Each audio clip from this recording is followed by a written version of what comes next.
Hey there, welcome back to the channel. Today I have a bunch of new stories for you. Let's start right away with the first one. It is titled, I gave my daughter a small cafe so she could start a new life. When I arrived, she was crying. Her mother-in-law had taken over the cafe, forced her to do all the dirty work for free, and made fun of her. I acted quickly. The bells above morning brew. Cafe jingled when I pushed through the glass door. Burnt coffee hit my nose first. Then something sour from the kitchen. Wrong. All wrong. Then I saw her. My daughter Delaney on her knees in the bathroom doorway.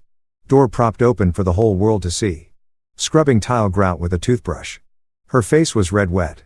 She wiped at her eyes with the back of one hand, kept scrubbing with the other. Delaney, you missed a spot. Again, the voice came from behind the counter.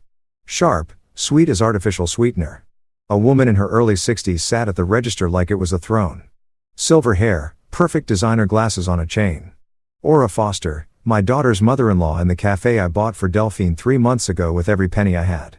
Delphi's head jerked up. Our eyes met. Hers went wide. Panicked. Dad. Lemuel. Aura's smile could have sold insurance. What a lovely surprise. We weren't expecting you. My jaw tightened. I came to see my daughter. I walked toward Delphine. And her cafe. Our cafe, dear.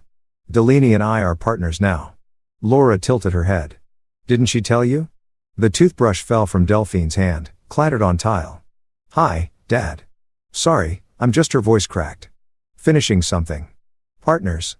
The words sat in my chest like spoiled meat. I'd spent 35 years as a health inspector. Knew when something was rotting. Travis sat in the corner. Delaney's husband, Aura's son, laptop open, eyes down. He shifted in his seat when I looked at him, but didn't speak. One customer in the whole place, an older woman at the window table. She stared into her coffee like it held answers. Let me help you, honey. I reached for the toothbrush. Oh, no. Lemuel stood, smoothed her skirt. She needs to understand proper cleaning standards. The health inspector was very clear last month. My hand stopped. What health inspector? Aura waved dismissively. Just routine. Delphine had a few oversights. We fixed everything. Her smile widened. Oh, you'd know about that, wouldn't you? Your old profession. The coffee machine hissed behind the counter. Steam rose. I counted to 5. Travis. I turned to my son-in-law. How's work treating you? He barely looked up. Fine, Dad. Busy. He's been such a help here or answered for him. Managing the finances, dealing with suppliers. Someone needs to handle the serious work. I can handle, Delaney started. Sweetheart, we've discussed this. Stick to what you're good at. Aura's voice dripped honey. The baking. Deli's hands curled into fists. She stood, grabbed a rag, moved to the nearest table, started wiping in circles. Fast circles. I ordered coffee from Aura. Not from my daughter. Had to. She poured it with theatrical precision. Tell me what you think of our blend. I've made some improvements to the sourcing. Our improvements. Every word. A tiny knife. The coffee was weak. Bitter. Wrong temperature.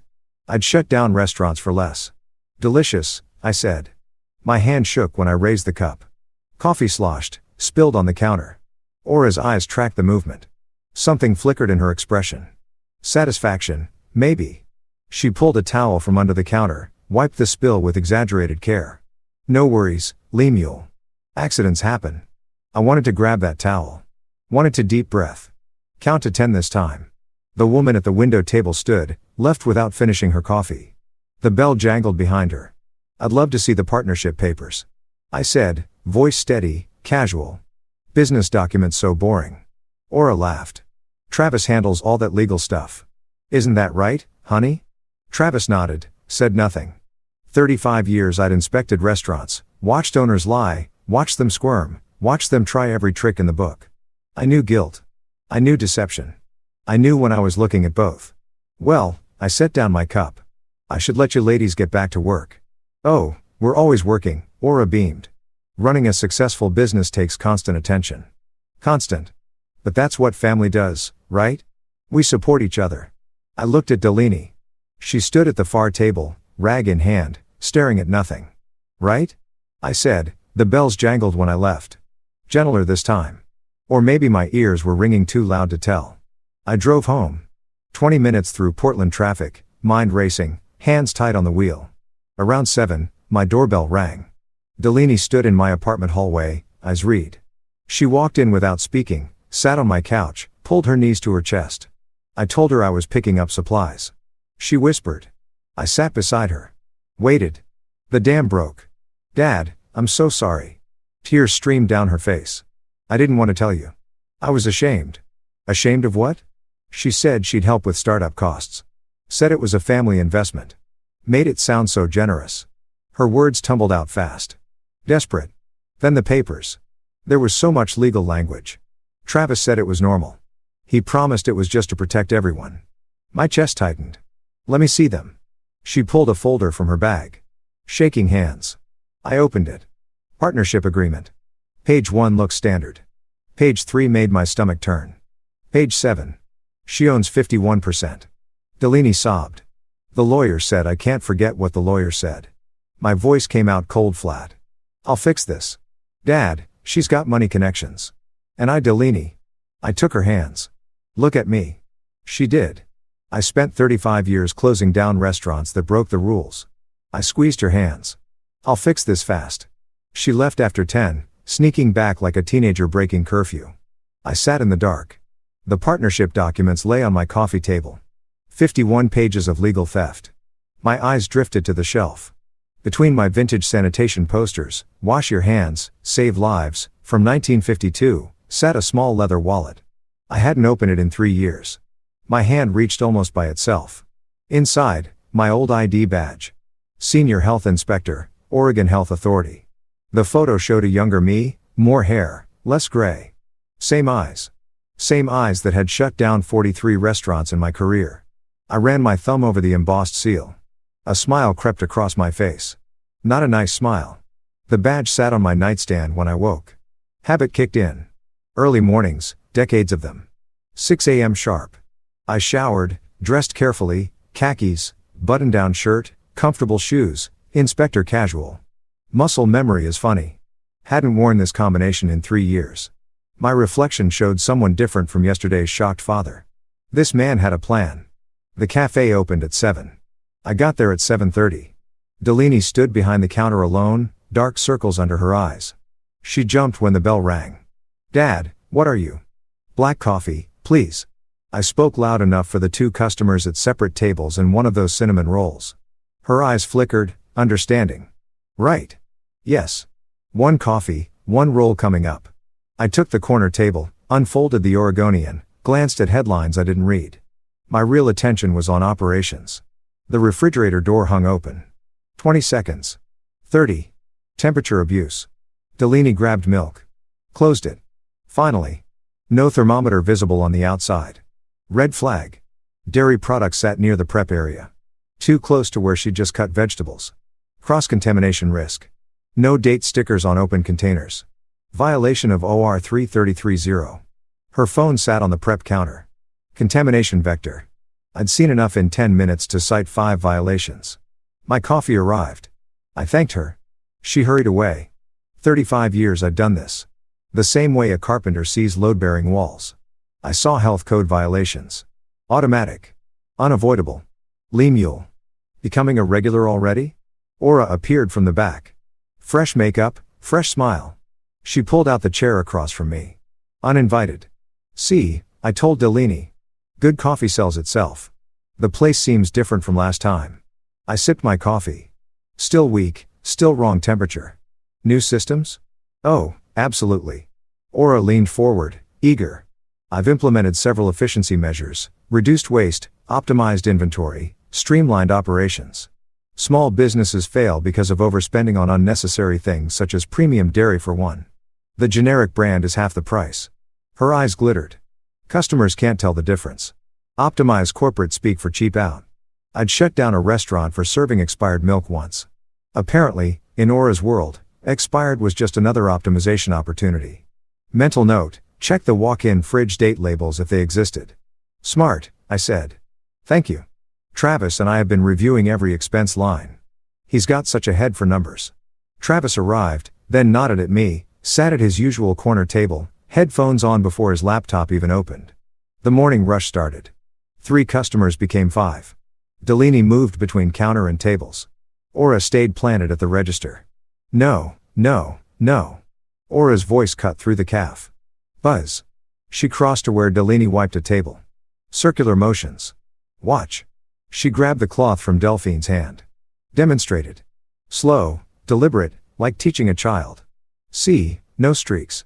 It's not complicated. I was doing it that way. Were you? Because 3 customers mentioned streaky tables yesterday. 3. Do you know what that does to our reputation? 2 customers at nearby tables shifted. Uncomfortable. Travis looked up. Mom, maybe. Travis, please. I'm training her. Someone has too. 35 years I'd inspected restaurants. Never once did I check if tables were wiped in circles or straight lines. Know why? Because it doesn't matter. But control matters to people like Aura. Control is the point. Excuse me, I stood. Could I use the bathroom? Of course, Aura beamed. Down the hall. We keep everything very clean. Lemuel would approve, wouldn't you, Lemuel? Given your background. I walked past the counter. The bathroom hallway gave me a perfect view of the kitchen pass-through. Cleaning chemicals stored on the shelf next to dry goods. Violation. Mop sink too close to hand-washing sink. Another violation. I took 3 photos with my phone. Quick, subtle. The bathroom itself was clean. Deli's work, I'd bet. But the hand-washing station had a crack in the sink basin. Minor, but citable. 4 more photos. When I returned, Aurora had taken my seat. Literally, she sat in my chair looking at my newspaper. You know what section I love? She didn't wait for an answer. Business. I read it every morning. Understanding market trends is crucial for success. I'm sure it is. Delphine never reads it. No head for business, that girl. Sweet. But Aura trailed off. Let the silence finish her sentence. I pulled out my wallet. Left a 20 on the table. Coffee and roll were maybe $6. Keep the change, Delaney. Aura's hand shot out, took the 20, smiled at me while she counted it, pocketed it. How generous.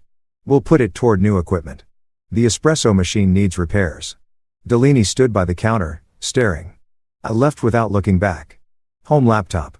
3 hours reviewing Oregon Administrative Rules, Chapter 33.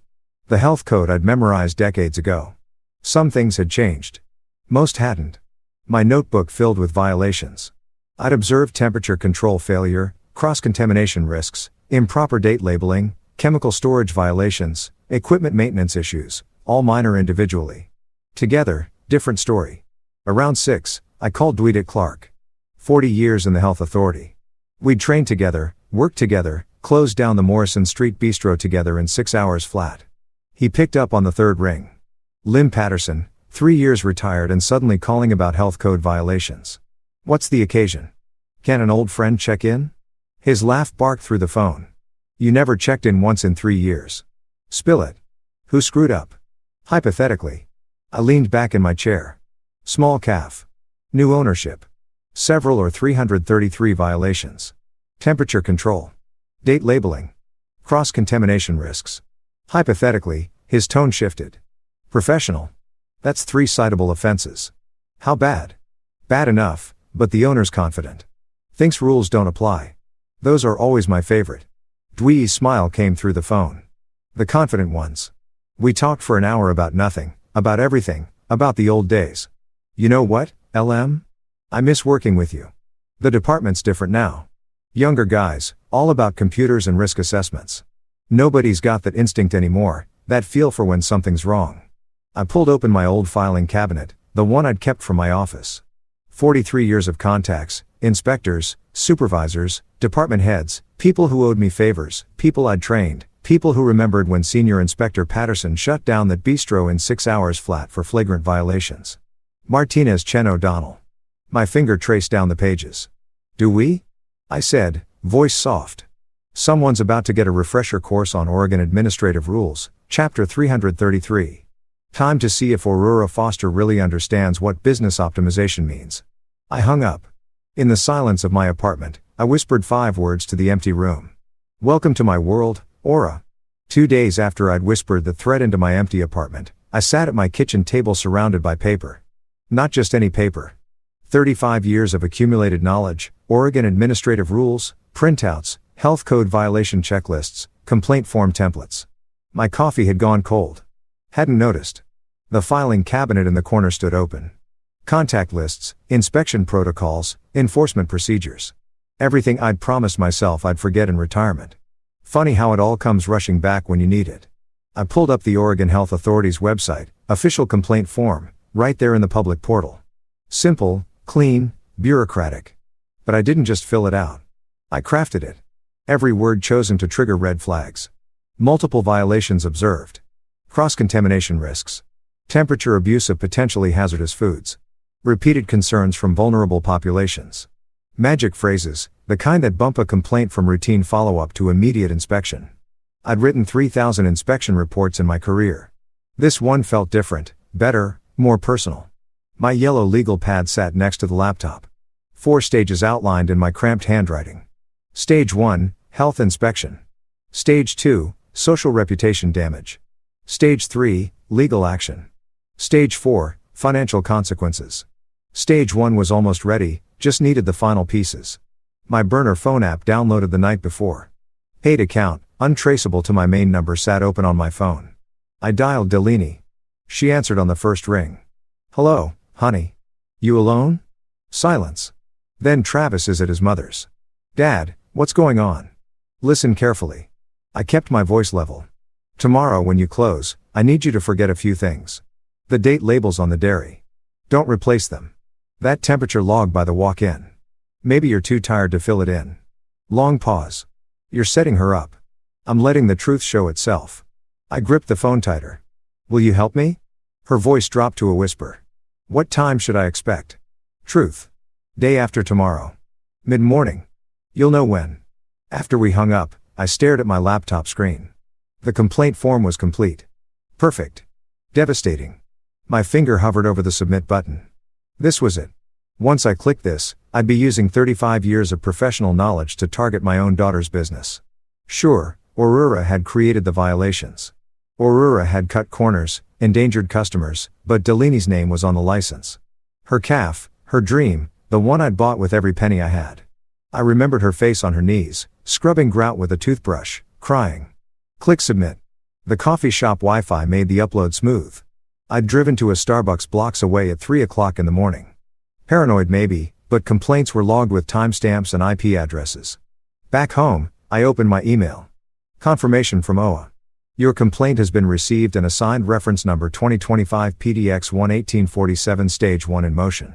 Late afternoon, my phone rang. Dewey's name on the screen. "You still up?" His voice was warm. "Of course you are. Tell me." Pulled up the complaint. "Lim, you manipulative bastard." He laughed.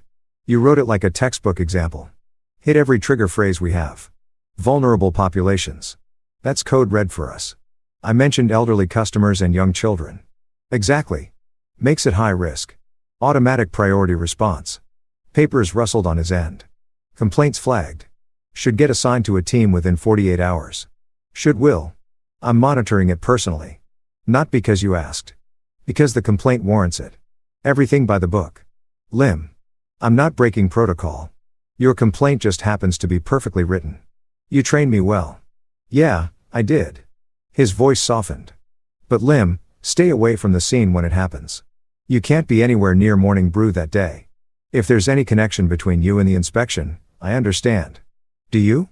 Because Aura sounds like the type to ask questions. "Why now? Why this timing? You visited her cafe recently, right? As a customer, as a father. That's what you tell her if she asks. Nothing more." "Got it. I promised." Meant it mostly. Evening came. I opened my laptop, writing the high of my complaint submission. Stage 1 was working. I could feel it. The Google review page for Morning Brew stared back at me. 43 reviews. Average, 4.2 stars. Most were positive. A few complaints about service speed. Nothing about sanitation. Time to change that. I created a new Google account. Philip Henderson. I'd pulled the name from a random generator website. Apparently the 47th most common male name combination in America. Perfect. Generic. Forgettable. Profile picture stolen from a stock photo site. Middle-aged white guy. Slight smile. Blue shirt. Could be anyone. Could be everyone. Philip Henderson.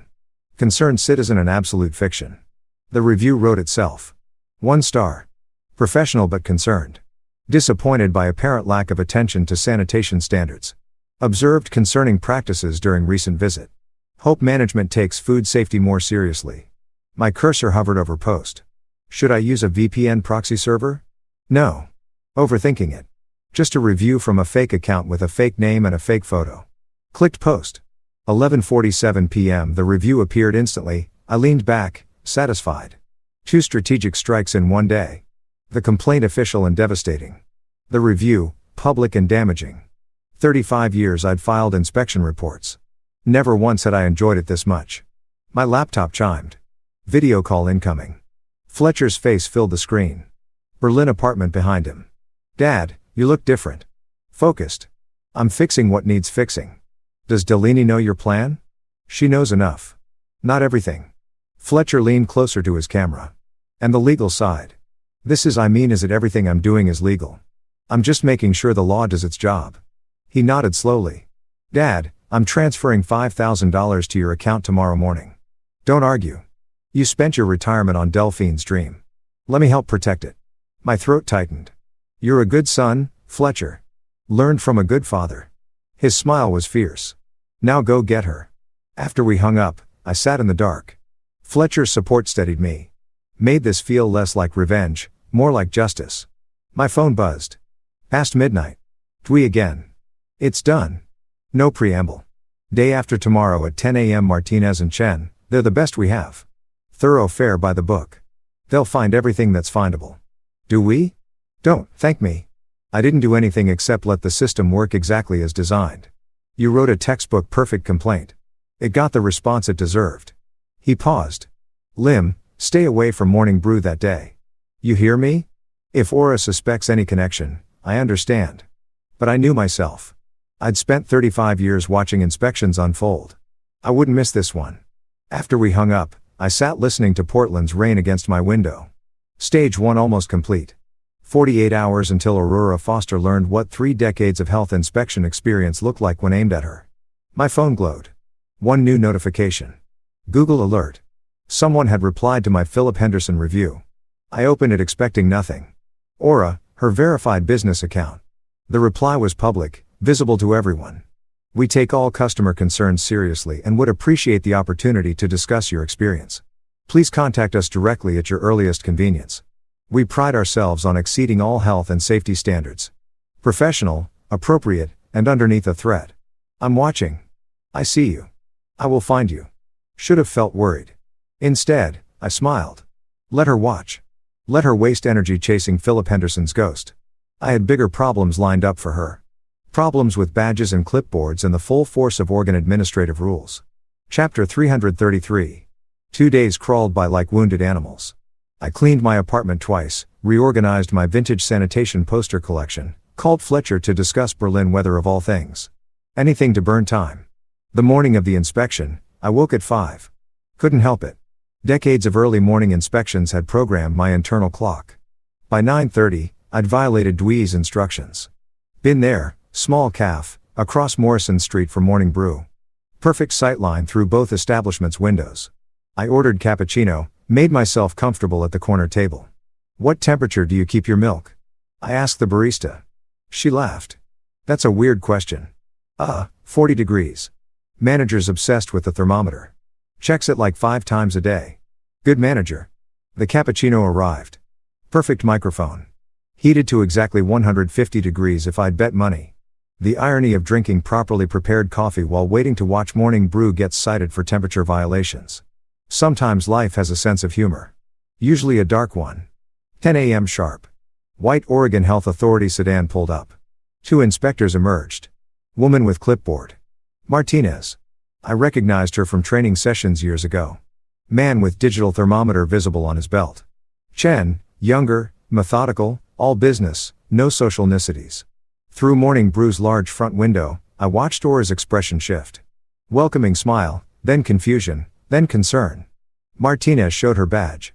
I couldn't hear the words, but I'd said them 1,000 times. Oregon Health Authority routine inspection. Aura's smile got bigger. Welcoming. She thought this was formality. Martinez didn't smile back. Professionals never do. Chen moved toward the kitchen. Aura's hand fluttered up, trying to redirect him. Her gesture said, "Let me show you around." Chen ignored her. Also professional. Never let the owner control the inspection route. I took another sip of excellent cappuccino. This was what justice tasted like.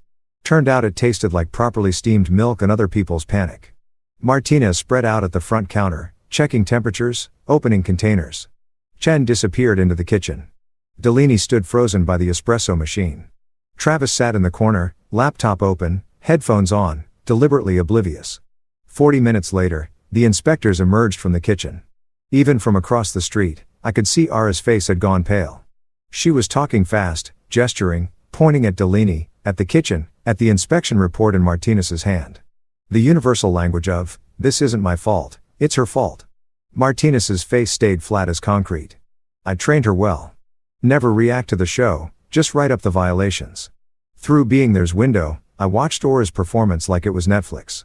Better than Netflix. This had real consequences. Her face went from concerned business owner to "I need to speak to the manager" to full Karen nuclear option in about 6 minutes. Martinez handed her papers, official forms, yellow copies. Aura snatched them, started reading, her expression transformed.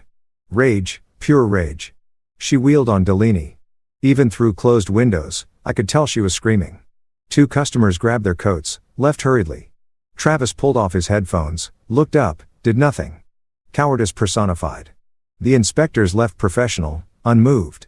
They'd seen the show before. I finished my cappuccino, left cash on the table, walked to my car 3 blocks away. Home. 20 minutes through traffic. My hands shook on the wheel. Stage 1 complete. Late afternoon, my burner app rang. Delaney. "Dad, I can't talk." She's Aurora's voice in the background. "Who are you calling?"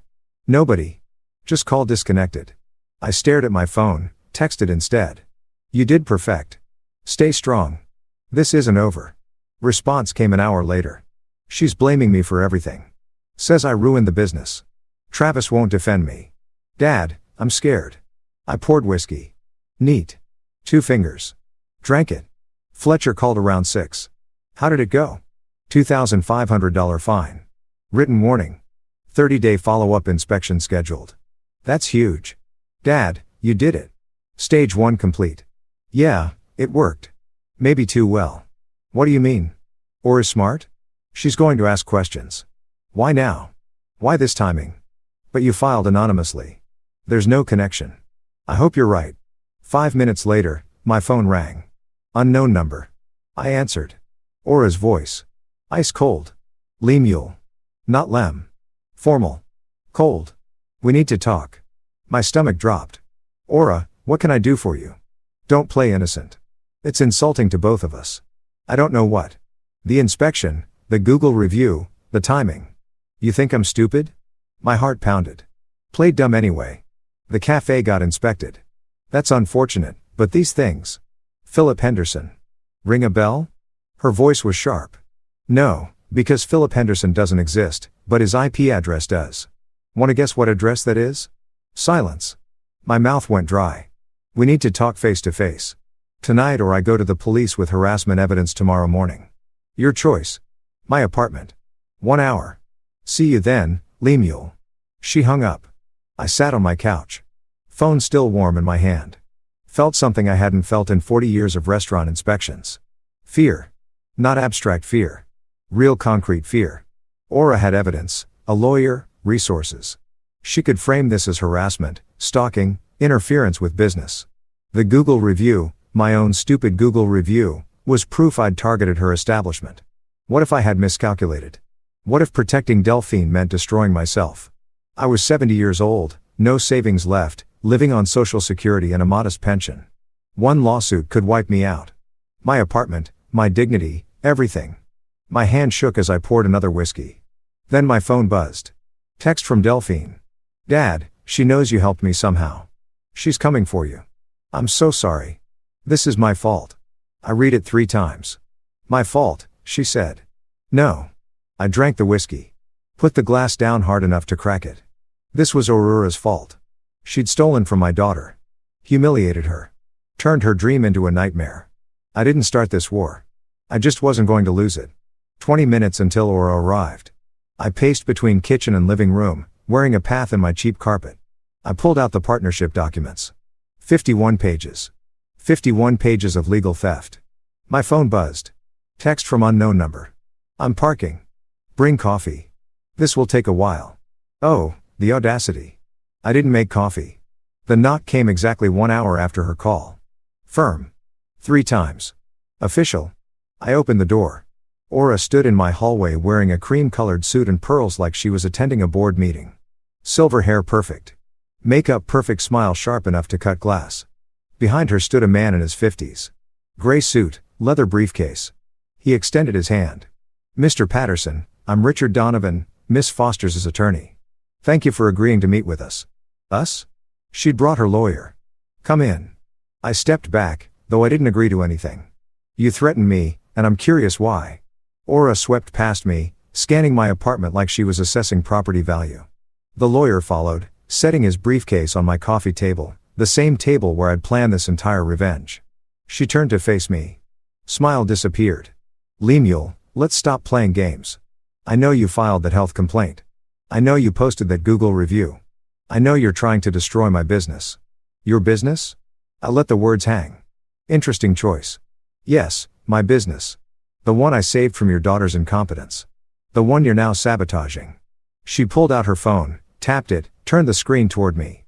Philip Henderson's review, posted from your IP address at 11:47 p.m., 2 days before the inspection. Want to explain that?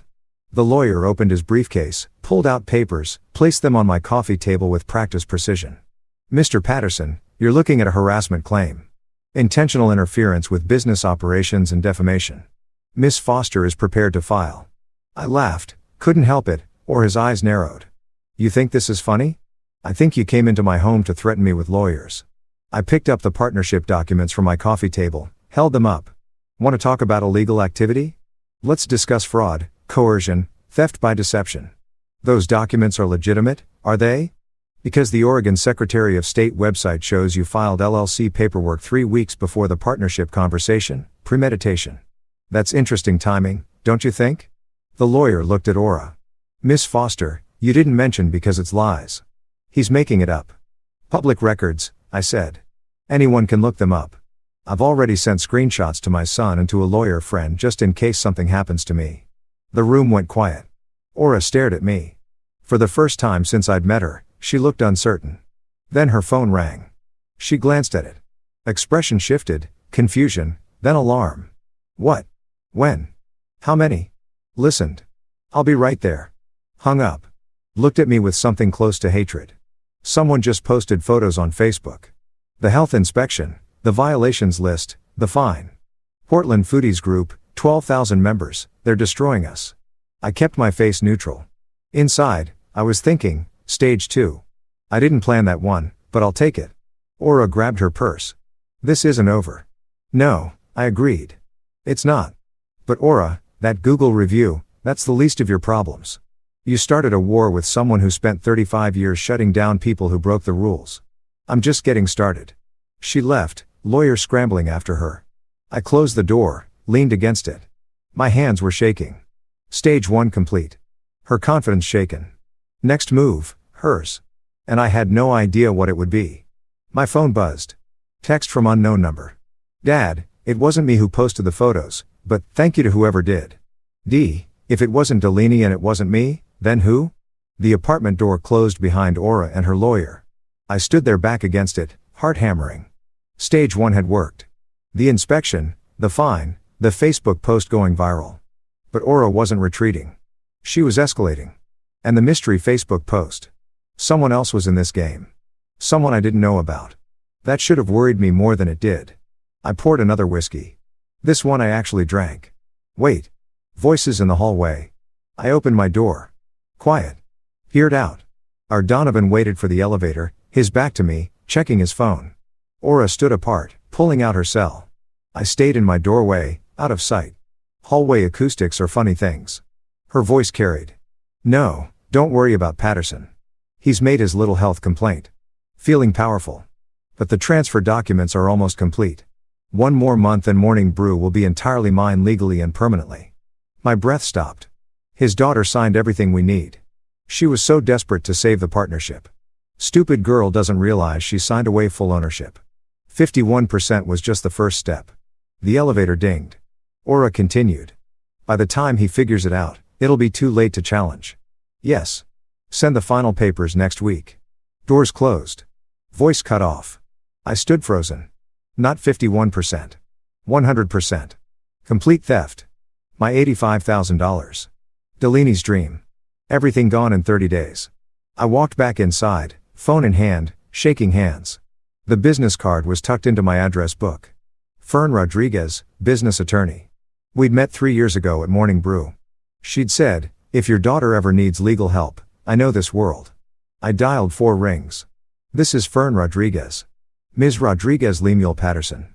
We met at my daughter's cafe 3 years ago. I need an emergency meeting. My daughter is being defrauded and we have approximately 30 days to stop it." Pause. The cafe with the excellent cinnamon rolls. Yes. What kind of fraud? The kind where someone steals a business through forged partnership documents. The kind that's almost complete. Long pause. "Mr. Patterson, I can meet you tomorrow morning, 8 a.m. my office downtown. Bring every document you have. I'll be there. If this is what you say it is, we have very limited time. Oregon has strict statutes on partnership agreements. Once documents are filed and processed, they're extremely difficult to challenge." I understand. Do you? Because proving fraud requires substantial evidence. Do you have that? I thought about Delphine's texts, the business records, the health inspection, and the phone call I just overheard. No recording, just my word. Worthless in court. I have some evidence and 30 days to get more. Then that's what we'll do. 8 a.m. tomorrow. She hung up. I looked at my apartment. Documents everywhere. My kitchen table looked like a conspiracy theorist's workspace. Stage 1 had worked. Aura had been fined, embarrassed, exposed. I thought that was enough. Wrong. She wasn't backing down. She was going nuclear. My phone buzzed. Text from Delaney. "Dad, are you okay? Travis said his mother is furious." What happened? What happened? I'd started a war I might not win. I typed. "Meeting with a lawyer tomorrow morning. Things are going to get worse before they get better. Trust me." Can you do that? 3 dots. Then I trust you always. I stared at those 2 words. Always. I opened my laptop, created a new document, evidence log, or a foster fraud case. Started typing. Date, time, location, what I'd overheard, verbatim quotes. It wasn't much, but it was a start. Stage 2 was about to begin. This time it wasn't about health inspections and online reviews. This time it was about the law. And in that arena, I wasn't the expert. Aura knew that. That's why she'd brought a lawyer to threaten me. She'd been 1 step ahead. I needed to catch up fast. 8 a.m. came too fast and too slow. I'd spent the night organizing evidence, printed texts, screenshot business records, timeline, notes from the overheard conversation. By dawn, my kitchen table looked like a crime scene. Fern Rodriguez's office was downtown. Converted warehouse, exposed brick, modern glass, her name on brass plate on the 3rd floor. Rodriguez and Associates, business law. I knocked at 7:53 a.m. She opened the door herself, coffee in hand, already reviewing documents on her laptop. "Mr. Patterson, you're early." "Good." Her conference room smelled like expensive coffee and desperation. Mostly the coffee. My desperation was free. She spread the partnership documents across the table like a forensic investigator displaying murder evidence, which legally speaking, this kind of was. "These are thorough." Fern's tone was neutral, professional. "That's lawyer speak for whoever screwed, you knew what they were doing." "Great. I've been screwed by a professional." "Comforting. Can we challenge them?" "Legally, they're valid. Deli signed, notarized.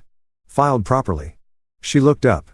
"But if she signed under duress, if she didn't understand the terms, if Aura misrepresented what she was signing, that's actionable. We need evidence." I heard her on the phone. She admitted the whole plan. "Your testimony of an overheard conversation." Fern shook her head. "Hearsay inadmissible. We need her words recorded. Undeniable. Oregon's a one-party consent state." Fern's eyebrows rose. "You've been researching 35 years as a health inspector. I know recording laws. If Delphi records conversations, she's part of its legal evidence." "Exactly." Fern smiled. "So, we need Delphi to provoke Aura into admitting the fraud on record." "She'll do it." "Are you sure?" "Because if Aura discovers the recording, my daughter spent months being humiliated by this woman. She'll do it. I called Dwi. I need tech help. Someone who knows recording devices discreet legal today. Pause. My nephew Oliver, IT security. 3 hours later, I met Oliver Clark at a coffee shop. Dewey's nephew, 24, IT security specialist. Hoodie, laptop, bag, energy drink instead of coffee. Uncle Dewey said, "You need recording equipment." He pulled out a small device. Sony ICD-PX 470. Looks like a calf. Order tracker, right? Clips to an apron. 44 hours recording time, voice activated. I took it and it's legal. Oregon's a one-party consent state.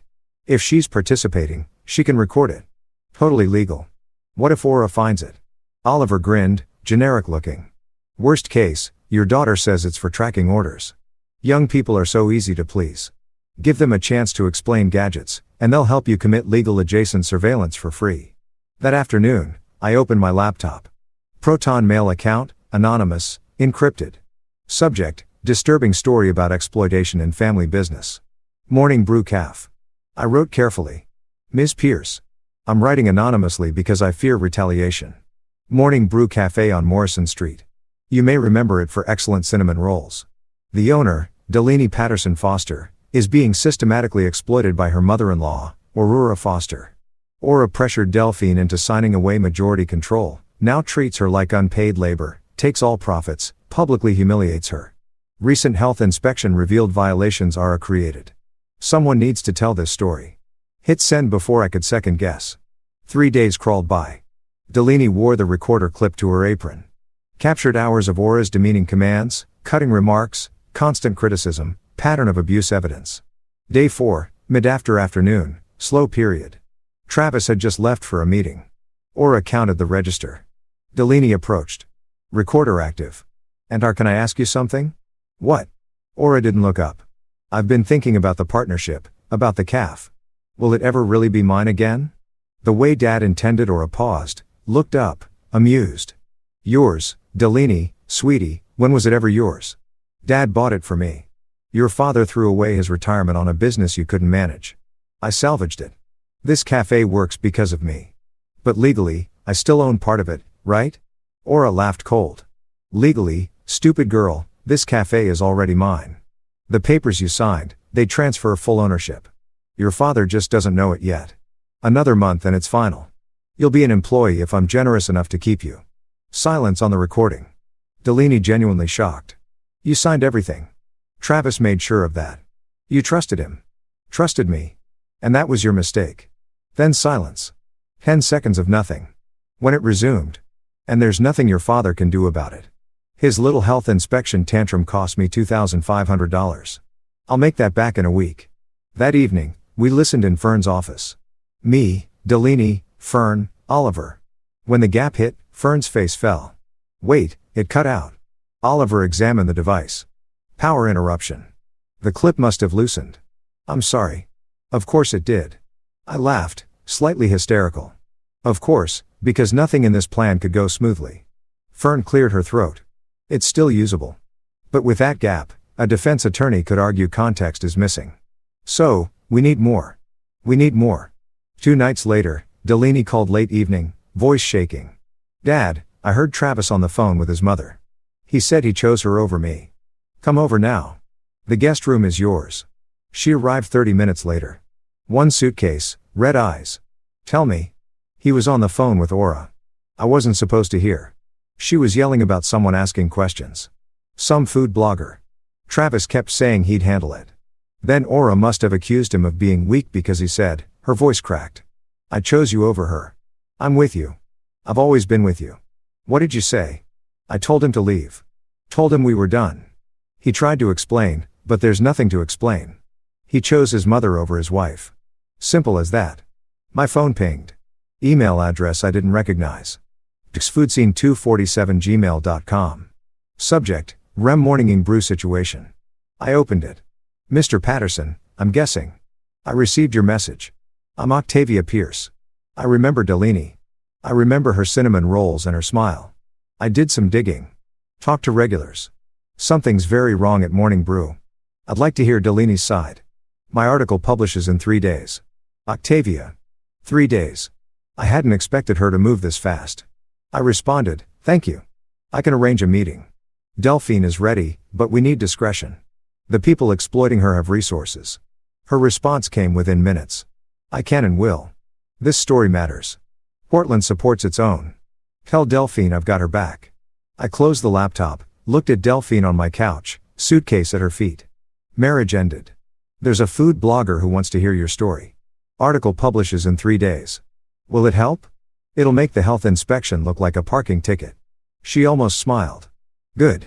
I pulled up the evidence log. Added entries. Recorded admission from Aurora Foster. Partial confession. 10-second gap, but substantial incriminating statements. Travis Foster chose mother over wife. Delaney witness. Marriage ending. Support system secured. Social media investigation initiated. Public opinion campaign beginning. We were building a case. Piece by piece. Stage 2. In motion. Stage 3. Coming in 72 hours. My phone glowed with Octavia's last message. Portland supports its own. I smiled. Not a nice smile. Aura thought she'd won. Thought she had everything locked down. She was about to learn what happens when you underestimate a father protecting his daughter and a daughter who's finally done being the victim. 3 days later, I sat at my kitchen table with Delaney, watching her laptop screen refresh. Octavia Pierce's article had gone live at 6 a.m. By 6:30, 200 shares. By 7, 800. By the time we finished our coffee, around 8, we'd stopped counting. The title sat at the top in bold letters. The Dark Side of Morning Brew, a story of financial abuse and family exploitation. Below it, Delaney's story, not anonymous. She'd insisted on using her real name. People need to know it's real, she'd said. I'm done hiding. I'd been proud of her courage. Now, watching the numbers climb, I wondered if I'd prepared her for what came next. Internet justice moves fast, and it's never neat. Listen to this one, Delaney said, reading. I used to go to Morning Brew weekly until I saw how the owner treated her daughter-in-law. Never going back. Delaney deserves better. It has 847 likes. Keep reading. That woman Aura is exactly the kind of toxic person who ruins small businesses. I witnessed Aura screaming at Delaney for dropping a spoon. A spoon? The comments kept coming. Hundreds, then thousands. By noon, Morning Brew's Google reviews were flooded. 1 star, 1 star, 1 star. People posted photos of themselves at other cafes.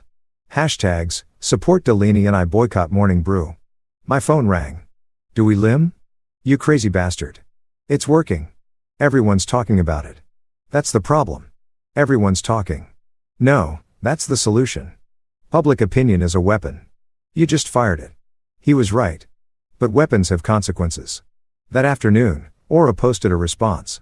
Official Morning Brew account. Delphine read it aloud. Morning Brew management wishes to address recent defamatory allegations. Management? I said she's calling herself management of your caf. Claims made are one-sided and omit crucial context. Morning Brew was facing financial insolvency when Ms. Foster invested capital to save it. Delaney scrolled. Oh, no. The comments. What are they saying? Top comment has 400 likes. Found Aura's burner account. Next one. This is exactly the gaslighting described in the article. She was making it worse for herself. Good. Let her dig deeper. Around 4 o'clock, my phone buzzed. Text from Delaney. Dad, turn on TikTok. Search Morning Brew. The video had 120,000 views.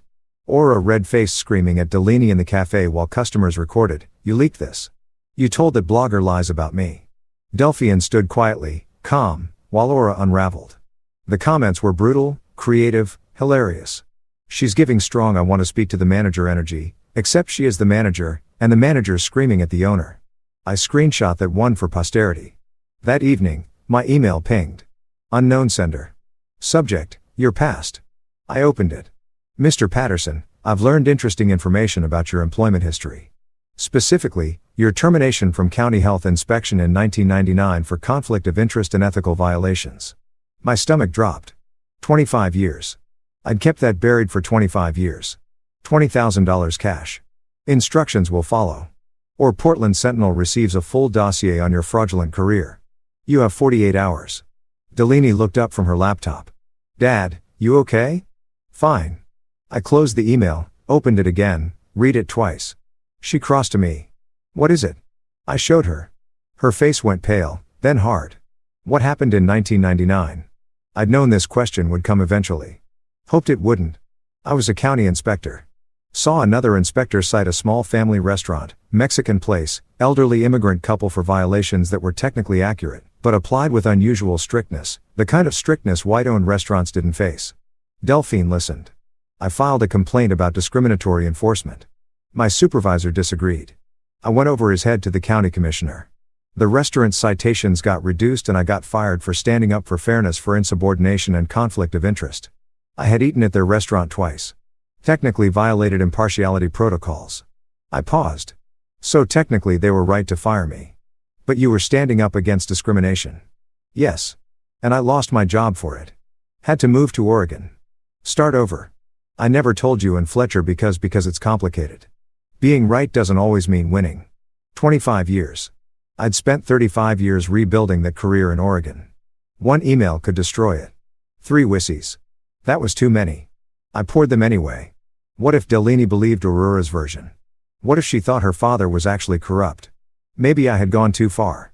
Maybe I should have just hired a lawyer from the beginning, filed a civil suit, handled this through proper channels. Instead, I'd orchestrated health inspections, manipulated social media, pushed my daughter to record conversations. Was I any better than Aura? I looked at my phone. I could call Fletcher, ask him to wire the money. And this, or I could keep fighting. I drank the 3rd whiskey, then poured the rest down the sink. 3 was too many. I needed to think clearly. I opened a new document, started typing everything about 1999, every detail. If Aura was going to tell my story, I'd tell it first. My way. If my children couldn't understand that sometimes doing the right thing costs you everything, then I'd failed to teach them the most important lesson anyway. Delaney put her hand on my shoulder. Dad, you sacrificed your job to do the right thing. Now you're doing it again. That's not corruption. That's consistency. The email says you'll be disappointed in me. The email is from a woman who slaps her own son and steals from her daughter-in-law. She turned my laptop toward me. Look, public opinion is decided. You're the hero. Tell the whole story. They'll understand. When had she become so strong? Okay, I said. Tomorrow morning, I call Portland Sentinel. Tell them everything. My phone buzzed. Text from unknown number. 48 hours starts now. I know you're with Delaney. I know you're planning something. Pay me or I destroy you both. Oh. Not even hiding anymore. I put the phone down, looked at Delaney. Tomorrow morning, I'm calling Portland Sentinel and forwarding them this text. Blackmail is a crime in Oregon. She smiled. Fierce. Tomorrow morning. But tonight, let's watch her PR statement get torn apart. I'll make popcorn. We spent the next hour reading comments. Someone had edited the TikTok video to add dramatic music. Someone else created a bad business owner bingo card. For the first time in months, Delphine laughed. Really laughed. At midnight, my laptop pinged. Email from Octavia. Lim Portland Sentinel contacted me for an interview. They're doing a follow-up piece about systemic elder financial abuse in family businesses. Your fight is becoming a movement. A movement? Christ. I just wanted to save my daughter's calf. I typed back, Octavia, I'm calling Sentinel tomorrow with a story about my own past. Can you connect me with the right reporter? Her response already done. Marcus Chen, expect his call at 8 a.m. Portland loves comeback stories, especially ones about standing up to bullies. I closed the laptop. 46 hours until Aura's deadline. 8 hours until Marcus Chen called. 1 week until the lawsuit hit the courts. I turned off the lights. Tomorrow, we'd tell Portland the truth. All of it, and we'd let Aurora face the consequences of threatening the wrong man. Morning came with Marcus Chen's phone call at exactly 8 a.m. I'd been awake since 6 rehearsing. How do you explain 25 years of buried history without sounding defensive? Turns out you just tell the truth. Marcus listened for 40 minutes without interrupting. When I finished, including Aura's blackmail demand and threatening text, there was silence. Then, Mr. Patterson, this isn't about corruption. This is about someone who sacrificed their career for fairness and is doing it again. Can you forward me that blackmail text? Oregon has strong anti-blackmail statutes. This woman just committed a felony. I forwarded them immediately. By noon, Marcus had written his article. By 2:00 p.m., it was published. The Inspector's Principles. Lemuel Patterson's 25-year fight for justice. Aura's blackmail attempt had backfired spectacularly. Instead of destroying my credibility, she'd given me a platform to explain exactly why I fought so hard, and she'd committed a crime doing it. The article included quotes from the restaurant owners I defended in 1999. Marcus had tracked them down. They were still running their business. Grateful, it included the blackmail texts with Aura's identity revealed through reporter investigation. Oregon State Bar received complaint about the extortion.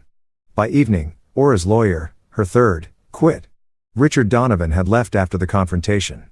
The second lasted one day after learning about the blackmail. The third sent one aggressive cease and desist letter, then withdrew when he read Marcus' article. Ms. Foster, did you send extortion demands? Because if you did, I'm withdrawing immediately. I don't represent criminals. 2 days later, Fern filed the official lawsuit. Patterson vs. Foster. Multnomah County Court. Fraud, coercion, theft by deception. Court date, 1 week. That afternoon, I walked past a Bank of America branch, saw Aura at the ATM. She tried to withdraw cash. Screen said, transaction denied. Limit exceeded. She tried again. Denied again. Denied. Her hands shook. She leaned her forehead against the machine. Her shoulders shook, crying. For a moment, I saw not the villain, but a desperate woman who'd gambled everything and lost. Then I remembered Delphine scrubbing bathroom floors while crying. The pity faded. I walked away. That night, Delaney got a text from Travis. I'm sorry for everything. Tell your father he won. We're leaving Portland. Don't look for us. The next morning, we arrived at court for the hearing. Aura and Travis didn't show. The BAWAF confirmed. No contact, no lawyer, no response. Fern requested warrant for Aura's arrest. We drove to her apartment. Neighbors said they'd seen them loading a car with suitcases around 2 a.m. The apartment was empty. Lease unpaid. Aura Foster had fled. 2 days later, Delaney returned to Morning Brew for the first time as undisputed owner. Fern had got an emergency order preventing Aura from accessing the property. We unlocked the door. Me, Delaney, Fletcher, who'd flown in from Berlin, and Fern. The register was empty. Aura had taken the cash. Inventory was decimated. Bills piled on the counter.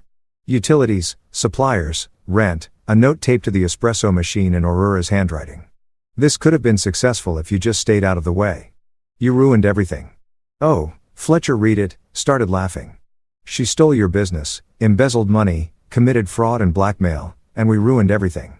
Delphi took the note, folded it carefully, put it in her pocket. I'm framing this. The last words of Aurora Foster, still managing to be the victim while fleeing the state. Fern spread documents across a table with the default judgment, which we'll get since they fled. Delaney owns the calf. Free and clear, but she inherits all the debts Aura created. How much? Delphine asked. Total liabilities approximately $70,000. Assets maybe $30,000. Net position $40,000 in debt. Fletcher cleared his throat. I have $40,000 in savings. It's yours. Fletcher? No. Not negotiable. Dad gave you $85,000 to start this place. I'm giving you $40,000 to save it. We're family. The bell above the door jingled. A woman in her 60s walked in. I heard on the news. Is this place open? Are you Delaney? We're not officially open yet, Delaney said. But I'm making coffee. I would love some. The woman pulled out a folded check. This is from my book club. We want to help. She handed Delphine a check for $800. More people started arriving. Some wanting coffee, most bringing donations, flowers, gift cards, checks, cash. One man brought a toolbox. I'm a plumber. Heard you might need repairs. No charge. By noon, we'd collected $6,000. By evening, $12,000. Volunteers scrubbing floors, painting walls, fixing hinges. Fletcher posted photos to Instagram.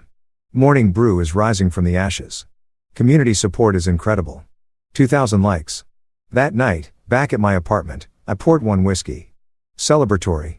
Delaney was asleep on my couch, exhausted, but smiling. Fletcher was on the phone with his partner, laughing. My phone buzzed. Email from Fern. Court date rescheduled for next month. Filing for default judgment. Should be straightforward. However, there's one complication about the property deed. Call me in the morning.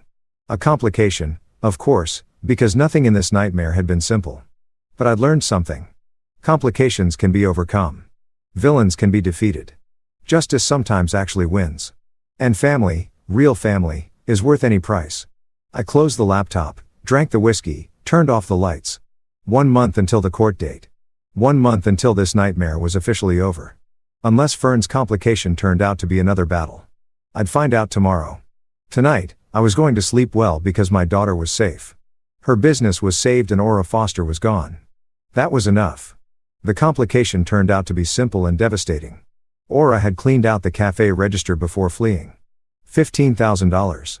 Community donations deposited as cash. Money Delaney needed for suppliers. Security footage showed her entering at 1 a.m. She still had keys. Theft. Stupid, desperate theft. I filed the police report at 8 a.m. Detective Morrison was unsurprised. Fleeing suspects grab whatever liquid assets they can. We've issued warrants. Warrants don't pay suppliers. By noon, I had a lead. We called. You sitting down? My buddy at PDX Airport Security ran the names. Aura Foster bought a one-way ticket to Las Vegas yesterday morning. Southwest departed 6 p.m. Travis was on the same flight. Las Vegas, of course, the city where desperate people gamble their last dollars, hoping for miracles. We flew out the next day. Me, Fletcher, Delaney. Detective Morrison provided Aurora's credit card trail, Motel 6, East Tropicana Avenue, 2 miles from the Strip, not the glamorous casino hotels, the kind of place where people hide when they've run out of everything. We arrived mid-afternoon. Nevada heat hit like a wall. 105 degrees merciless. The motel was sun-bleached pink stucco. Cracked asphalt. Aura's rental car sat in spot 47. Room 128. Ground floor. Curtains drawn. I knocked. Silence. Knocked again. Aura. It's Lemuel Patterson. We need to talk. Long pause. The curtain shifted. Someone looking out. Finally, the door cracked. Chain still on. Travis's face appeared, unshaven dark circles, looking 10 years older than 3 days ago. She doesn't want to talk to you. I don't care. Open the door or I call Las Vegas police. Your choice. The door closed. Chain rattled. Opened fully. The room smelled like stale cigarettes. 2 unmade beds. Empty wine bottles. Fast food wrappers scattered. Aura sat on the far bed back against the headboard. Yesterday's clothes. Her silver hair unwashed, tangled, no makeup. She looked small, defeated, nothing like the woman who'd swept into my apartment with her lawyer. She didn't look up when we entered. You stole $15,000 from my daughter's cafe before you ran, I said. Money community members donated. That's a new low. Silence. Why Las Vegas? I continued. Did you really think you could gamble your way out? Aura's voice came flat. I thought I don't know what I thought. That maybe I'd win. That maybe I'd have money to pay you back. Make it right by stealing another $15,000 on your way out. I panicked. I needed cash. The cards were maxed. I just grabbed what I could. Delaney stepped forward. That was money people donated to help me. Community members who gave out of kindness. Aura finally looked up, eyes red. I know what it was. Do you want to know why? Aura said quietly. Why I did all of it. Greed, I said. She shook her head. When my boutique went bankrupt 10 years ago, I lost everything. Not just money, my friends, my reputation, my place in the world. I was someone. Then, nothing. Just a broke old woman with failed dreams. She looked at Delaney. When you got that calf, I saw an opportunity. Not just to make money, to be someone again, to matter. I started with genuine help, but then I realized I could have this. I could own it. The cafe became my last chance to prove I was still worth something. So, you stole my dream to rebuild yours, Delaney said coldly. Yes, that's exactly what I did. Travis stepped forward. Delelfi, I know you hate me. I deserve it. But please understand. Don't call me Delelfi. Don't blame your mother entirely. You made choices. Every step you chose. I was weak. She's controlled me my whole life. You're 37 years old. You had a choice every day. When she made me scrub toilets, when she humiliated me publicly, you could have said no. You chose comfort over courage. You chose her approval over my dignity. Travis started crying. I love you. I still love you. I don't care. I'm filing for divorce. I want you out of my life completely. Delaney, please. We're done forever. You don't get redemption. You don't get forgiveness. You get to live with what you did. A knock on the door. Las Vegas PD. I'd called them before we entered. Aura Foster. Aura stood slowly. That's me. You're under arrest on warrants from Portland, Oregon. Felony theft, fraud, and embezzlement. She extended her wrists, got handcuffed, looked at me one last time. Did you really need to chase me to Las Vegas? Couldn't you just let me disappear? You stole $15,000 from community donations meant to help my daughter. No, she was let out. You know what the funny part is? I almost respect you. You're as ruthless as I am. You just have better PR. The difference is I fight for my family. You fight for yourself. We stood in the parking lot afterward watching the police cruiser pull onto Tropicana Avenue. Travis remained by the motel room, not arrested. No proof he knew about the theft, but destroyed anyway. He looked at Delphine, mouth opening. She turned away, walked to our rental car without looking back. That was the moment of defeat, not the handcuffs. The turn back. Fletcher put his hand on my shoulder. Come on, Dad. Let's take Delphine home. We flew back that night, landed in Portland at 11 p.m., drove through dark streets to Morning Brew. The cafe sat empty, temporarily closed sign in the window. I need to see inside, Delaney said. We unlocked the door. The interior smelled stale. Most inventory gone. Aura had taken it when she cleaned the register. Delaney picked up envelopes from the counter. Bills, unpaid suppliers, final notices, started opening them. Her expression never changed, but I watched the light dim with each envelope. Dad. Her voice was small. It's worse than I thought. How bad? She spread bills across the counter. With the stolen money, unpaid suppliers, legal fees, back rent, we owe $23,000 before we can even think about reopening. Fletcher spoke up. I have the $40,000 I offered. You already loan money. I can't take more. And $40,000 barely gets us operational. It doesn't cover inventory, staff, insurance. She looked up at me, eyes filling with tears. Dad, I won legally, but I lost everything anyway. Morning Brew is dead. I opened my mouth. Nothing came out. She was right. We defeated Aura. Gotten justice, but justice doesn't pay bills. Let's go home, I said finally. We'll figure something out tomorrow. Driving away, watching Morning Brew disappear in the rearview mirror. I wondered what was there to figure out. We'd saved the cafe legally, but destroyed it financially. Maybe Aura had won after all. Back at my apartment at 1 a.m., Delaney went to bed exhausted. Fletcher made tea. Neither of us drank. Dad, he said after long silence. What do we do now? I didn't have an answer. For the first time in this entire nightmare, I genuinely didn't know. The next morning came too early. My phone buzzed. Missed calls, text messages, emails, numbers I didn't recognize. First text, saw the news about Morning Brew. We want to help Susan. Our second, read about Delaney. Attaching donation coffees on us. Portland Foodies Group. More texts, more offers. By the time Delphine woke, my phone had 73 messages. Fletcher's had 42. News of Aurora's arrest had made the Portland Mercury, the Sentinel, every food blog, and Portland had decided to do what Portland does best, take care of its own. Octavia Pierce posted at 6 a.m. Morning Brew needs our help. Delaney fought and won legally, but faces $23,000 debt from Aurora's destruction. I'm starting a GoFundMe. Who's with me? Within 2 hours, $8,000. Delaney read messages crying, Dad, listen. We're a commercial kitchen. We'll donate 20 pounds of flour and 10 pounds of butter monthly for 6 months. And this, I'm a licensed electrician. I'll update the wiring free. That's Portland, I said. We take care of our own. Fletcher looked up from his phone. There's a Facebook group. Save Morning Brew. 4,000 members organizing supply drives. Volunteer shifts. By end of first week, $31,000. 8,000 more than needed. 6 weeks of renovation followed. Fresh paint from volunteers. New tables donated. Equipment repairs at cost. Delaney's 8-year-old daughter, Faye, helped paint a mural. Stick figure woman holding a coffee cup like a shield. Mom the superhero. Reopening day. Line around the block. Local news coverage. Octavia documenting everything. Delaney's apple cinnamon pie sold out in 20 minutes. 6 weeks after that. Aura's sentencing. Moulton County Courthouse. Orange jumpsuit. Hair pulled back. No pearls. Judge Martinez. 18 months county jail plus $15,000 restitution. Before being led away, Aura asked permission to speak.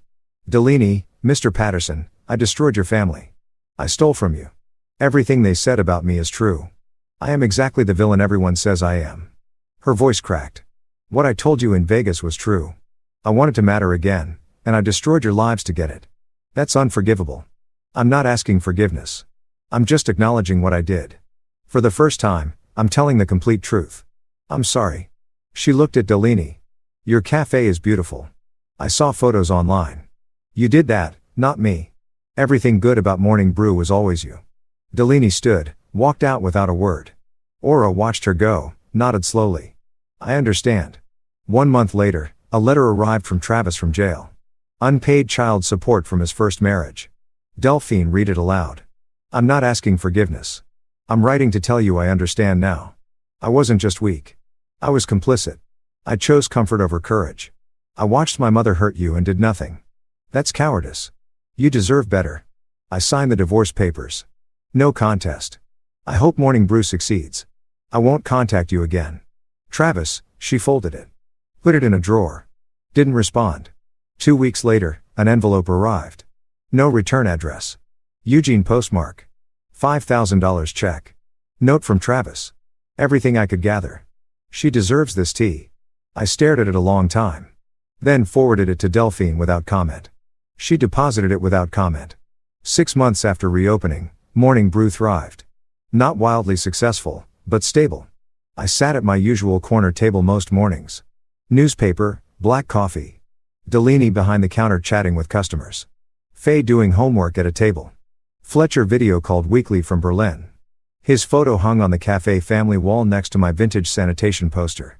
Octavia came in twice weekly writing a book about Portland's food community. Morning Brew featured prominently. Travis sent child support payments on time, never with notes, just checks. Delphine deposited them without comment. Aura still had 8 months left. Delaney never visited, didn't plan to. Aura wrote letters occasionally. Delphine didn't open them. Kept them in a drawer, not for closure, just because throwing them away felt like caring enough to make the effort. The cafe was Delian's, fully hers. No one could take that away. It wasn't the life she'd imagined when I first gave her the keys. It was harder, more complicated, built on rubble and community goodwill, but it was hers. One Saturday morning, someone asked me, was it worth it all that fighting? I looked at my daughter, smiled slightly. Ask me in 10 years, because that's the truth. Victory isn't a moment, it's what you build after. Fletcher appeared on video call at the bar. Dad, you know what's funny? Aura thought an old inspector would be easy. She forgot. I spent 35 years shutting down establishments that thought they were smarter than the rules. He laughed. That's the most you've ever sounded like a movie hero. Heroes don't exist, Fletcher. Just stubborn old men who refuse to let bullies win. Dad, Delaney called from the counter. Order up. Your cinnamon roll is ready. I walked over. She watched nervously. I bit into it. Chewed. Swallowed. Well, perfect. Just like everything else you do. She smiled. Really smiled. The kind that's been missing for months. That right there, that's the victory. Not the legal judgments, not Aura in prison. Not the money raised. Just my daughter smiling while making cinnamon rolls in her own calf. I'm 70 years old. My retirement savings are gone. My daughter's a divorced single mother running a calf. That almost destroyed her. But she's free. She's strong. She survived what tried to break her. The mountain air through the cafe door felt clean. I breathed it in, all of it. Story 2. My wife told me the family vacation was cancelled. Too tight this year, just staying in. So, I spent the day working. That afternoon, my wife's sister posted a video, a full house, turkey carving, family-only invitations. Everyone was there except me. I stayed silent until wife texted, Venmo me $3,000. It's urgent. I replied, ask the family you chose. Then I cut off every payment and watched the fallout. Look, I'm not the kind of guy who throws tantrums when things don't go my way. I'm an engineer, for crying out loud. We solve problems with logic, spreadsheets, and the occasional stress-induced energy drink binge at 2 a.m. So, when my wife Laura sat me down at the kitchen table with that serious face she reserves for bad news and discount shoe sales, I figured we were about to have a real adult conversation about our finances. You know, the kind where two mature people acknowledge that life's expensive and sometimes you've got to make sacrifices. Real heartwarming stuff, honey, she said, doing that thing where she touches my hand like I'm a golden retriever about to hear, he can't go to the park. The family vacation's off this year. Money's just too tight right now. She gave me these puppy dog eyes that could have won an Oscar, and honestly, I bought it. Hook, line, and sinker like an absolute chump. I nodded like the responsible, understanding husband I apparently was back then. Sure, babe, I said, probably sounding like I just agreed to donate a kidney. Times are tough. It's 2025. Everyone's broke unless they're selling crypto or feet pics on the internet. I even threw in a supportive shoulder squeeze because I'm nothing if not a team player. We're in this together, right? For better or worse, in sickness and health, in poverty and whatever the opposite of poverty is that we clearly weren't experiencing. So, I did what any beautiful spouse would do. I canceled my vacation leave at work, which, let me tell you, was about as fun as canceling Christmas. My boss actually looked concerned when I told him I wasn't taking time off. You sure, man? You've been here 3 years and haven't used half your PTO. That's not healthy. But no, I insisted. Got to stay home. Got to save money. Got to be the rock of financial responsibility while the economy does whatever nightmare thing it's doing this week. I even, and this is where I really deserve a medal for husband of the century, offered to pick up extra shifts at the engineering firm, more billable hours, more overtime, more money for the family fund because that's what we do when times are tough, right? We buckle down, we sacrifice, we adult so hard it hurts. That morning started like any other day in my newly vacation-free existence. I was parked at my home desk, drowning in project reports that read like they've been written by robots having existential crisis. CAD files, stress calculations, client emails asking why things cost money. The usual engineering glamour. My coffee was getting cold. My neck was developing that special kind of ache that screams you need a better chair and also a vacation. And I was generally living my best budget-conscious life. Then I saw it, the notification that would fundamentally alter my understanding of marriage, trust, and what constitutes acceptable behavior in a committed relationship. Laura had posted a photo on social media because of course she had because this is 2025 and if you didn't post it, did it even happen?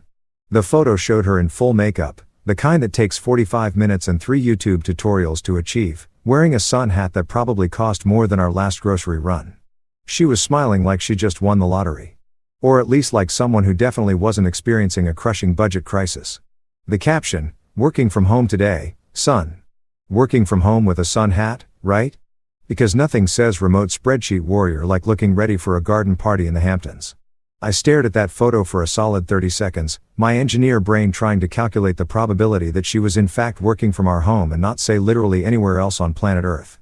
The math wasn't matting as the kids say or used to say. I don't know. I'm busy working to afford a vacation I'm apparently not invited to. But hey, maybe I was overthinking it. Maybe she was just feeling cute, wanted to boost her mood during these tough financial times. Maybe the sun hat was on sale, and she was practicing self-care on a budget. I'm a reasonable man. I can give people the benefit of the doubt. I went back to my reports, tried to focus on load-bearing calculations, and almost managed to convince myself everything was fine. Then 2 p.m. rolled around like a wrecking ball aimed directly at my naive little heart. My phone buzzed with a notification from Instagram, her sister Becky's account, which I followed purely out of family obligation and not because I actually wanted to see 40 photos of her overpriced lattes and inspirational quotes about living your truth. But this wasn't a latte. This wasn't a quote. This was a full HD video that would have been better suited for a food magazine spread or perhaps as evidence in my upcoming divorce proceedings. The video panned across what can only be described as a dining setup that Martha Stewart would weep over. We're talking a full roasted turkey, golden, glistening, probably organic and free range, and personally blessed by a celebrity chef. There were cousins laughing like they were auditioning for a stock photo about family happiness. There were side dishes that could feed a small village. There was champagne. Champagne, the kind that comes in bottles, not boxes, which was already suspicious given our supposed financial situation. And there, right in the center of this Norman Rockwell painting come to life, was my wife Laura, my budget-conscious, vacation-canceling, we're so broke wife. She was wearing a floral dress that I'd definitely never seen before. The kind that makes you look like you're about to frolic through a meadow or star in a commercial about yogurt that makes you happy. Her hair was done. Her makeup was perfect. She was pouring champagne like she was celebrating the fact that her husband was home alone eating leftover pasta and contemplating his life choices. But here's the kicker. The caption that really twisted the knife and then set it on fire for good measure. Family-only vacation. Nothing beats tradition. Turkey red heart sparkles. Family only. Family only. I read it 3 times to make sure I wasn't having a stroke. I checked my marriage certificate. Yep, still valid. I checked the calendar. Yep, still married. I checked my bank account. Yep, still funding this whole operation. But apparently somewhere in the fine print of our wedding vows, there was a clause that said family was a flexible term that could exclude the person legally bound to you when it was convenient for turkey dinners and Instagram content. I sat there at my desk, project reports forgotten, cold coffee mocking me, staring at this video of my wife living her best life at what was clearly not a budget-friendly gathering. The turkey alone probably cost more than my weekly grocery budget. The wine, forget about it.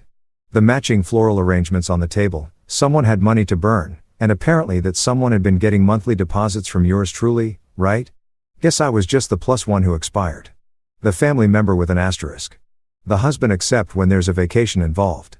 I replayed that video one more time just to make absolutely sure I wasn't hallucinating from too much engineering work and not enough vacation. Nope. Still there, still smiling. Still very much on a family vacation that I had been explicitly told we couldn't afford. And that's when I realized I wasn't having a budget crisis. I was having a clarity crisis because suddenly everything was becoming very, very clear. So here's the thing about betrayal in the digital age. It comes with receipts, high-definition time-stamped geo-tagged receipts that you can watch over and over again until you've memorized every soul-crushing detail. And that's exactly what I did with Becky's little vacation video. I replayed that sucker 12 times. 12. I'm not proud of it, but I'm also not ashamed because each viewing revealed a new layer of what the actual hell that I'd somehow missed before. First viewing, shock. Second viewing, denial. Third through fifth, anger with a side of disbelief. 6th through 10, forensic analysis that would make a detective jealous. 11. Acceptance. 12. Pure unadulterated rage mixed with the kind of clarity you only get when you realize you've been played like a fiddle at a country music concert. I zoomed in on that video like I was enhancing evidence for a crime scene investigation, which, let's be honest, this basically was. There was my father-in-law, Richard, carving that turkey with the precision and showmanship of a Food Network host who definitely wasn't worried about money being too tight. He had this smile on his face, the kind of satisfied grin that comes from a man who's about to enjoy a meal he didn't have to budget for because some sucker, that would be me, had been padding his bank account every single month like clockwork. And there was Laura, my wonderful, budget-conscious we can't afford a vacation wife, pouring champagne like she was celebrating New Year's Eve at a 5-star resort. Not the cheap stuff either. I could tell from the bottle shape. We're talking the real deal. The kind that costs more per bottle than I spend on lunch for a week. Her hands weren't shaking with guilt. She wasn't looking around nervously wondering if her husband might see this. Nope. She was living in the moment, fully committed to this family-only experience, completely unbothered by the fact that she'd lied straight to my face 72 hours earlier. But the real kicker, the table, that glorious, abundant, absolutely not budget-friendly table. I zoomed in on the spread and started doing a mental inventory because that's what engineers do when we're spiraling. We quantify things. There was the turkey, obviously, which had to be at least 20 pounds of organic free range, probably named it before the cooked poultry. There were side dishes that stretched from one end of the table to the other. Mashed potatoes that looked like they'd been whipped by angels. Green bean casserole. Sweet potato something or other with marshmallows on top. Cranberry sauce that was definitely homemade and not from a can like normal broke people use. And then I spotted the seafood. We're talking shrimp cocktail, crab legs, what looked like lobster tails just casually chilling there like they hadn't cost someone's entire paycheck. This table had more seafood than an ocean buffet at a Las Vegas casino. This was not the table of a family in financial crisis. This was the table of people who had money to burn and apparently no shame about burning it while telling me we needed to tighten our belts. Me? I was nowhere in that video. Not in the background, not at the table, not even mentioned in the caption. It was like I'd been photoshopped out of the family, except they didn't even need Photoshop because they just straight up not invited me. I didn't exist in their little vacation bubble. I was Schrodinger's husband, simultaneously married to Laura, and also completely irrelevant to family events. That's when I decided to do some investigating of my own because clearly I couldn't trust anyone to tell me the truth. I opened my banking app with the kind of dread you feel when you're about to confirm your worst suspicions. My hands were shaking a little, which annoyed me because I'm a grown man and I shouldn't be getting the stress tremors over a bank app, but here we were. I navigated to our joint account first, the one Laura and I supposedly shared for household expenses and mutual financial goals. Everything looked normal there. Mortgage payment, utilities, groceries, the usual stuff that keeps life running. But then I clicked over to my personal checking account, the one linked to my paycheck, and that's where things got interesting in the way that interesting actually means absolutely infuriating. There they were, lined up like little soldiers of financial deception. Recurring transfers. Every single month, like clockwork, $3,000 vanishing from my account. The category, family expenses. I scrolled back through the history. 6 months, 12 months, 2 years, $3,000, month after month after month, going to Laura's family.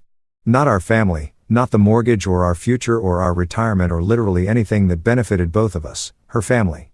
I did the math because that's what you do when your entire reality is crumbling and you need something concrete to hold on to. 12 months time $3,000 equals $36,000 a year. 2 years, $72,000. That's a new car. That's a down payment on a second property. That's a retirement fund that could actually retire. That's 72,000 reasons why we supposedly couldn't afford a vacation while her family was out here living like they had won the lottery. They said money's too tight. But that table had more food on it than most people see at Thanksgiving. They said we needed to budget, but they were popping champagne bottles like they were celebrating something. They said family vacation was canceled, but what they meant was my inclusion in the family vacation was canceled while my bank account was still expected to show up and participate. I sat there staring at those transactions, feeling like the world's biggest idiot. How had I not noticed this before? How had I just blindly approved these transfers month after month without asking questions? Oh, right. Because I trusted my wife. Because I believed her when she said her parents needed help. Because I'm apparently the kind of person who gets taken advantage of and says, "Thank you. May I have another?" But not anymore. Oh, no. Not anymore. I was done being the ATM with a wedding ring. I was done funding vacations I wasn't invited to. I was done being the invisible family member whose only value was his direct deposit. So, I did what any calm, rational, definitely not having a breakdown husband would do. I clicked on every single one of those recurring transfers and hit cancel with the kind of satisfaction usually reserved for popping bubble wrap or watching your enemy trip in public. Cancel. Cancel. Cancel. $3,000 a month. Terminated effective immediately. Then, because I'm petty and I was running on pure spite at this point, I renamed the transfer folder. Used to be labeled family support or something equally noble sounding. Now, for people who actually like me, I even added a little emoji, the shrug guy. If I was going to burn bridges, I might as well make them pretty. I leaned back in my chair, staring at my handiwork, and felt something I hadn't felt in a long time. Powerful in control, like I'd just taken back a piece of myself that had been slowly bleeding out through monthly bank transfers and lies disguised as budget concerns. My phone buzzed with a notification, probably another Instagram update from the family-only vacation. I didn't even look at it. I didn't need to. I'd seen everything I needed to see. I'd learned everything I needed to learn. And most importantly, I'd done everything I needed to do.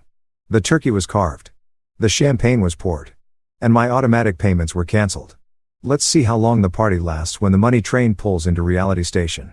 I closed my laptop, grabbed my cold coffee, and took a sip, even though it tasted like bitter regret and old dreams. Seemed appropriate. Everything else in my life had gone cold. Might as well commit to the theme. $3,000 a month gone just like that. And you know what? It felt absolutely fantastic. 3 days. That's how long it took for the consequences of my financial independence to come knocking. 3 glorious, peaceful days where I went to work, came home, made myself dinner without consulting anyone about budgets, and slept like a man who'd finally canceled his subscription to a service he never wanted in the first place. I was living my best life, or at least a significantly less financially abused version of it. I should have known the peace wouldn't last. Peace never lasts when you've cut off someone's money supply. It's like cutting the power to a house. Eventually, someone's going to notice the lights don't work anymore and come asking questions. In this case, that someone was Laura, and those questions came in the form of a text message that popped up on my phone while I was in the middle of a meeting about load-bearing structures. Ironic considering I'd just stopped being everyone's emotional and financial load bearer. My phone buzzed on the conference table and I glanced down out of habit. The preview was enough to make me smile in a way that probably concerned my coworkers. "Hey babe, can you Venmo me $3,000? Urgent. Urgent." That was rich. Everything was always urgent when it came to her family's needs. But apparently inviting me to family gatherings was more of a whenever we feel like it kind of situation, which is to say never. I excused myself from the meeting, walked out into the hallway, and just stared at that text message like it was a piece of modern art. I was trying to understand the audacity, the sheer unfiltered audacity of this woman to ask me for $3,000 after what had happened. But here's the thing about having your eyes open to manipulation. Once you see it, you can't unsee_it. That text message wasn't a request from my loving wife who needed help. It was a transaction request from someone who'd gotten used to me being a human ATM and was now confused about why the machine wasn't dispensing cash anymore. And you know what? I was done being a machine. I was done being convenient. I was done being the solution to problems I didn't create and apparently wasn't important enough to be included in the celebrations that my money funded. So, I smiled. Not a happy smile, more like the smile of a man who's about to watch karma do its thing in real time. I typed out my response with the kind of care and precision I usually reserve for engineering calculations. Every word mattered. Every period was placed with intention. This was going to be good. Ask the family you chose. 6 words, simple, direct, packed with more meaning than a philosophy textbook. I hit send and felt a rush of satisfaction that probably wasn't healthy, but felt absolutely amazing. Anyway, it was like finally saying the thing you've been thinking for years, but were too polite to verbalize. Well, guess what? I was done being polite. Polite got me excluded from vacations while my bank account got a front row seat. I watched the message change from delivered to read in real time. Then I watched as those 3 little dots appeared, disappeared, appeared again, disappeared again. She was typing and deleting, typing and deleting. I could practically feel her confusion through the phone. This wasn't how things usually went. Usually, I just said, "Sure, babe," and moved the money without question, like the good little ATM I was supposed to be. 30 seconds later, I know because I counted because I'm petty like that. My phone started vibrating in my hand. Laura was calling.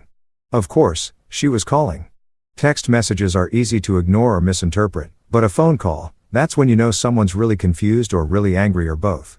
I let it ring twice before answering just to make her sweat a little. Is that childish? Absolutely. Do I care? Not even a little bit. Hello, I answered using my most casual voice like I hadn't just dropped a bomb on our entire financial arrangement. What does that mean? Her voice was sharp with an edge of panic that honestly felt like music to my ears. Not because I wanted her to panic, but because it meant she was finally understanding that something had fundamentally changed. I could have played dumb. I could have pretended I didn't know what she was talking about. But where's the fun in that? Where's the growth? Where's the standing up for yourself and refusing to be treated like a second-class citizen in your own marriage? It means, I said, keeping my voice calm and level like I was explaining a basic engineering concept to a first-year student. I finally took your budgeting advice. I'm tightening things up, too. You know, being fiscally responsible, cutting unnecessary expenses, all that good stuff you were so concerned about 3 days ago when you told me we couldn't afford a vacation. The silence on the other end of the line was beautiful. And I mean beautiful in the way that silence can be when it's filled with the sound of someone's entire worldview crashing down around them. It was the silence of realization, of consequences meeting actions, of the chickens coming home to roost and finding out the coop had been foreclosed. You can't be serious, she finally said, and I could hear her trying to figure out if I was joking. Spoiler alert, I wasn't joking. I'd never been more serious about anything in my entire life, including my wedding vows, which apparently meant more to me than they did to her. Oh, I'm absolutely serious, I replied. And I was still smiling even though she couldn't see it. Maybe she could hear it in my voice, though. That edge of satisfaction that comes from finally standing up for yourself after being stepped on for way too long. See, I did some thinking after you canceled our vacation due to budget concerns. I thought, you know what? She's right. We should be more careful with money. We should really examine where our dollars are going and whether those expenses are actually benefiting us. Both of us together as a married couple. I could hear her breathing on the other end. Quick and shallow. The kind of breathing that happens when someone's getting angry or stressed or both. Good. Let her feel a fraction of what I felt watching that video of the family vacation. I apparently wasn't family enough to attend. So, I looked at our accounts. I continued really getting into it now and I found some interesting recurring expenses. $3,000 a month interesting going to your family every single month for years funding lake houses and turkey dinners and champagne brunches and apparently vacations that I'm not invited to because money's too tight.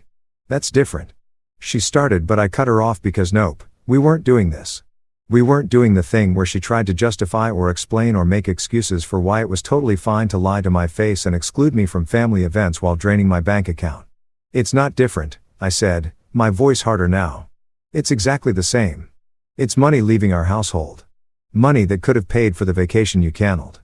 Money that could have done a lot of things, but instead it paid for a party I wasn't invited to. And honestly, I'm done paying for parties I'm not invited to. I'm done funding a family that doesn't consider me family. More silence. This one felt different though. Less shocked, more angry. I could practically hear her gearing up for a fight, getting ready to throw out all the usual arguments about how her parents needed help, about family obligations, about how I was being selfish and cruel, and probably several other things that would be designed to make me feel guilty and reverse my decision. But here's the thing about clarity. Once you have it, it's really hard to guilt trip someone back into ignorance. So, to answer your original question, I said, wrapping this up before she could launch into whatever speech she was preparing, no, I won't Venmo you $3,000. Not today, not tomorrow, not until someone can explain to me why I'm family enough to fund vacations, but not family enough to attend them. Ask the people you actually chose to spend time with. Ask the family that was important enough to include in your family-only vacation. I'm sure they've got the money. I've been sending it to them for years. Her voice came back cold and sharp. You're being ridiculous. This is about my parents potentially losing their house. Then maybe I interrupted. They should have thought about that before planning an expensive vacation and posting about it on social media. Just a thought, from someone who actually understands budgeting. I hung up before she could respond. Just pressed that red button and ended the call. And let me tell you, it felt incredible. It felt like reclaiming power I'd given away without even realizing it. It felt like respect, self-respect, the kind you can only get when you finally stop letting people treat you like you're optional. My phone immediately started buzzing again. Laura calling back, probably ready to really lay into me now. I declined the call. She called again, declined. Again, declined. After the fourth attempt, I just turned my phone to silent and went back to my meeting about load-bearing structures. Turns out, I just tested my own load-bearing capacity. And guess what? I was stronger than I thought. You know what's wild about people who get caught doing shady things? They don't apologize. They don't acknowledge what they did wrong. No, they gaslight you so hard you start wondering if maybe you're the crazy one for being upset about it. And Laura, she had a PhD in gaslighting that I swear she earned somewhere between our wedding day and the turkey dinner I wasn't invited to. She came home that evening acting like nothing had happened. Not like, oops, we had a fight. Let me ease back in a normal conversation. Nothing happened. I mean, full-on Oscar-worthy performance of a woman who genuinely believed that if she just acted normal enough, reality would bend to accommodate her delusion. She walked through the door, dropped her purse on the counter, kicked off her shoes, and said, I kid you not. What do you want for dinner? I was sitting on the couch, laptop open, pretending to work, but actually scrolling through job listings in cities far away from this circus. I looked up at her like she just asked me to solve a quantum physics equation using only interpretive dance. Excuse me, dinner, she repeated. Opening the fridge like this was just another Tuesday and not the day she tried to Venmo shake me down for $3,000 after excluding me from a family vacation. I was thinking maybe we could do that pasta thing you like, the one with the garlic. And you're joking, right? I closed my laptop and just stared at her. You're actually standing there asking me about pasta like you didn't just get caught lying to my face about budget issues while vacationing with your family on my dime? She sighed. Actually sighed like I was the one being difficult, like I was the problem here. She closed the fridge door and turned to face me with this expression that I can only describe as patient mother dealing with a toddler throwing a tantrum. You're overreacting, she said. And those two words right there, that's how I knew we were entering the gaslight zone. You're overreacting is the battle cry of people who know they messed up but are hoping you'll doubt yourself enough to let it slide. Overreacting, I repeated, tasting the word like it was something rotten. I'm overreacting. That's your take on this situation. It was a small family thing, she continued, moving into the living room like she was going to sit down next to me and have a reasonable conversation. I shifted away before she could get too close. I wasn't falling for the physical proximity trick, the one where she sits next to me and touches my arm. And suddenly, I'm supposed to forget that I have a functioning brain. You hate crowded places anyway. I thought I was doing you a favor. A favor? She thought excluding me from a family vacation I'd been funding for 2 years was a favor. This woman really said that out loud with her whole chest and expected me to nod along like it made sense. Oh, right, I said, my voice dripping with enough sarcasm to corrode metal. I must have missed the survey where you asked if I wanted to be excluded. You know, the one where you consulted me about whether I'd prefer to stay home working while you all lived it up on my monthly $3,000 donations. That survey. Refresh my memory. When did I fill that out? She rolled her eyes. She actually rolled her eyes at me like I was being absurd.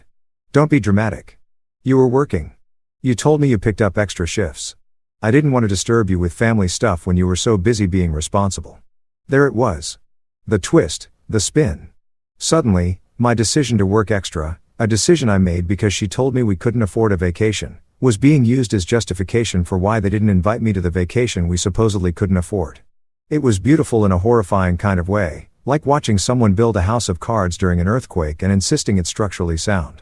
You disturb me anyway, I said, leaning forward digitally on Becky's Instagram. You know the post with the caption family only vacation? That one disturbed me quite a bit. Actually really interrupted my workflow when I saw my wife pouring champagne at a feast that could feed a small nation while I was eating leftover pizza because we're supposedly broke. She had the audacity to look annoyed. Not guilty. Not apologetic. Annoyed. So this is what this is about. Social media. You're punishing my entire family because of an Instagram caption. No, I said, standing up because I needed the height advantage for this conversation. I'm stopping financial support to people who don't consider me family. There's a difference, a pretty significant one, actually. One involves punishment. The other involves basic self-respect and financial boundaries. That's when she switched tactics. I could see it happening in real time, like watching someone change lanes without signaling. Her face shifted from annoyed to concerned. Her voice got softer, and here came the guilt trip I'd been waiting for. My parents could lose their house if you stopped sending money, she said quietly. And there were actual tears forming in her eyes. Actual tears for a house that her parents apparently had enough money to leave for a luxury vacation, but not enough money to maintain without my monthly contributions. Make it make sense. I wanted to feel bad. Part of me, the part that had been conditioned over years of marriage to prioritize her feelings over my own dignity, wanted to cave right there. Wanted to say, okay, you're right. I'll turn the transfers back on. But then I remembered the turkey, the champagne, the lobster tails, the caption, the lies. Oh, no, I said, and I made sure my voice was loaded with the most theatrical concern I could muster. I even put my hand over my heart for dramatic effect. Maybe they can Airbnb that dining room they used for my funeral. You know, the one where you all gathered to celebrate family while I was dead to you. That dining room, I bet it's nice. Probably has good natural lighting for Instagram photos. Should rent for a decent price. Her tears dried up real quick after that. Funny how that happens. That's not fair. She snapped. We weren't celebrating your absence. We were just having a normal family gathering. With a family-only caption. I reminded her, let's not forget that part. The part where you specifically clarified that this event was for family only, which apparently I'm not, despite being legally bound to you in a relationship that's supposed to make us, you know, family. You're twisting everything, she said. And now her voice was rising. Good. Let it rise. Let her get angry. At least anger was honest. Unlike whatever performance she'd been attempting when she walked through the door asking about pasta. I'm not twisting anything. I shot back. I'm just reading what you wrote. Family only.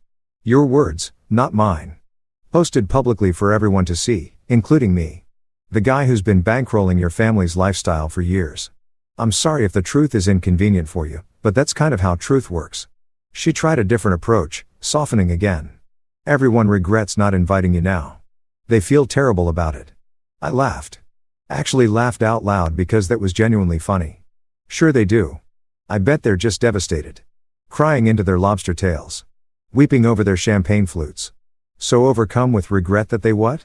Called to apologize, texted me directly, sent a carrier pigeon with a note that says, sorry we treated you like garbage. Or did they just express these regrets to you in private while hoping the money train would start running again? She didn't answer, which was an answer in itself. That's what I thought. I said, people regret things when the ATM stops working.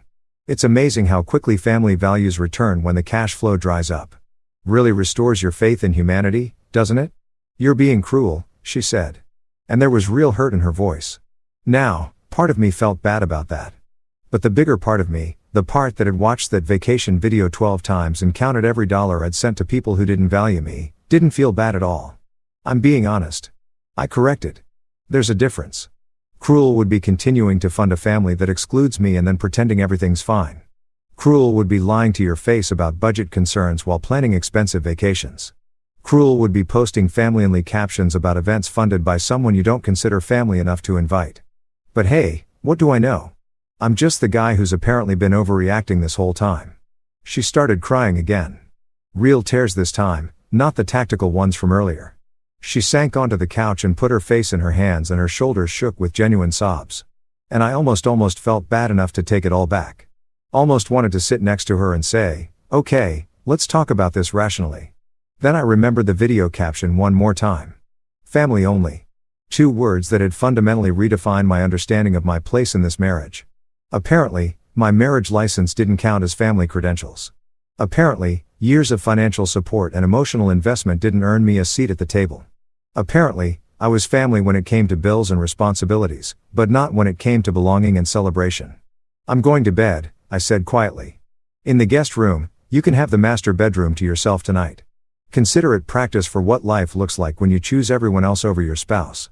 I walked away while she was still crying, and I didn't look back. Not because I didn't care, but because I cared too much about myself to keep accepting less than I deserved. The Gaslight Gala was over. The performance had ended and I for once was leaving the theater before the encore. You ever notice how when someone messes up, they don't just apologize themselves? No. They activate their entire social network like they're launching a military campaign. They deploy the troops. They call in reinforcements. They turn damage control into a group project. And Laura's family. They had apparently decided that Operation Get the Money Back required a full-scale coordinated effort involving every single person who'd enjoyed the turkey dinner at my expense. It started the next morning. I was barely awake, coffee still brewing, when my phone started buzzing like it had developed a nervous disorder. First text, Becky. Second text, her husband, Ronnie. Third call, Laura's mom, Janice. It was like they'd had a conference call the night before and divided up the manipulation duties. Okay, Becky, you take the casual approach. Ronnie, you go for the bro angle. Mom, you bring out the heavy guilt. Ready? Break. I let the first few calls go to voicemail because I'm not a masochist, and I was genuinely curious what kind of messages they'd leave. Becky's was first, and it was a masterpiece of fake casual concern. Hey, just wanted to check in. Laura mentioned you guys had a little disagreement. I'm sure it's just a misunderstanding. Call me back when you get a chance. A little disagreement, right? Like the Titanic had a little water problem. Like Pompeii had a minor volcanic incident. Minimizing my completely justified anger into a little disagreement was so perfectly on brand for this family that I almost had to admire the audacity. But I didn't call back. Instead, I waited to see what the rest of the PR team would do. Ronnie texted next. Yo man, heard things got heated. Wanna grab a beer and talk it out? Yes, the bro approach. Let's grab a beer and you can explain to me why I'm wrong while pretending we're just 2 guys being guys. Never mind that Ronnie had been at that vacation dinner eating food I'd indirectly paid for. Not saying a word about how maybe they should invite the guy whose money made it possible. But sure, let's grab a beer now that the funding's dried up. What perfect timing. I ignored that, too. My coffee finished brewing and I poured myself a cup, savoring the fact that this was my coffee bought with my money in my kitchen without anyone telling me we couldn't afford the good beans. Small victories, people. Small victories. Then Janice called. Laura's mother, the matriarch, the final boss of the guilt trip dungeon. I knew I had to answer this one because if I didn't, she'd just keep calling until I did. And I had to work today and couldn't spend 8 hours declining calls from a woman who'd perfected the art of making you feel terrible for having boundaries. I answered on the 4th ring. Hello, Janice. Sweetheart, she started, and I already knew where this was going because she only called me sweetheart when she wanted something or was about to make me feel guilty about something. I heard about the situation with Laura. I just wanted to call and clear the air. Clear the air, I repeated, taking a sip of my coffee. It was good coffee. Really good. The kind you can afford when you're not sending $3,000 a month to people who don't invite you to their parties. Sure, let's clear it. You go first. There was a pause like she hadn't expected me to be this direct. Good. Keep them off balance. That's my new strategy in life. Well, she continued, and I could hear her gathering her thoughts, probably running through the speech she'd prepared. I want you to know that what happened wasn't personal. It truly wasn't. We never meant to hurt you. You never meant to hurt me, I said slowly. But you did exclude me from a family vacation while telling me that we couldn't afford said vacation. All while I've been sending you $3,000 a month for 2 years. So, while it may not have been personal, it was definitely intentional. There's a difference.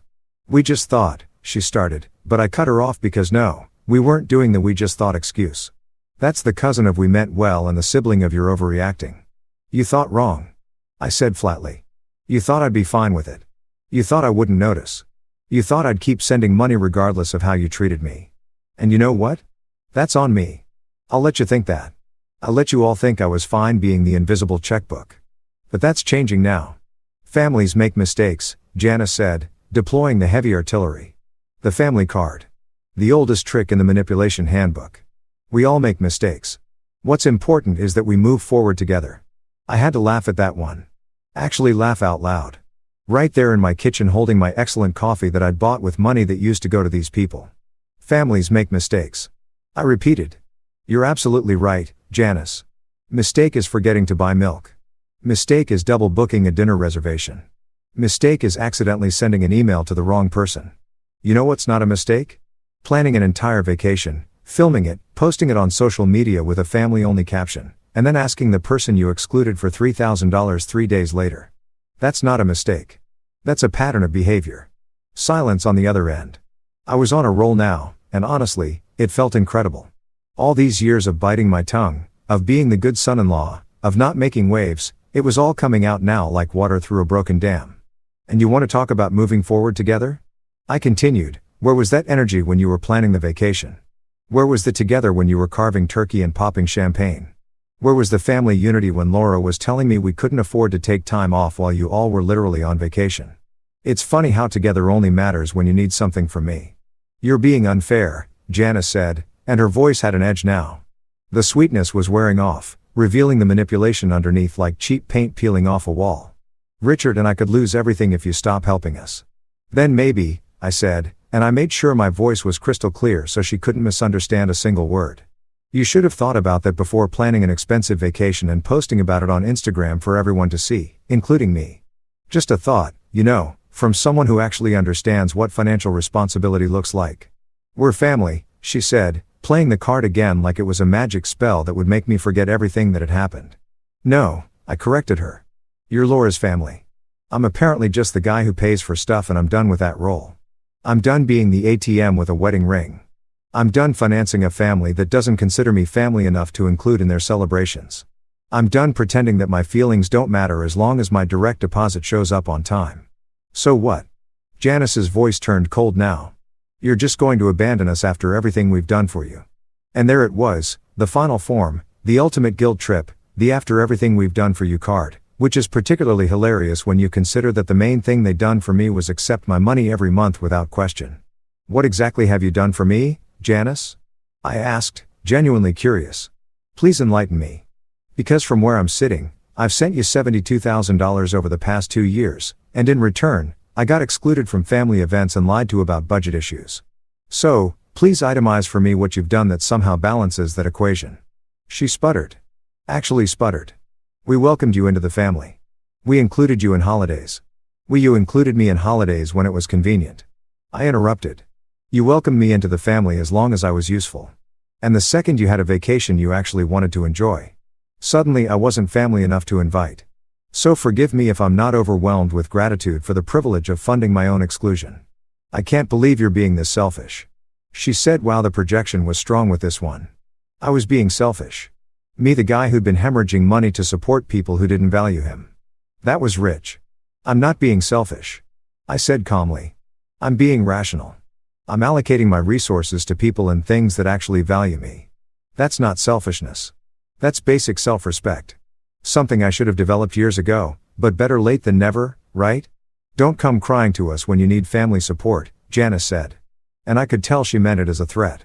But honestly, it sounded like a promise of peace. I won't, I assured her.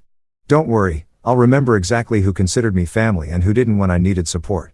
Thanks for making that distinction so clear. I hung up before she could respond. Didn't even say goodbye. Just pressed that red button and ended the call. And it felt like closing a chapter in a book I never wanted to read in the first place. The phone immediately rang again. Becky, I declined. Ronnie declined. Laura calling from work. Declined. It was like playing whack-a-mole with people who suddenly cared about my feelings now that the money had stopped flowing. I silenced my phone, finished my coffee, and got ready for work. As I was leaving, I saw a group text had started in the family chat, the one I was still somehow included in despite not being family-only vacation material. I opened it against my better judgment. Messages from everyone. Becky, can't believe he's doing this. Ronnie, so ungrateful. Janice, we gave him everything. Richard, Laura's dad, finally chiming in. He'll come around. He always does. I typed out one message to the group. I can see all of these, by the way. And for the record, you didn't give me everything. I gave you everything. $72,000 to be exact. You gave me a family-only vacation caption and a masterclass in conditional acceptance. Not exactly a fair trade. Then I left the group chat entirely. Deleted. Gone. Bye. As I drove to work, my phone kept buzzing with individual messages, but I didn't look. I had work to do, a life to rebuild, and exactly zero interest in being the family PR team's rehabilitation project. They wanted me back. They could start by actually treating me like family. Until then, they could figure out their own budget crisis without my help. Funny how that worked out. A week passed. 7 glorious days of silence from the family PR team. 7 days of me actually enjoying my paycheck. 7 days of sleeping in the guest room because Laura and I were in this weird limbo where we lived in the same house but existed in completely different realities. She kept trying to act like everything was fine while simultaneously giving me the cold shoulder, which is a special kind of cognitive dissonance that probably deserves its own psychology term. Then on day 8, Laura tried again, and this time she came armed with what I can only describe as full rom-com mode. I came home from work to find candles lit in the living room. The expensive ones that smell like bergamot and regret or whatever. And dinner was already made, not takeout. Actual homemade dinner, the kind she used to make when we were dating. And she was trying to convince me she was wife material. She was wearing the dress. You know the one. Every guy knows the one. The dress that's supposed to make you forget every argument you've ever had and turn your brain into smooth mush that just agrees with everything. She'd done her hair, put on makeup, and was smiling at me like we were about to have a romantic evening, and not like we were in the middle of the worst marital crisis of our relationship. "Hey, babe," she said, all sweet and soft. "I made your favorite. Thought we could have a nice dinner together and talk." I stood in the doorway, briefcase still in hand, looking at this whole setup like it was a crime scene I was trying to piece together. The candles, the dress, the food, the smile. It was all evidence of a woman who thought she could seduce me back into financial submission. And the sad part, a month ago, it probably would have worked. "We can talk without the candles," I said, setting my briefcase down. "And I'm not really hungry." Her smile faltered, but she recovered quickly. Props for resilience, I guess. "Come on, just sit with me, please. I really want to make things right." Against my better judgment, and probably because some part of me still loved this woman despite everything, I sat down at the table. She served me a plate of chicken parmesan, which was indeed my favorite, and poured me a glass of wine that probably cost more than it should have given our supposed budget constraints. "Babe," she started, and I could tell she'd rehearsed this. Her voice had that carefully modulated quality of someone who'd practiced in front of a mirror. "We just wanted one peaceful trip without stress. That's all it was. It wasn't about you." I took a sip of wine. It was good wine. Of course it was. "So I'm stressed now?" I asked, keeping my voice even. "Is that what I am to your family? The stressful element that needed to be removed for everyone to have a good time?" "No, that's not what I meant," she backtracked quickly. "But I wasn't letting this go. Should I start charging rent for the emotional space I take up?" I continued, putting down my wine glass. "You know, since I'm apparently such a burden on everyone's good time, maybe I can Venmo you monthly payments for the stress I cause by existing in your family orbit." She reached across the table to take my hand, but I pulled away. Not aggressively, just enough to make it clear that physical contact wasn't going to fix this. Her face fell, and I almost felt bad. "Everyone regrets not inviting you," she said. And there was real emotion in her voice now. Not the rehearsed kind, but actual feeling. "My mom feels terrible. Becky's been crying. Even my dad said he wishes things had gone differently." "Sure they do," I said, picking up my fork, but not actually eating anything. "People regret things when the ATM stops working. It's like clockwork. Funny how the guilt only shows up when the money disappears. Really makes you think about what people actually value, doesn't it?" "That's not fair," Laura said. And her eyes were getting watery now. They genuinely feel bad. They want to make it right. "Make it right how?" I asked, leaning back in my chair. "By apologizing? By feeling bad? By lighting some candles and making chicken parmesan and hoping I'll forget that my wife looked me in the eye and said we couldn't afford a vacation while planning to go on one without me? What exactly makes this right, Laura?" She started crying. Real tears this time, not the tactical ones from before. They rolled down her cheeks and dripped onto her untouched dinner plate, and I watched it happen with a weird detachment, like I was observing a scientific experiment instead of my marriage falling apart. "I'm sorry," she sobbed. "I'm so sorry. I was wrong. We were all wrong. I should have invited you. I should have told the truth. I should have valued you more than I valued keeping the peace with my family. And you know what? I almost believed her. Almost let those tears soften me up. Almost reached across the table and said it was okay. We could work through this. Almost fell back into the pattern of prioritizing her feelings over my own self-respect. Then I remembered the video caption. Family only. 2 words that were permanently burned into my brain like a brand. You're sorry because I cut off the money, I said quietly. Not because you hurt me. Not because you lied. Not because you excluded me. You're sorry because there are consequences now and consequences are uncomfortable. That's not true, she insisted, wiping at her tears with her napkin. I'm sorry because I love you and I hurt you and I hate that I did that. Do you though? I asked. And I genuinely wanted to know. Do you love me or do you love what I provide? Because from where I'm sitting, it seems like I'm valued for my paycheck and tolerated for everything else. And I've got to tell you, that's not what I signed up for when I said I do. She was full on crying now, shoulders shaking, mascara running, the whole dramatic scene. And part of me, the part that had loved her for 5 years, that had married her, that had built a life with her, wanted to comfort her, wanted to be the bigger person and forgive and move forward. But the bigger part of me, the part that had finally woken up after years of being treated like a second-class citizen in my own marriage, just sat there and watched. Because you know what? My feelings mattered, too. My hurt mattered too, and I was tired of being the one who always had to be understanding while everyone else got to be selfish. Everyone regrets it, she said again through her tears. Like repetition would make it more meaningful. We all wish we could take it back. I bet you do, I said. I bet you regret it so much. But here's the thing about regret. It doesn't actually change what happened. It doesn't erase the lie. It doesn't unexclude me from that vacation. It doesn't take back the family-only caption. It just means you feel bad now that there are consequences and I'm supposed to what? Pat you on the head and say they're there. At least you feel bad about it. What do you want from me? She asked, her voice breaking. Tell me what I can do to fix this. Tell me what you need. What did I want? That was the question, wasn't it? What could possibly make this right? An apology? Already had that. Didn't fix anything. Money back. I didn't want money back. I wanted respect. Time travel not possible, unfortunately. I want you to understand, I said finally, that you can't treat someone like they're optional and then act surprised when they stop showing up. I want you to understand that love isn't just words and candles and chicken parmesan. It's actions. It's choices. It's choosing to include your partner even when it's inconvenient. It's being honest even when the truth is uncomfortable. It's treating them like they matter. Not just when you need something, but all the time. She nodded, still crying, probably agreeing with everything I said because that's what you do when you're desperate to fix something you broke. And I want you to understand, I continued, that I'm not a bank.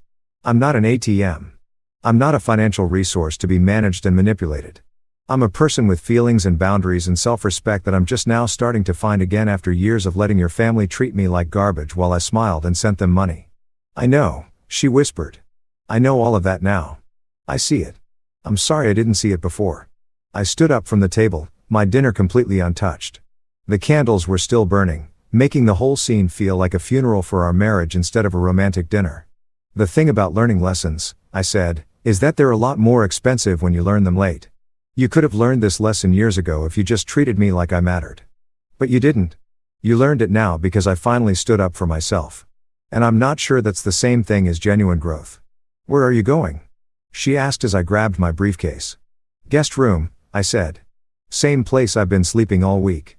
Because apparently marriage vows don't count as family credentials in this house. I left her there with her candles and her tears and her chicken parmesan. And I didn't look back. Not because I didn't care, but because caring about myself had to come first for once. In the guest room, I lay on the bed and stared at the ceiling. And for the first time since this whole thing started, I didn't feel angry. I just felt tired. Tired of fighting. Tired of explaining. Tired of being the one who had to justify why I deserved basic respect and inclusion. My phone buzzed. A text from Laura. I really am sorry. I love you. I looked at it for a long time before responding. Love without respect isn't love. It's just manipulation in a prettier package. She didn't text back after that. And honestly, the silence was kind of nice because peace, I was learning, wasn't about candles and apologies. It was about finally valuing yourself enough to walk away from people who didn't. Turns out $3,000 a month is a lot of money. I know, shocking revelation, right? But apparently Laura's family hadn't quite grasped this concept until the checks stopped clearing and reality came knocking at their door like a very aggressive bill collector. And let me tell you, watching the dominoes fall from my position of newly discovered financial independence was more entertaining than anything Netflix had to offer. It started small little things I noticed through the social media grapevine that I was still technically connected to, even though I'd muted most of them. Becky posted something about tightening the belt and getting back to basics, which was hilarious, coming from a woman who'd posted 17 different brunch photos in the last month alone. Her husband, Ronnie, the guy who'd wanted to grab a beer and talk it out, suddenly had his golf clubs listed on Facebook Marketplace. The same golf clubs he'd bragged about buying just 3 months ago. Premium set, barely used, priced to sell fast. Real fast. Then came the bigger stuff. Laura's parents, Richard and Janice, the king and queen of We Might Lose Everything, listed their lake cabin, the lake cabin they bought 2 years ago, the one they'd used for weekend getaways and family gatherings, and apparently the vacation I wasn't invited to. The listing went up on a Tuesday, and by Friday, Laura was having what can only be described as a complete meltdown in our kitchen. "They're selling the cabin," she said like she was announcing someone had died. "The cabin where we spent every summer, where we made memories. Where I sent $3,000 a month to help maintain." I finished for her, not looking up from my laptop, where I was researching vacation destinations for one, that cabin. She glared at me like I just kicked a puppy. "You're enjoying this." "I'm not enjoying anything," I said, which was partially true. I wasn't enjoying her pain. But was I feeling a deep sense of satisfaction watching natural consequences play out for people who treated me like garbage? Absolutely. I'm just observing. "There's a difference. They're losing everything because of you," she said, and the accusation in her voice was thick enough to cut with a knife. I closed my laptop and gave her my full attention because this needed to be said clearly. No, they're losing things because they made financial decisions based on income they didn't earn. They built a lifestyle on someone else's money, mine specifically, and didn't plan for what would happen if that money stopped. That's not on me. That's on them. That's called poor financial planning. And ironically, it's exactly what you accused us of having when you canceled our vacation. She opened her mouth to argue, but I wasn't done. "And let's be real here," I continued. "They're not losing everything. They're selling a vacation cabin, a luxury property, a second home that they bought with money I was sending them while telling me we couldn't afford a vacation. Do you hear yourself right now? Do you hear how absolutely ridiculous this sounds?" She didn't answer, just stood there with tears forming in her eyes again, and I was honestly getting tired of the waterworks. Crying had been her go-to strategy for weeks now, and it had stopped working around day 3. Meanwhile, I was living my best life. And by best life, I mean I was finally experiencing what it felt like to keep my own money. Without that monthly $3,000 drain, my bank account was actually growing. Revolutionary concept, I know. I'd look at my balance and just smile. Sometimes I'd transfer money into savings just for the thrill of it. Sometimes I'd buy the expensive coffee beans without checking the price first. Sometimes I'd order dinner from the nice restaurant instead of eating leftovers. And every single time I felt a little more free at work, things were actually getting better, too. My colleague Mike noticed the change first. "Dude, you seem different lately," he said during lunch one day. "Like lighter or something. Did you start meditating?" "Nah," I said, biting into my sandwich. A really good sandwich from the deli I usually avoided because it was too expensive. I just cut off some toxic expenses. Freed up a lot of resources. "Smart man," Mike said. "Cutting expenses is good financial planning."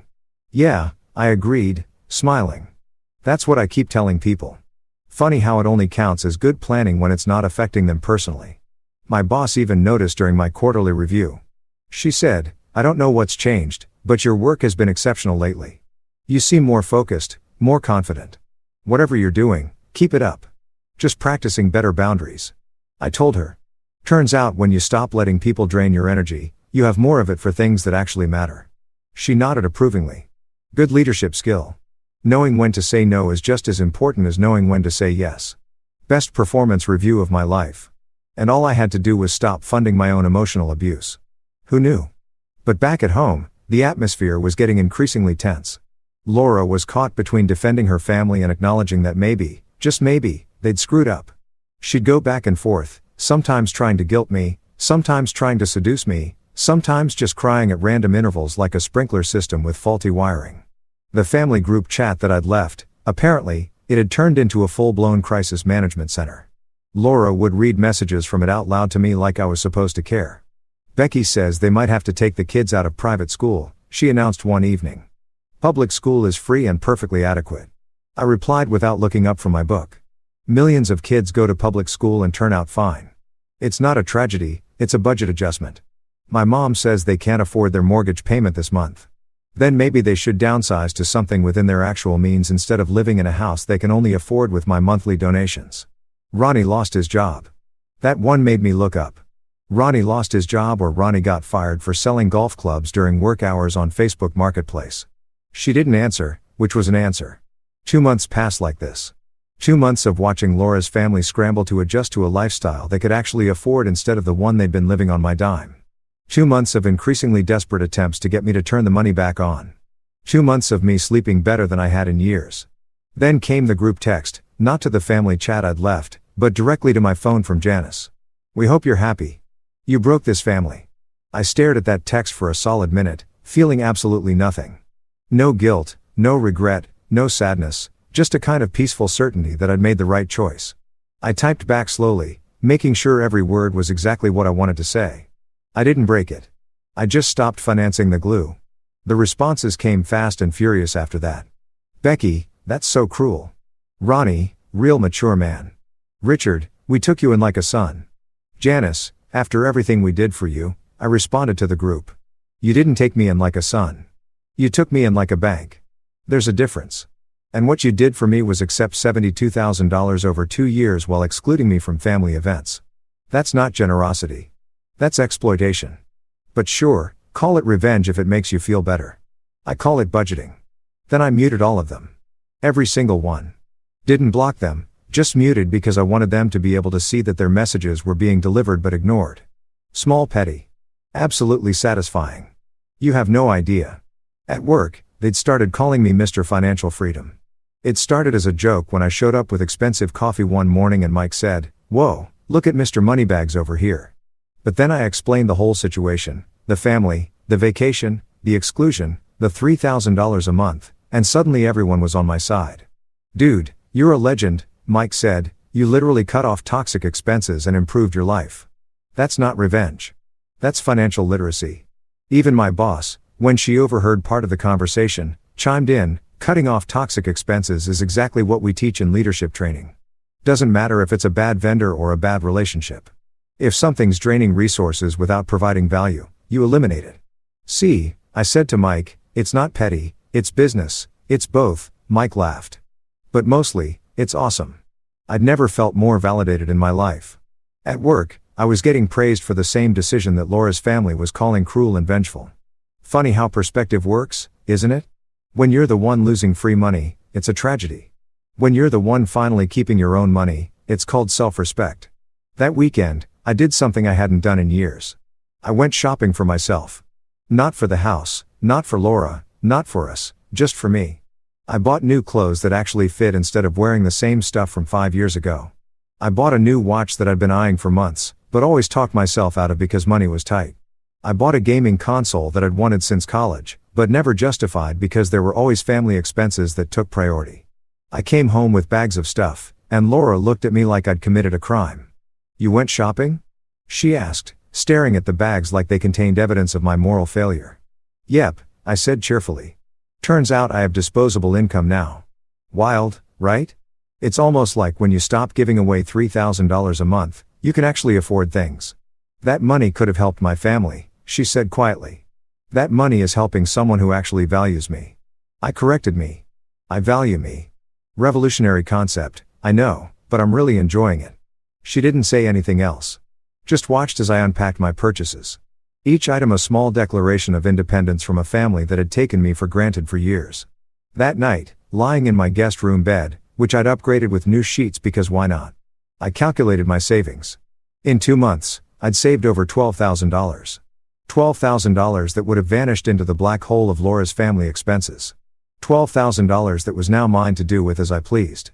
And you know what I pleased to do with it? Plan a vacation. A real one just for me. Because if I was going to be excluded from family vacations anyway, I might as well make my own. 2 months turned into 3, and 3 turned into 4, and with each passing week, the family's group chat apparently descended into what can only be described as a blamefest of epic proportions. I knew this because Laura kept accidentally leaving her phone open to it or reading messages out loud with this pointed tone like I was supposed to feel guilty and immediately reverse course. Spoiler alert. I did not. The messages were honestly impressive in their creativity. They'd moved past simple guilt trips and entered the realm of full-blown victimhood narratives. According to the gospel of the family group chat, I was single-handedly responsible for everything from their financial troubles to global warming. Okay, maybe not global warming, but give them time. I'm sure they'd find a way to blame me for that, too.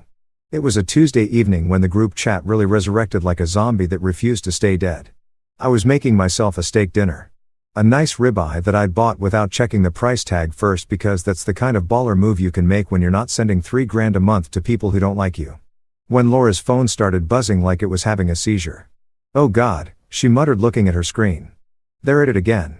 At what? I asked flipping my steak. It was going to be perfect. Medium rare, just the way I liked it. Cooked in a cast iron skillet I'd bought for myself last week. The group chat, she said like that explained everything. They're talking about you. Fun, I said genuinely unbothered. What am I being blamed for today? Economic recession, the fall of Rome, the extinction of the dinosaurs. She didn't laugh. She never laughed anymore. They're saying you broke the family. I plated my steak, added some roasted vegetables that I'd also bought without budget anxiety, and sat down at the kitchen table. Read it to me, I said. I want to hear this. Laura hesitated, but I could tell she wanted to. She wanted me to hear how much I'd supposedly hurt everyone, how much damage I'd supposedly caused, how I was supposedly the villain in this story. So, she opened her phone and started reading.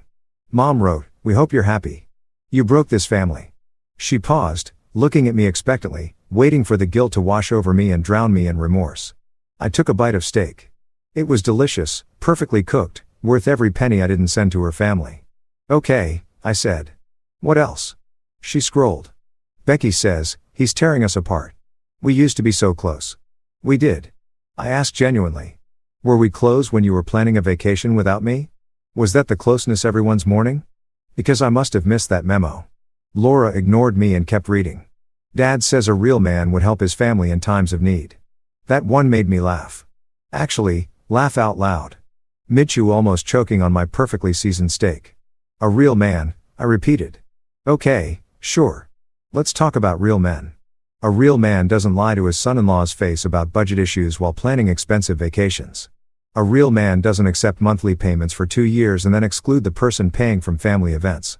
A real man doesn't emotionally manipulate someone and then act shocked when they set boundaries. But sure, I'm the one who's not a real man. That tracks. You're being cruel, Laura said. And there were those tears again right on schedule. No, I corrected, pointing my fork at her for emphasis. I'm being honest. There's a difference. And honestly, I'm tired of being called cruel for having the audacity to stop letting people treat me like an ATM with abandonment issues. I pulled out my phone and opened the Notes app where I'd been keeping a running tally of my savings for months without sending $3,000 a month meant. I'd saved over $12,000. Actually, with interest and not stress buying things because I was depressed, it was closer to $13,000. I showed Laura the screen. See this? I said, this is what your family calls breaking them. I call it fixing me. Perspective is wild, isn't it? She looked away, but I wasn't done. I was on a roll. And honestly, that steak had given me energy and confidence. You want to know what's really breaking your family? I asked. It's not me cutting off money they never earned. It's the fact that they built their entire lifestyle on someone else's income and never thought about what would happen when that person got tired of being used. That's not my fault. That's theirs.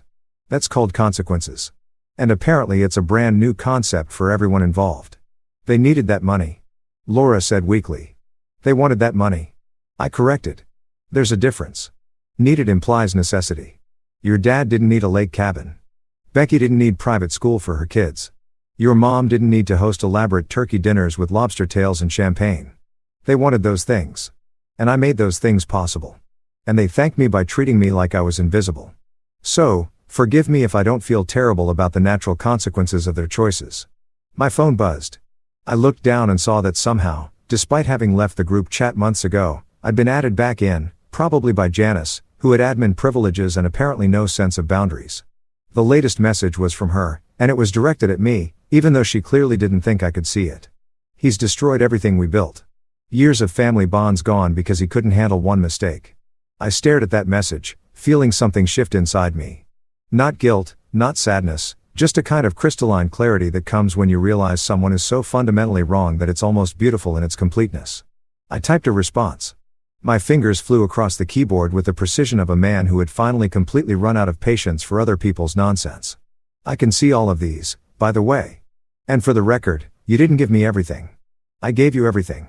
$72,000 over 2 years to be exact. You gave me a family-only vacation caption and a masterclass in conditional acceptance. Not exactly a fair trade. You didn't make one mistake. You made a series of calculated decisions to exclude me while benefiting from my money. That's not a mistake. That's a pattern. And I'm not destroying anything. I'm just refusing to fund my own exclusion anymore. Big difference. I hit send and watched the chaos unfold in real time. The typing indicators went crazy. Becky started typing. Ronnie started typing. Richard started typing. Everyone had an opinion and they were all desperate to share it. Becky, this is exactly what I'm talking about. So vengeful. Ronnie, bro, you're really going to die on this hill. Richard, we raised you better than this. That last one made me laugh so hard I nearly spit out my wine. Raised me? I typed back, you didn't raise me. You tolerated me as long as I was useful. And FYI, Richard, I'm pretty sure my own parents raised me and they raised me to have self-respect and boundaries. Thanks for your concern, though. Janice jumped in. This is what's wrong with your generation. No sense of family values, no loyalty. I took a deep breath, finished my bite of steak, and composed what would be my final message to this group chat. I wanted it to be perfect. I wanted it to capture everything I'd been feeling for months. I wanted it to be so clear and so definitive that there would be no room for misinterpretation. Let's talk about loyalty, I typed. Loyalty is a two-way street. You want to talk about family values? Family values means including your son-in-law in family vacations instead of lying to him about money. Family values means not exploiting someone's generosity for years and then acting shocked when they stop being generous. Family values means treating people like they matter, not just their bank accounts. You don't get to cry about broken loyalty when you were never loyal to begin with. You were loyal to my money, not to me. There's a difference, and I'm sorry you're just now learning it. I paused, then added one more thing. Also, this isn't revenge. It's budgeting. You know that thing Laura told me we needed to do when she canceled our vacation? Turns out she was right. We didn't need to budget. So, I budgeted you out of my life. Not because I'm vengeful, but because I'm finally valuing myself enough to stop funding people who don't value me. Call it whatever you want. Revenge, cruelty, selfishness. I call it self-respect. And it costs exactly $3,000 less per month than my old life did. Then I left the group chat again, deleted the whole thing from my phone, blocked the group number so they couldn't add me back. I was done. Completely, totally, utterly done. You shouldn't have said that, Laura said quietly, staring at her phone where the messages were probably exploding with outrage. Probably not. I agreed, cutting another piece of steak. But it felt amazing. And you know what? I'm tired of not saying things because they might upset people who have zero problems upsetting me. I'm tired of being the one who has to be understanding and patient and forgiving while everyone else gets to be selfish and demanding and cruel. I'm tired of playing a game where the rules only apply to me. At work the next day, I told Mike about the group chat incident. He literally stood up and applauded. Dude, that's the most badass thing I've heard all week. You just verbally destroyed an entire family dynamic in one text message. Multiple text messages. I corrected. I wanted to be thorough. Even better, he said, you know what this is? This is leadership. Standing up for yourself, setting boundaries, refusing to accept treatment that's beneath you. They should teach this in business school. My boss overheard again. These cubicle walls are way too thin. And actually came over. I hope you don't mind me saying this, but watching you develop boundaries over the past few months has been impressive from a professional standpoint. You've gone from someone who lets people walk all over them to someone who knows their worth and demands respect. That's growth. Thanks, I said, genuinely touched. It only cost me $72,000 in a marriage to figure it out. Cheap twice the price, she said. Seriously, self-respect is priceless. Everything else is just money. That evening, I came home to find Laura packing a bag. Not a small overnight bag, a big suitcase. The kind you pack when you're leaving for a while. Going somewhere? I asked, though I knew the answer. My parents' house, she said without looking at me. I can't do this anymore. The fighting, the tension, watching you destroy my family. I'm not destroying your family, I interrupted. Your family is experiencing the natural consequences of their actions. That's different. Whatever, she said, zipping up her suitcase. I need space to think, to figure out if this marriage is even worth saving. And you know what? I didn't try to stop her. Didn't beg her to stay. Didn't promise to change or reconsider or turn the money back on. I just said, okay, take all the space you need. She looked at me like she'd expected me to fight for her. But I was done fighting. I was done begging to be valued. I was done being the only one trying to save something that maybe wasn't worth saving. She left and I finished my dinner alone in a quiet house that suddenly felt more peaceful than it had in years. For months turned into a beautiful, peaceful existence that I'd started calling my freedom era. Laura was still at her parents' house, occasionally texting me things like, "We should talk" or "I miss you." Which I'd respond to with increasingly non-committal replies like, "Okay," or "Noted." Because I discovered something revolutionary. I didn't actually miss the chaos. I missed the idea of marriage. Sure, the companionship, the partnership, all that wholesome stuff, but the actual reality of being married to someone who valued her family's comfort over my basic human dignity. Yeah, I wasn't missing that at all. And my bank account, my bank account was absolutely thriving. It was like watching a plant grow after you finally remember to water it and give it sunlight and stop letting toxic people drain all its nutrients.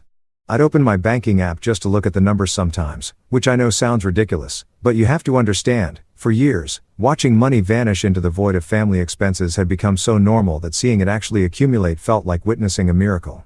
For months of saving $3,000 a month, plus the money I wasn't spending on trying to make Laura happy, plus a decent bonus from work for that killer project I completed, meant I'd saved over $12,000. Actually, with everything factored in, it was closer to 14 grand. $14,000 that was mine, all mine, sitting in my account like a middle finger to everyone who told me I was being selfish. So, I did what any rational person would do with their newfound wealth and freedom. I booked myself a vacation, a real one. Natata, maybe we can afford this if we cut back on everything else vacation. A proper no-expense spared first-class flight and oceanfront resort kind of vacation to Cabo San Lucas, Mexico, because I'd always wanted to go and Laura had always said it was too expensive while simultaneously funding her family's lake cabin adventures. The irony was not lost on me. In fact, I was drowning in irony. Swimming in it, building a house out of irony bricks, and living there rentrée. I spent an entire Saturday planning this trip. And let me tell you, it was the most fun I'd had in years. I wasn't checking prices compulsively. I wasn't calculating whether I could afford it. I wasn't asking anyone's permission. I was just choosing things I wanted. A beachfront suite with a private balcony. Sure. All-inclusive meal plan at the resort's 5-star restaurants. Absolutely. Scuba diving excursion? Why not? Deep sea fishing trip? Hell yes. Spa package. You know what? I deserve it. By the time I was done booking, the total came to just under $8,000 for a week-long trip. $8,000. The old me would have had a panic attack. The old me would have canceled it immediately and put the money toward family expenses. The old me would have felt guilty for even looking at the prices. The new me? The new me hit confirm booking with the biggest smile on my face and zero regrets. I didn't tell Laura about the trip right away. Why would I? We were separated. She was at her parents' house probably being told daily about what a terrible person I was. And honestly, I didn't owe her an explanation for how I spent my own money. But word travels fast in the age of social media. And apparently my excitement was visible enough that Mike noticed at work. "You're in a good mood lately," he said during lunch one day. "Like suspiciously good. Did you win the lottery or something?" "Better," I said, pulling up the resort photos on my phone. "I'm going to Cabo solo for a week." "Leaving in 3 weeks," Mike whistled, looking at the pictures of pristine beaches and infinity pools. "Damn, that's fancy. Good for you, man. You deserve it after all the crap you've been through." "Thanks," I said, and I meant it.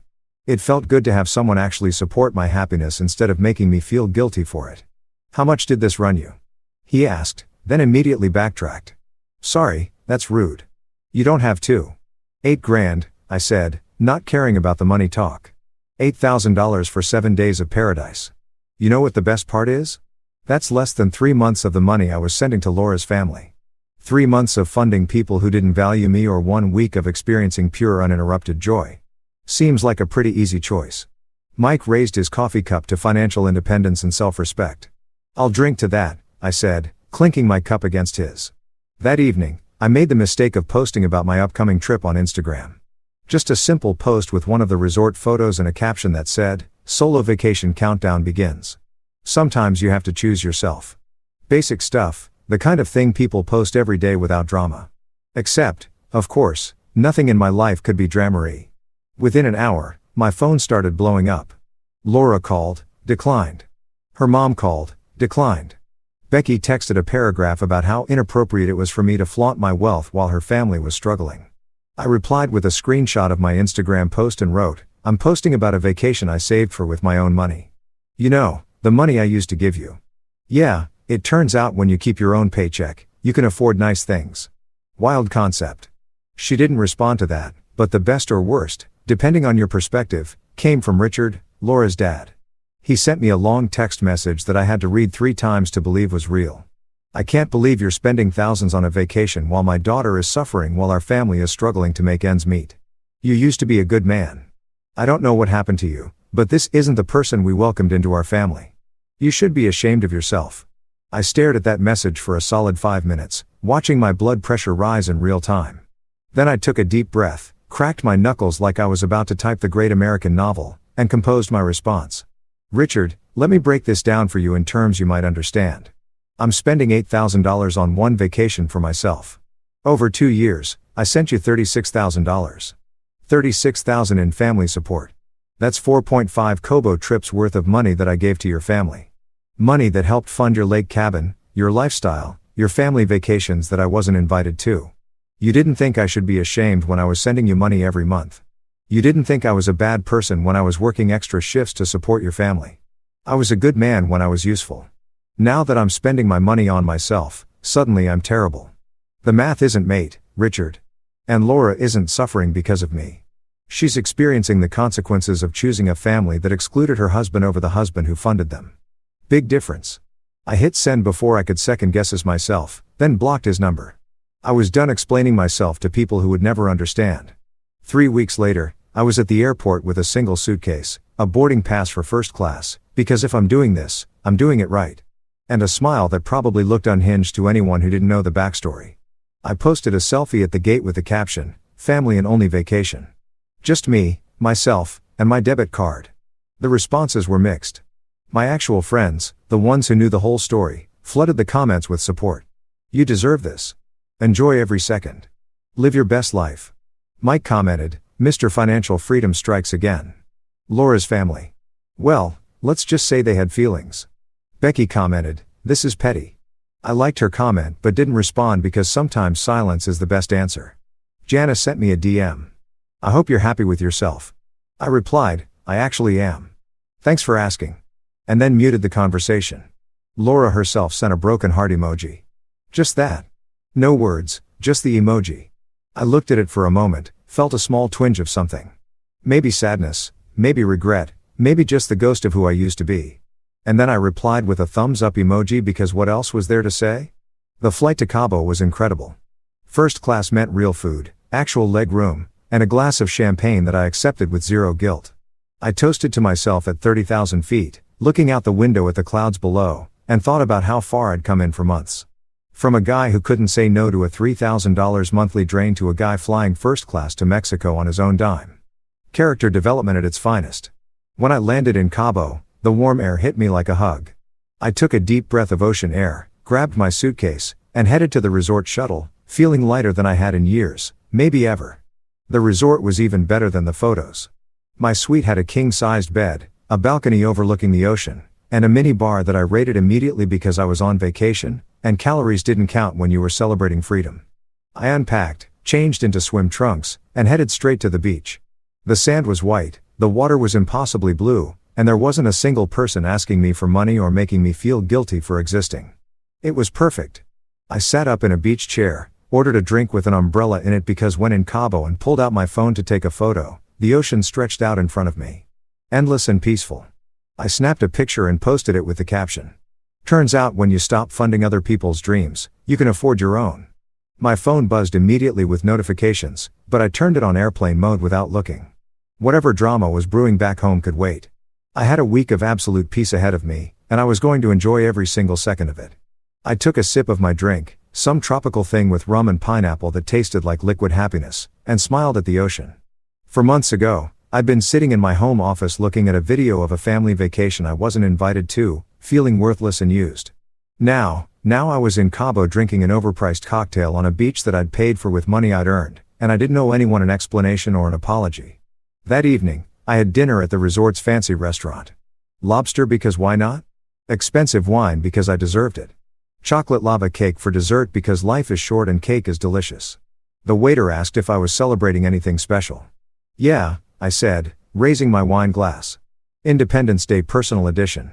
He didn't get the joke, but that was okay. I got it and that was enough. Later, back in my suite, I stood on the balcony watching the moon reflect off the ocean, and I felt something I hadn't felt in years. Complete peace. No guilt, no anxiety, no wondering if I was doing enough for people who didn't appreciate it. Just peace. Just me. Just freedom. And it had only cost me everything I thought I wanted to get everything I actually needed.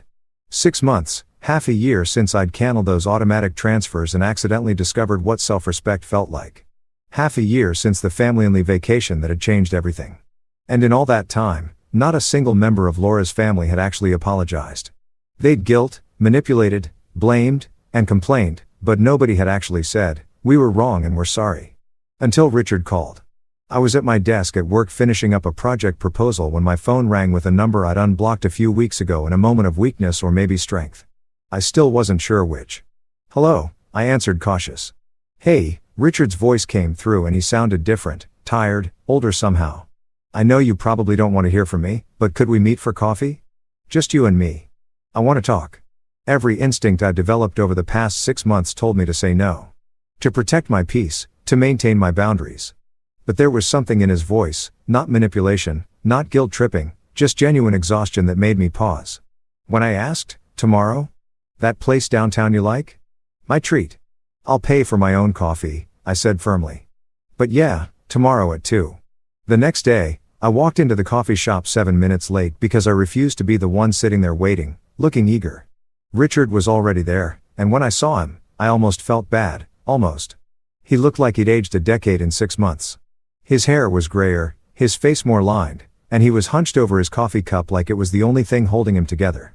"Thanks for coming," he said as I sat down across from him. I ordered my coffee, the expensive one, because I could afford it now, and waited. This was his meeting. He could start. "I owe you an apology," he said finally, not meeting my eyes. "A real one, not the kind where I apologize, but then explain why you're also wrong. Just an apology." I took a sip of my coffee and said nothing. Let him work for it. "We made a mistake," he continued, and his voice cracked slightly. "A big one. We assumed you'd understand. We assumed you'd be fine with it. We assumed a lot of things about you because you never complained, never pushed back, never said no. And that's on us, not you. We took advantage of your generosity and we justified it by telling ourselves we were family and family helps each other. But we weren't helping you. We were just taking." I kept my face neutral, but inside something loosened. Not forgiveness exactly, but acknowledgement that he was finally seeing it. "Laura's been miserable," he said quietly. "Living back home, crying every night, realizing what she lost. The whole family's been different. Without the lake cabin, without the easy money, everyone's had to actually look at their lives and figure out what they can actually afford. And it's been hard. Really hard." "Good," I said, and my voice was flat. "It should be hard. That's called reality. That's what most people live in while you all were living in a fantasy funded by my paycheck." "You're right." Richard nodded and he looked me in the eye for the first time. "You're absolutely right. And I know saying sorry doesn't fix it. I know it doesn't undo the hurt or give you back the $72,000 or the years of being treated like you didn't matter, but I am sorry. Genuinely, deeply sorry you needed that wake-up call," I said, leaning back in my chair. "You all did because you weren't going to stop. You would have kept taking and taking until either I had nothing left or I had a breakdown. And you know what the sad part is? If you just invited me to that vacation, we probably wouldn't be here. If you just treated me like I actually mattered instead of like a convenient bank account, I would have kept helping. But you didn't. You chose a caption over a relationship." "I know," he said, and there were actual tears in his eyes now. Genuine ones. "We were wrong. We were selfish. We were," he paused, searching for the word entitled. "We felt entitled to your money because you never said no. And that's not an excuse. It's just the truth of how we saw it. We needed this. Needed to lose everything to understand what we had. I took another sip of coffee, processing. Part of me wanted to stay angry to hold on to the righteous fury that had sustained me through 6 months of rebuilding myself. But another part, a quieter, more tired part, just wanted peace. No hard feelings, I said. Finally. I mean it. I'm not holding a grudge. I just reallocated funds from family drama to self-respect. Better return on investment. Richard laughed. A short, sad sound. Always the engineer. Everything's an equation. Some equations are simple. I said respect equals respect. Value equals value. If the equation doesn't balance, you solve for the missing variable. In this case, the missing variable was my self-worth. And Laura, he asked carefully, have you talked to her? She texts. I admit it a lot. Says she misses me. Says she's learned her lesson. Says she wants to work on things. Do you believe her? I thought about it. Really thought about it. I don't know. I said honestly. Maybe she has learned. Maybe she hasn't. But either way, I learned something, too. I learned what I'm worth. And I'm not going back to being someone's optional extra who only matters when it's convenient. That's fair, Richard said, nodding slowly. More than fair, actually. We sat in silence for a moment, the coffee shop noise filling the space between us. Finally, Richard stood up, extending his hand. Thank you, he said. For meeting me, for listening, for being honest, and for teaching us all a lesson we desperately needed, even if we hated learning it. I shook his hand. You're welcome. And Richard, good luck. I mean it. I hope you all figure it out. As I left the cafe, my phone buzzed. Laura, right on cue, miss you. I looked at the message for a long moment, thinking about everything that had happened. 6 months ago, I would have melted at those 2 words. Would have run back, eager to make things work, willing to forget just to avoid being alone. Now I typed, ask Becky if she can Venmo that feeling. And for the first time in my entire relationship with Laura, I laughed genuinely, freely laughed at my own joke, not caring if it was petty or mean or justified because it was true. And truth, I'd learned, was more valuable than keeping the peace. I walked out into the sunshine, my coffee in hand, my bank account healthy, my self-respect intact. The family had their wake-up call. Laura had her regrets. Richard had his apology. And me, I had something better than all of that combined. I had peace. Real earned, hard-fought peace. And apparently, it only cost $3,000 less a month than misery. Best investment I ever made. Story 3. After years abroad, I came home and found my mom living as a maid in the $1.5 million house I bought, while my brother lived there like an owner. She didn't even know who I was. I called my lawyer that night.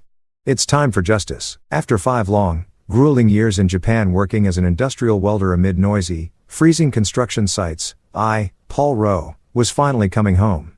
The plane touched down at Los Angeles International Airport, and I rushed straight out, hailed a taxi, and headed directly to the small house on the outskirts of the city that I had bought for my mother before I left.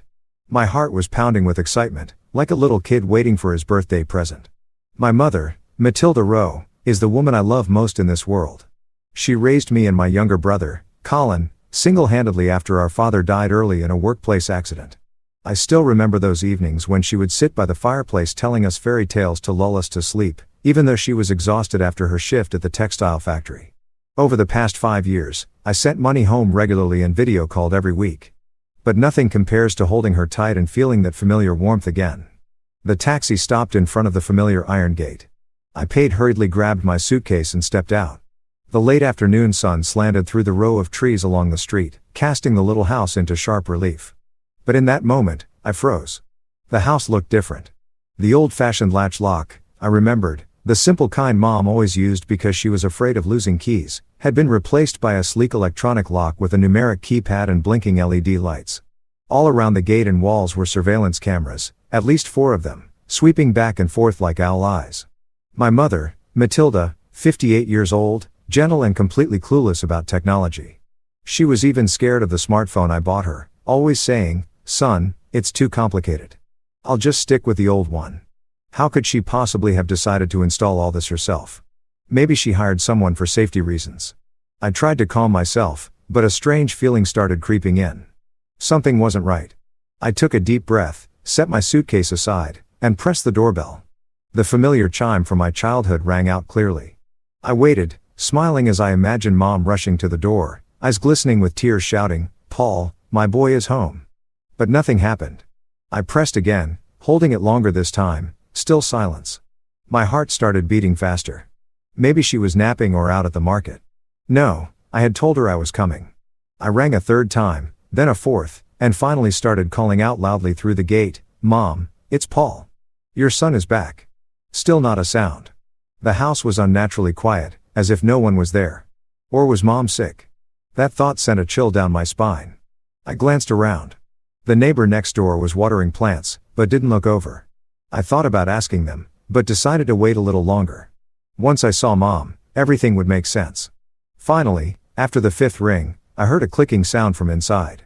The door swung open, and I stood there stunned. It wasn't Mom. It was Colin, my 28-year-old younger brother.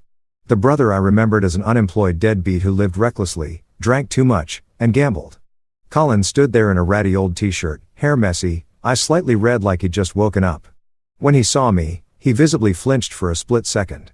I caught it clearly as if he was genuinely shocked. Then instantly he broke into a huge, almost forced smile, teeth showing, but the smile not reaching his eyes. "Brother Paul, oh my God, you're back. Why didn't you tell me you were coming?"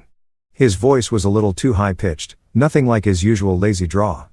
Before I could answer, Colin rushed forward and threw his arms around me in a tight hug, slapping my back hard, acting over the top happy. I was taken aback. My brother had never been this affectionate. When we were younger, we fought all the time because he was lazy and I ended up doing all the chores. The last time I saw him before leaving for Japan, we had argued because he borrowed money and never paid it back. Now this hug, it made a slight weariness rise inside me. Something felt off. I patted his shoulder and gently pushed him away. "Yeah, I'm back, but why are you here? Where's Mom?" Colin laughed loudly and pulled me inside. "Come in. Come in. We'll talk inside. Carla, babe, Paul's home." He ushered me in like he owned the place. I stepped through the gate, dragging my suitcase, and immediately noticed that the entire interior had been transformed. The familiar living room with the old sofa where Mom used to sit knitting was now furnished with shiny leather couches, a huge flat-screen TV mounted on the wall, and brand new shelves filled with trendy decorations. Little statues, modern voses. The whole atmosphere felt like it belonged to a young couple, not a kind old lady like my mother. I frowned and looked around. "The house has changed a lot, huh? You did all this?" Right then, Carla, Colin's 27-year-old wife, came out of the bedroom. She was wearing a short dress, hair tied up high, flashing a bright but strangely artificial smile like she was performing. "Paul, hi. It's been forever. Colin talks about you all the time." Her voice was sweet, but I could sense the strain. Carla and Colin had gotten married 2 years before I left, and I remembered her as the demanding type who constantly pushed Colin to make more money while she herself did nothing but shop. Now, watching her standing there holding a glass of water, eyes darting quickly toward the kitchen, everything felt even stranger. I sat down on the sofa, trying to stay calm. "Where's Mom? I've been calling and she never came out." Colin sat next to me, slapping my thigh. "Oh, Mom's in the kitchen. She's doing great. Don't worry." But he hesitated for a split second and his voice dropped a little. I raised an eyebrow. "In the kitchen? We've been talking so loudly. How come she didn't hear? She always used to rush out right away." Colin gave an awkward laugh. She's a bit tired doing something. I'll go call her." Before he could react further, I asked directly, "Why are you and Carla living here? This is Mom's house, the house I bought for her before I left. Don't you two have your own place?" Colin answered smoothly, as if he'd rehearsed it. "Well, about a year after you went abroad, Mom started getting weaker. She became forgetful, sometimes dizzy. I thought it was dangerous for her to live alone, so I suggested my wife and I move in to take care of her." Mom agreed right away. She said it's nicer to have family around, less lonely. I was a bit surprised since when had Mom gotten weak? Why hadn't she mentioned any of this during our video calls? But I didn't suspect too much because I knew Mom loved her children and grandchildren, especially Colin, even though he was a mess. She had lived alone for 5 years. It made sense that she agreed to let Colin move in to ease the loneliness and have someone to talk to and cook with. I nodded. "Oh, I see. That's good. I'm glad you thought of Mom." But deep down, a small doubt flickered. Why hadn't she ever told me about this? I glanced at Carla and caught her shooting a quick, unreadable look toward the kitchen, a mix of worry and caution before she immediately smiled again, hiding whatever it was. A cold shiver ran down my spine, like an invisible hand tightening around my throat. My heart raced, cold sweat breaking out on my back. Something was seriously wrong here. The changed house, new locks, cameras everywhere, Colin and Carla living here, and Mom not coming out to greet her son after 5 years apart. I stood up. Never mind. I'll go see her in the kitchen myself. Colin jumped up, too. Yeah, let me take you, but I didn't wait. I headed straight for the kitchen. Every step felt heavy. The air in the house suddenly became oppressive, tense like in a horror movie. I could hear the faint clinking of dishes from the kitchen. But why wasn't Mom calling out? The bad feeling surged stronger, and I pushed the kitchen door open hard, ready to face whatever was waiting on the other side. And then I froze on the threshold, my heart almost stopping. There in front of me was my mother, Matilda. But not the mother I remembered. She was wearing an old crumpled maid's outfit, the faded apron she used to wear only when scrubbing the house years ago. She was bent over the kitchen sink, looking exhausted, visibly gaunt and frail. Her hands trembling as if she had no strength left. Those rough, calloused fingers that had worked hard her entire life now shook violently as they clutched a sponge. Water dripped from the faucet onto the wet floor. The heavy air in the kitchen was thick with the smell of detergent mixed with leftover food. But what truly paralyzed me was the sight of her. The strong woman who had single-handedly raised my brother and me, now reduced to a shadow, weak and utterly drained. Why was she doing housework in this condition? My throat tightened, tears welled up, but I forced them back. I called out to her, my voice strangled as if someone were choking me. She turned her head slowly and looked at me with dull, vacant eyes, as though struggling to recognize a distant face from a foggy memory. Her hair had turned much grayer, tangled and unkempt. Her face was so sunken I barely recognized her. Deep wrinkles carved into her skin, cheeks hollow, eyes cloudy behind a veil of mist. She used to be radiant, always beaming when I came home. But now she looked as if she had aged 10 years in the 5 I'd been away. Pain stabbed through my chest like a sharp knife. How had Mom ended up like this? I had sent money home faithfully every month, believing she was living comfortably. Yet the reality in front of me left me reeling. She stared at me for a long time, blinking as if trying to focus. Then a faint spark of recognition flickered in her eyes. She stammered. "Paul, my son, you're back." Her voice trembled, breaking off between words, her feet shuffled slightly as if she wanted to come closer. She let the sponge fall from her hands, water dripping onto the floor. In that moment, hope flared inside me. I wanted to rush forward and hug her right then. But instantly, Colin cut in from behind, his voice quick and loud. "Mom, go rest. You're not feeling well. You shouldn't be working so hard or you'll wear yourself out."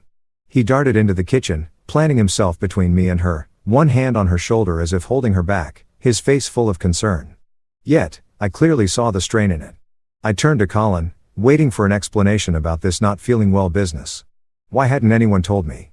But in that split second, I saw him flinch, his shoulders tensing before he forced himself to relax and flash an awkward smile. "Paul. Mom gets tired really easily. Let me help her." I frowned. The unease inside me grew stronger. Why was he reacting so fast as if he'd rehearsed this exact scenario? Colin spoke hurriedly, his voice rising slightly with tension. "Lately, Mom's been really forgetful. Sometimes she remembers things, sometimes she doesn't. And she gets emotional easily. She cries when she sees people she knows. Come on, let's take her to the living room and talk there. Standing here too long will tire her out." Carla appeared in the doorway, her tone soft, but her eyes flashing with calculation. "He's right, Paul. I'll get her some water to feel better." Their reactions were too quick, too perfectly synchronized, like they had practiced this, prepared answers for every possible question. The strange feeling inside me swelled like a balloon about to burst. What were they hiding? Why did Mom look so utterly exhausted? And why had they left her washing dishes alone? I didn't wait any longer.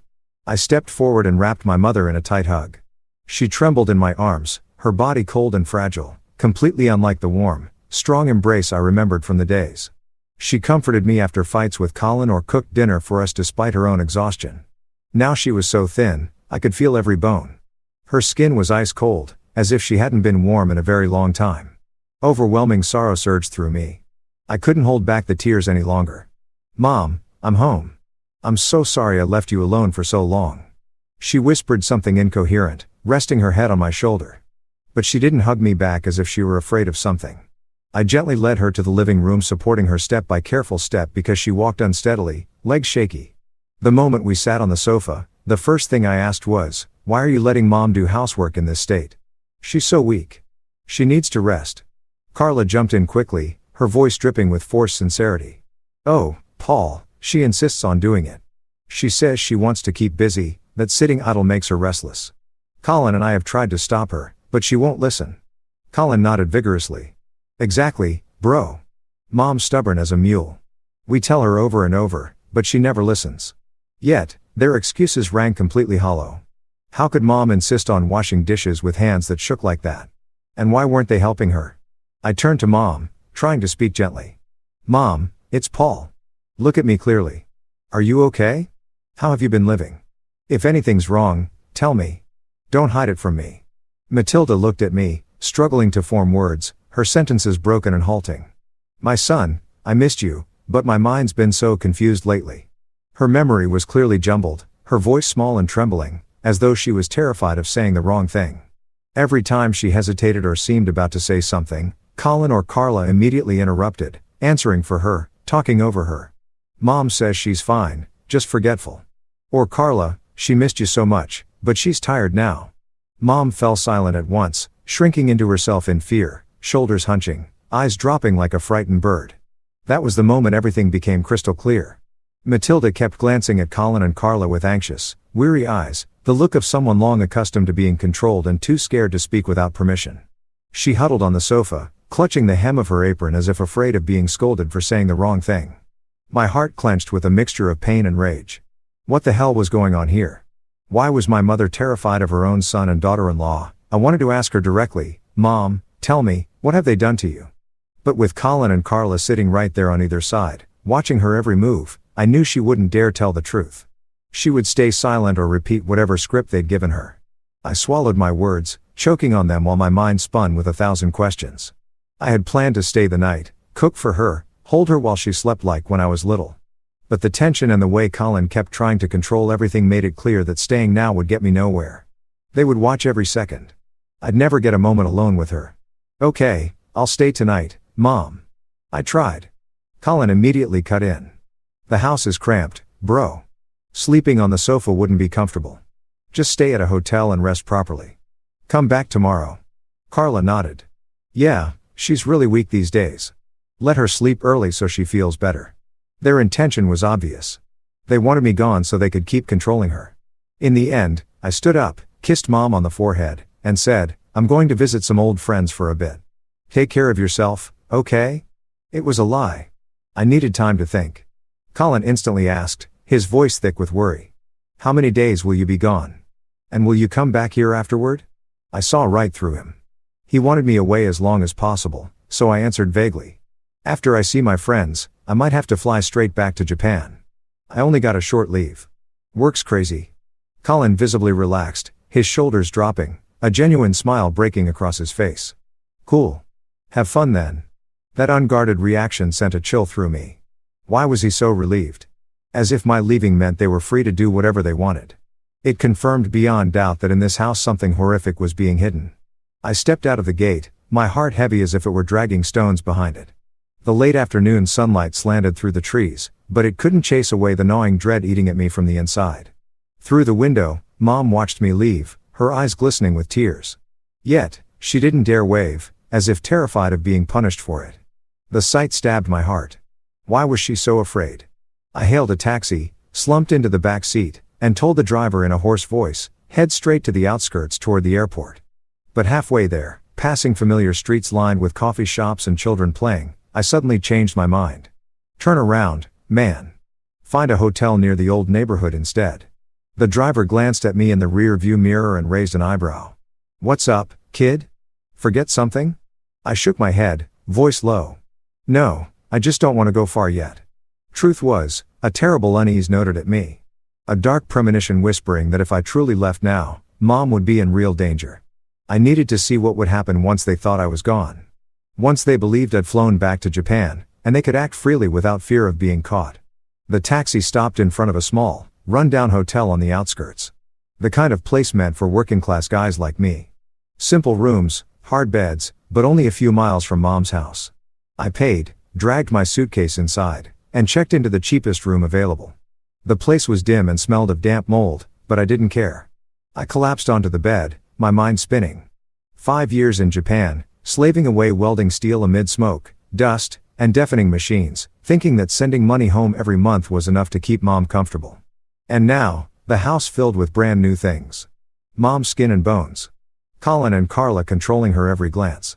I remembered our recent video calls. She'd always cut them short, saying, "I'm fine, son." But her eyes avoided the camera as if someone were watching her.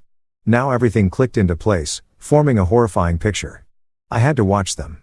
I had to find proof. But how could Colin do this? He was my little brother, blood of my blood. When we were kids, we played together. I taught him how to kick a soccer ball. Mom would smile and say, "You two love each other. Always protect one another." And now he'd betrayed her for money. The thought sent ice through my veins. I lay awake all night, the distant sound of traffic echoing like a warning. For the next few days, I watched from a distance, acting like an amateur detective. Early each morning, I put on an old jacket and baseball cap, stood at the street corner a safe distance away, hiding behind the trees. I saw Colin and Carla forcing Matilda to take some kind of pills every day. Each morning, they made her sit at the dining table.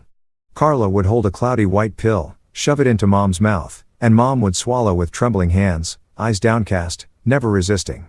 I thought they were vitamins. She really was weak. Maybe she needed them, so I didn't dwell on it at first. But why was she growing more and more dazed? I remembered how strong she used to be, walking to the market, laughing. Mom still got plenty of strength.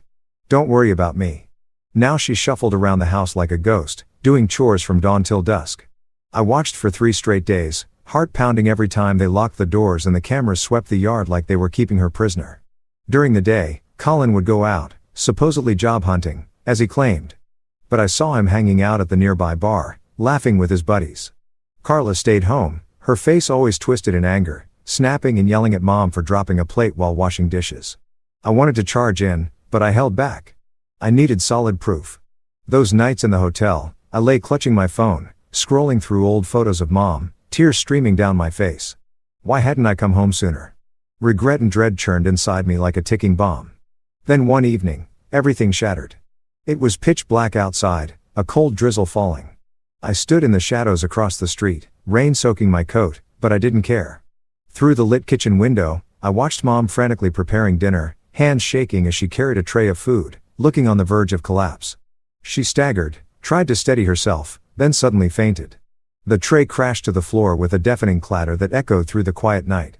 My heart seized as if someone were crushing it.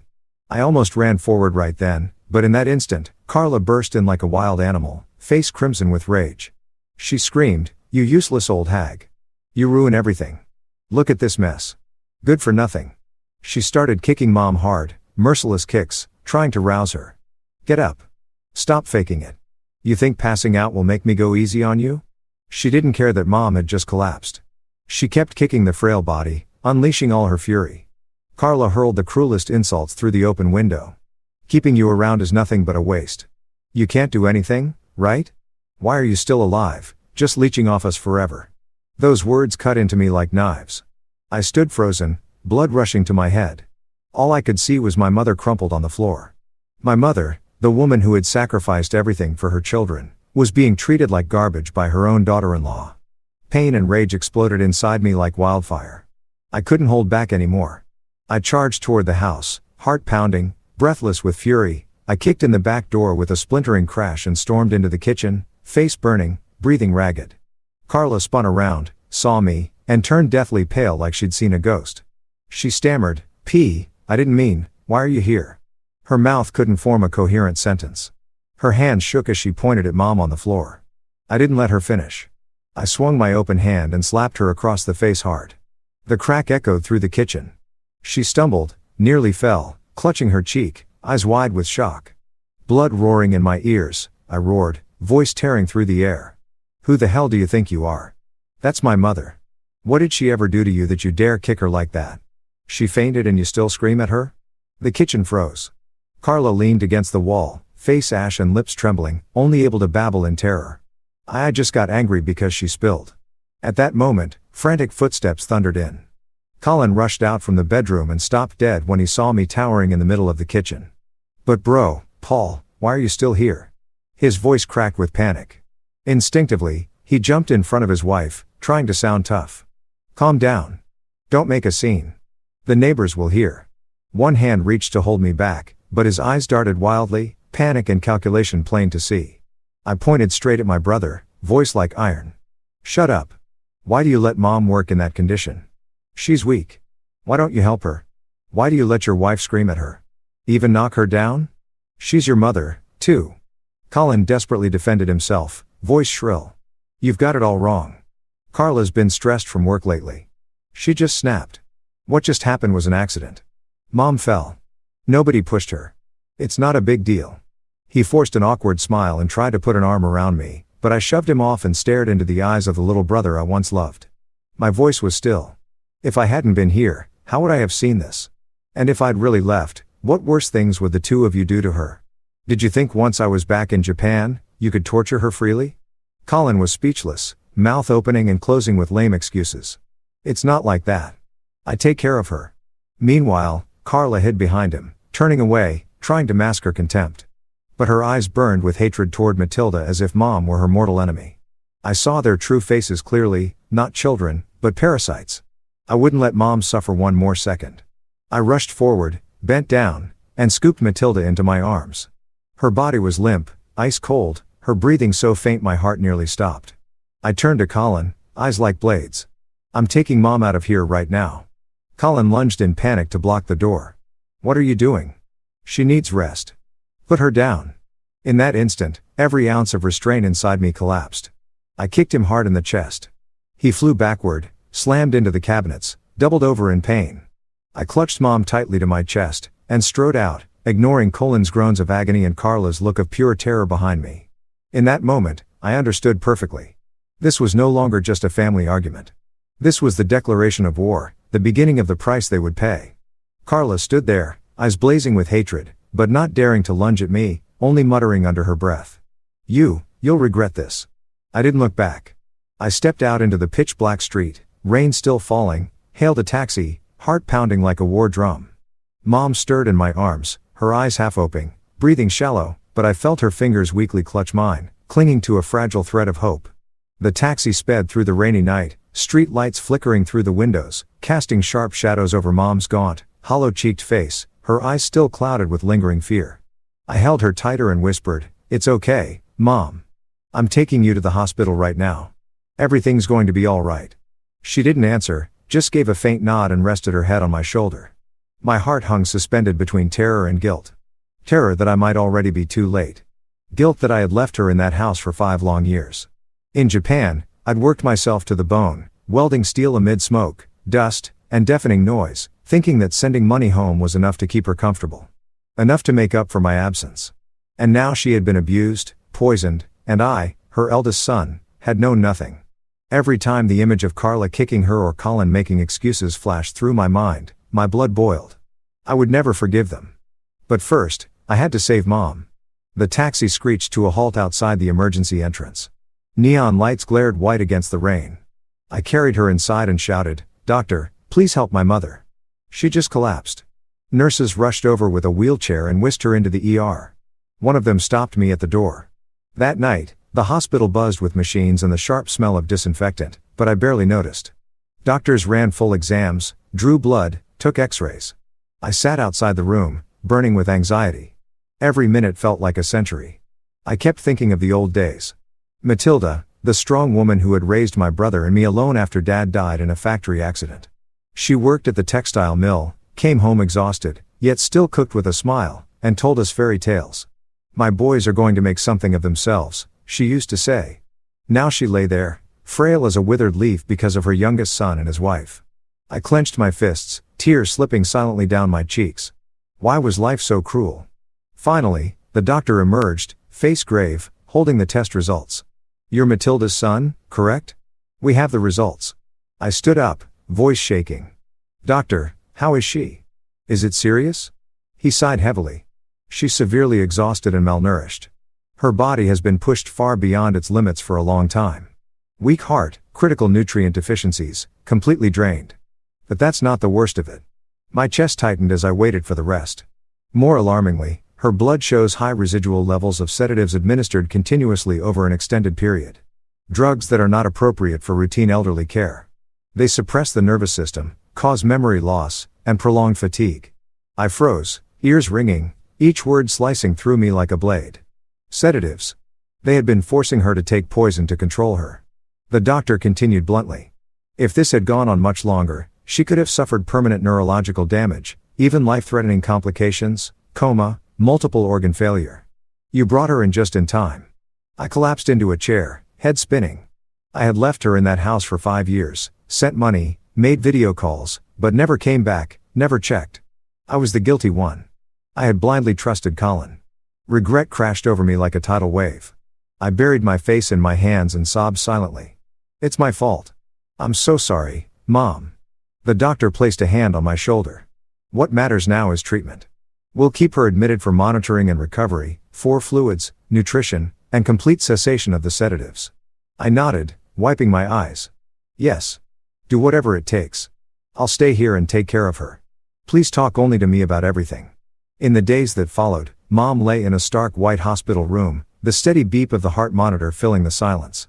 Thanks to 4 fluids, vitamins, proper nutrition, and stopping the sedatives entirely, Matilda slowly began to regain clarity. Her eyes were no longer vacant. A spark of awareness returned. She looked at me and gave a weak smile. Paul, you really came back. I took her hand, voice thick with emotion. Yes, Mom. I'm here now. Just get better. Okay. She started recognizing people clearly again, speaking coherently, no longer days like that first day I found her in the dark kitchen. She asked about the nurses, the doctors, even reminisced. I remember the night you left for Japan. I cried all night. Every word healed something inside me, yet also reminded me of the pain she had endured. I never left her bedside. I took care of every meal, every nap, every little thing. Mornings, I washed her face and spoon-fed her nutritious porridge. Come on, Mom. It's good. Afternoons, I told her funny stories from Japan to make her laugh. Nights I sat holding her hand while she slept, listening to her steady breathing. In the quiet hospital nights, with only rain tapping the window, I wondered what Colin and Carla were doing now. Mom grew stronger day by day. Color returned to her skin. Her hands stopped trembling. The doctor checked her and smiled. Excellent progress. No traces of the drugs left in her system. I breathed a sigh of relief, but the weight in my heart remained. Why did she have to suffer like this? One sunny afternoon, golden light streamed through the window, warming the room. I gently asked, Mom, why did you let them treat you that way? Why didn't you tell me?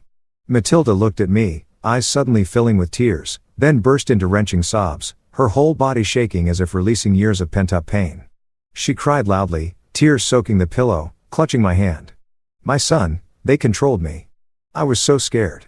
I held her, stroking her back. Tell me everything, Mom. It's okay now. When she finally calmed down, she wiped her eyes and began voice trembling, each word cutting me to the core. She told me that sometime after I left for Japan, Colin and Carla came asking to stay just temporarily. They were having a hard time. Because she loved her son, she happily agreed, thinking it would be nice to have family around. At first, they were attentive. Carla cooked. Colin fixed things around the house. Mom was overjoyed. I thought they had changed. But within months, their true colors emerged. They took over the house as if it were theirs, forced her to do all the chores, and monitored her every hour. They said, an old woman needs to keep busy to stay healthy. But really, they made me clean and cook from morning till night, she said, choking up. They forbade her from going out. It's dangerous, Mom. Gradually cut off contact with neighbors by installing cameras and locking the doors. Then they started giving her vitamins for the brain to keep you sharp. She took them at first thinking they were harmless. But soon her mind grew foggy, her body weak, her memory fragmented. She forgot names, dates, everything. When she tried to refuse the pills, they forced her and threatened. If you don't obey, we'll put you in a nursing home, and those places are hell. Terrified and cornered, she obeyed right up until the day I returned. It hurt so much, son, but I endured it so you could work in peace. I asked why she never called me. She shook her head. I don't know how to use the phone properly and Colin controlled it, took it away. If I tried to call you on my own, they'd starve me for days. Just water, no food, she recounted one time she secretly tried to call me. Carla caught her, snatched the phone, and screamed, "Do you want to starve?" They locked her in her room for 2 days until she nearly passed out from hunger. Hearing all this, I gripped her hand so hard it hurt. My chest crushed by pain, rage, and burning guilt. How dare they? Colin, my own brother, my blood, tortured our mother like this. I held her tight. I'm so sorry, Mom. I'll make this right. She stroked my hair. All I need is you, Paul. Her story opened a black abyss. They hadn't just physically abused her. They had poisoned her mind and isolated her completely. I now understood those video calls, her silence, her averted eyes. They had been sitting right there watching. Fury surged through me, mixed with cold determination. What was their motive? Money? The house? I would find out. But first, Mom had to be fully strong again. In the days that followed, I lived in a state of total chaos, as if trapped inside a whirlwind with no way out. By day, I sat beside Mom's hospital bed, smiling, chatting with her, spoon-feeding her nutritious porridge, telling funny stories from Japan. Like the time I nearly fell off the scaffolding in a strong wind, or the best sushi I'd ever eaten. But inside my head, everything was a storm. I was torn between blind rage that made me want to storm back to the old house, punch Colin square in the face and scream, "You piece of filth," and endless self-reproach. How could I have been so blindly trusting? For 5 whole years, I sent money home faithfully, $1,000 every single month, thinking that was enough to keep Mom comfortable, enough to make up for my absence. In reality, I had abandoned her, left her alone to face 2 monsters wearing the masks of son and daughter-in-law. Every night, lying on the hospital room's hard sofa, I tossed and turned, haunted by the image of Mom being kicked across the kitchen floor, mixed with memories of her smiling face the day I left for Japan. Take care of yourself, son. I'll be waiting for you. It was my fault. If I had come home sooner, if I had checked more carefully, none of this would have happened. I couldn't understand why Colin and Carla could treat our mother with such cruelty, or what their real goal was. What could they possibly want from a kind old woman? The money I sent, the little house I bought for her with my own sweat and blood. The thought sent ice through my veins like an invisible hand squeezing my throat. The feeling that a much larger conspiracy was lurking behind everything wouldn't let me sit still. I couldn't just wait for Mom to recover and do nothing. The knowing dread was like the ticking of a time bomb. I suddenly remembered an old high school friend who once mentioned a private investigator who could dig up any secret. The next morning, while Mom slept soundly after her IV drip, I slipped out of the hospital and called Daniel. I asked him about a trustworthy pie. "Paul, be careful," Daniel said, voice worried. "But I know a good one, Jack Heron. Specializes in family cases and financial tracking. I'll send you his number." I called Jack immediately, voice shaking as I gave him the short version. "My brother and his wife have been abusing my mother. I need them watched." Jack listened calmly. "I understand, Mr. Paul. I'll monitor the couple's every move. Home, work, finances, $500 a day, but I guarantee results." I agreed on the spot and wired the advance, heart pounding like I was awaiting a verdict. This was the first step. I would no longer let them walk free. Just a few days later, Jack contacted me through an encrypted call, voice low. "Paul, I have extremely serious information, enough to prove their real motive. Meet me at the coffee shop near the hospital." My heart hammered in my chest. I told Mom, "I'm just going to grab some food." Then rushed out into the light drizzle that made the air feel even heavier. In the small cafe, Jack sat in a dark corner with a thick folder. He slid it across the table. I got an audio recording from their living room while Colin and Carla were talking. I placed a legal listening device through the window. "You authorized it." I put on the earphones, pressed play, and my world collapsed. Carla's shrill voice. "We have to hurry and finish transferring the house title to us, Colin. All is back. Things could fall apart if he stays too long." Colin, anxious. "I know. Tomorrow, I'll contact our usual notary. That guy will rubber stamp everything. Mom's forged power of attorney is still valid. Just a few more signatures and it's done." Carla pressing. "Get it finished fast. I'm not losing this house. Paul's money transfers are almost gone. We need to sell the place for capital." The recording ended with their laughter as if they were discussing a business deal instead of stealing their own mother's home. I sat frozen, ears ringing, hands trembling around the earphones. Transfer the house title. Forged power of attorney. They were planning to seize the very house I had bought with years of blood and sweat so Mom could live out her days in peace. Jack continued gravely. "That's not all. I also discovered that the savings account in Matilda's name has been systematically drained over a long period. All withdrawals made by Colin using the forged power of attorney. I accessed the bank system. Here are the statements." He pushed over pages dense with numbers. The balance was exactly the money I had wired home every month for 5 years. More than $60,000 now almost completely gone. Only a few hundred left. The statement showed the money had been spent on gambling, luxury shopping, vacations, designer clothes, paying off gambling debts at local casinos, and personal indulgence for both of them. Transactions included $5,000 to a loan shark, $2,000 for a diamond ring for Carla, even expensive concert tickets. I held the folder and went numb, tears blurring my vision. I never imagined they weren't just stealing the money I sent. They were deliberately destroying Mom's health, drugging her into a stupor so she couldn't resist, isolating her so no one would interfere. All to seize everything. Now it all made sense. Forcing the sedatives, controlling her every move, cutting her off from the world. It wasn't random cruelty. It was a calculated plan from the start to strip her of her assets. They moved in pretending to care, gradually turned her into a slave, bled the bank account dry, and prepared to transfer the house. If I hadn't come back when I did, she would have been dumped in a nursing home or worse, slowly killed by the drugs, and they would have walked away with everything. Pain, rage, and guilt crashed over me like a tidal wave. I sat in that cafe, gripping the folder until my knuckles went white, tears streaming down my face. How could Colin do this? My little brother, who sobbed in my arms when Dad died. Now he sold our mother for money. Amid the chaos, one thing became crystal clear. There was no turning back. If I stopped now, Mom would remain a victim forever and people like them would keep destroying others. I wiped my tears and said firmly, "Thank you, Jack. I'm hiring you to expand the investigation. Dig deeper into the bank transactions. Trace the forged documents and all their contacts with the notary's office." Jack nodded. "Done, but be extremely careful.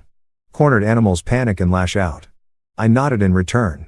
After that, I quietly prepared the rest myself. Called the bank to verify statements, backed up every record, photographed every piece of evidence I had, every tiny fragment saved for the coming confrontation. For the first time since returning, the pain and fury inside me were joined by something colder and unbreakable. Resolve. I would not let them get away with this. They would pay with prison, with losing everything they stole from my mother. I walked back to the hospital. Mom was sleeping peacefully under the pale yellow light. I sat beside her bed, took her thin hand in mine, and whispered, "I'll protect you. This time, no one will ever hurt you again." Outside, the night was deep and still. Inside my head, every link of a plan was quietly locking into place, silent, tense, like a massive storm, gathering strength before it breaks. After gathering all the documents from the detective, I took the entire dossier to Daniel Harper, a close friend from college who is now a criminal and civil attorney. Daniel is tall, wears thick glasses, and is always as calm as a rock. But when I gave him a quick summary over the phone, his voice turned dead serious. "Paul, get to my office right now. This is no joke." His office sat in the city center, a small but tidy room lined with law books and thick with the smell of strong black coffee.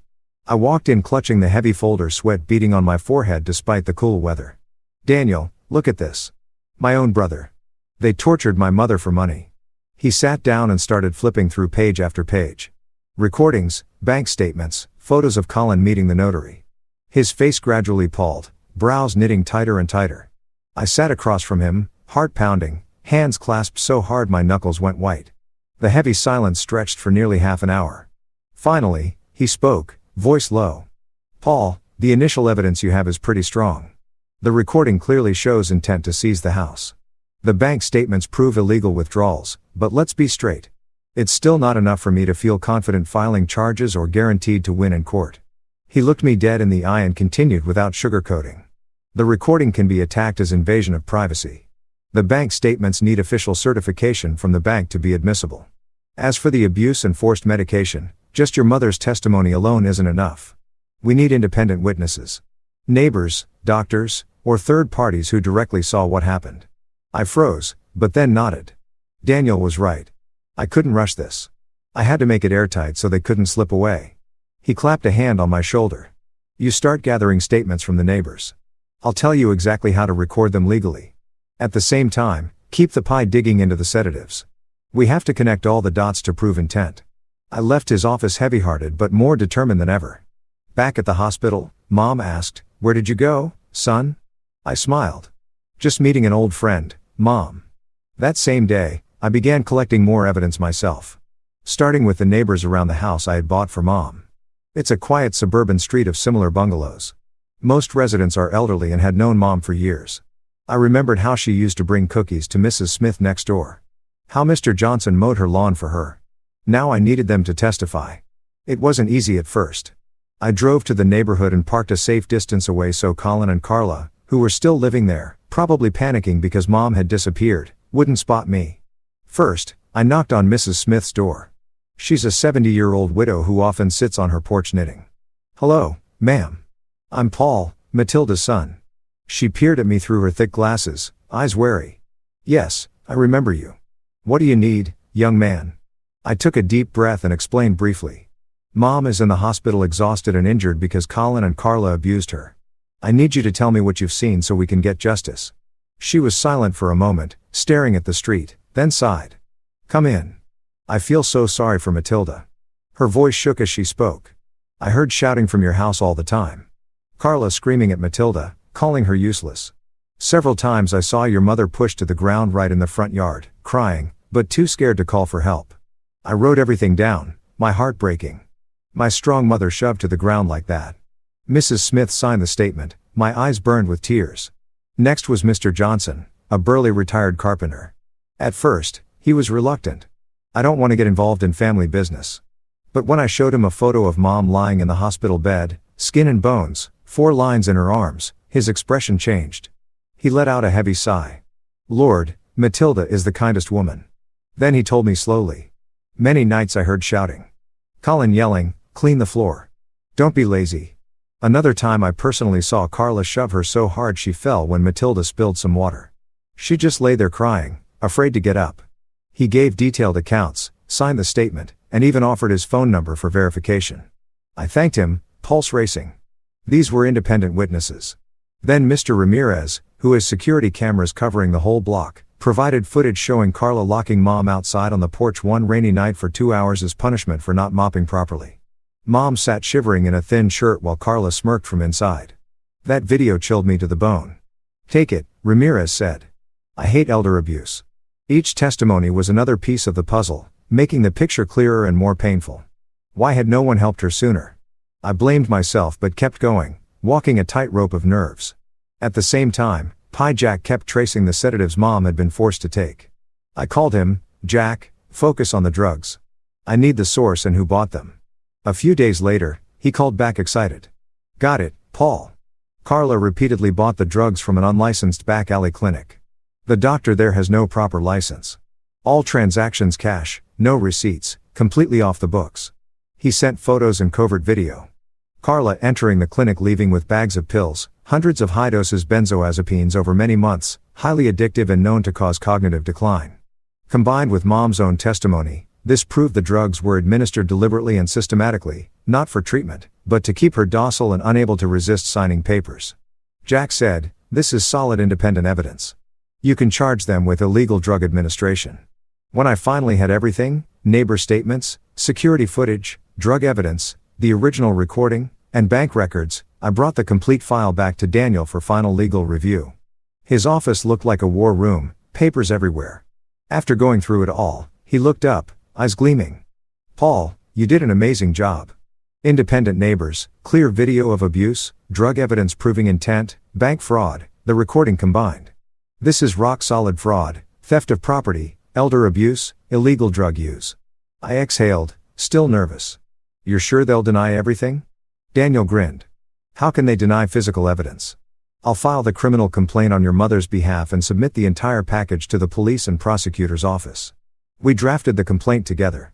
I signed on Mom's behalf with power of attorney, heart racing. The day we filed, it poured rain as if the sky itself were washing away the darkness. Daniel drove me to police headquarters, the waterproof briefcase on my lap. The receiving officer reviewed the file, face turning grave. "This is very serious. We're opening an investigation immediately." From that moment, it was no longer just a family tragedy. It had officially become a criminal case. I walked out into the rain, water lashing my face, but for the first time, I felt a mix of relief and electric anticipation. Colin and Carla would be summoned. They would panic. Back at the hospital, Mom looked at me and asked, "Are you happy, son?" I hugged her tight. "Yes, Mom. Everything is going to be all right." But inside, the storm was rising. Justice was coming, and I would watch them fall. Then the day finally came. The authorities officially summoned Colin and Carla to the police station for questioning regarding the abuse of Matilda, illegal appropriation of property, and the unlawful administration of sedatives. Daniel called me. They've received the summons. First session is tomorrow morning. You don't have to be there. Let the police handle it. But I couldn't just sit and wait. I quietly went to the station, stood under a dripping tree in the light rain, and watched from a distance. Colin and Carla arrived in that beat-up old car. The one we had once pulled money to buy together years ago. When they stepped out, both were ashen. Carla clutched her handbag so tightly her knuckles went white. Colin kept his head down like a convicted man. They disappeared into the gray building and I imagined the scene inside. A cold interrogation room, harsh fluorescent lights, detectives sitting across from them with a thick stack of evidence. Right from the first session, they panicked, twisting, denying, lying. Daniel later told me from his sources. Colin claimed I only took care of Mom, never abused her. Carla insisted those were just vitamins, not sedatives. They denied everything, but the videos and bank statements made them stammer. I pictured Colin, the brother who once strutted around, now trembling when asked, "Why did you drain your mother's savings account?" And Carla, the sharp-tongued woman, reduced to mumbling, "I don't know anything." A mix of tension and grim satisfaction coursed through me. They were scared. They finally realized the net was closing. After leaving the station, Colin and Carla understood the situation was completely out of control and prosecution was now very real. They no longer laughed or joked. They sped home in panic. Jack the P. I was still watching and reported, "They're screaming at each other." Carla yelled, "You've dragged me into this." Colin was smashing things. They tried to hire lawyers, but the evidence was so overwhelming that no one wanted the case. Raw terror swallowed them whole. They knew there was no escape. The recording clearly revealed their plan to steal the house. The security footage showed Mom locked outside in the rain. The bank statements proved the theft. The neighbors' testimonies were airtight. I stayed at the hospital caring for Mom, but my blood was racing. Justice was closing in. Mom sensed it and asked, "What's worrying you, Paul?" I shook my head. "Nothing, Mom. Just work." Then in the grip of absolute fear, the two of them showed up at the hospital the first time in ages. They appeared before Matilda, looking broken, haggarded, and desperate. It was a late afternoon. The rain had stopped.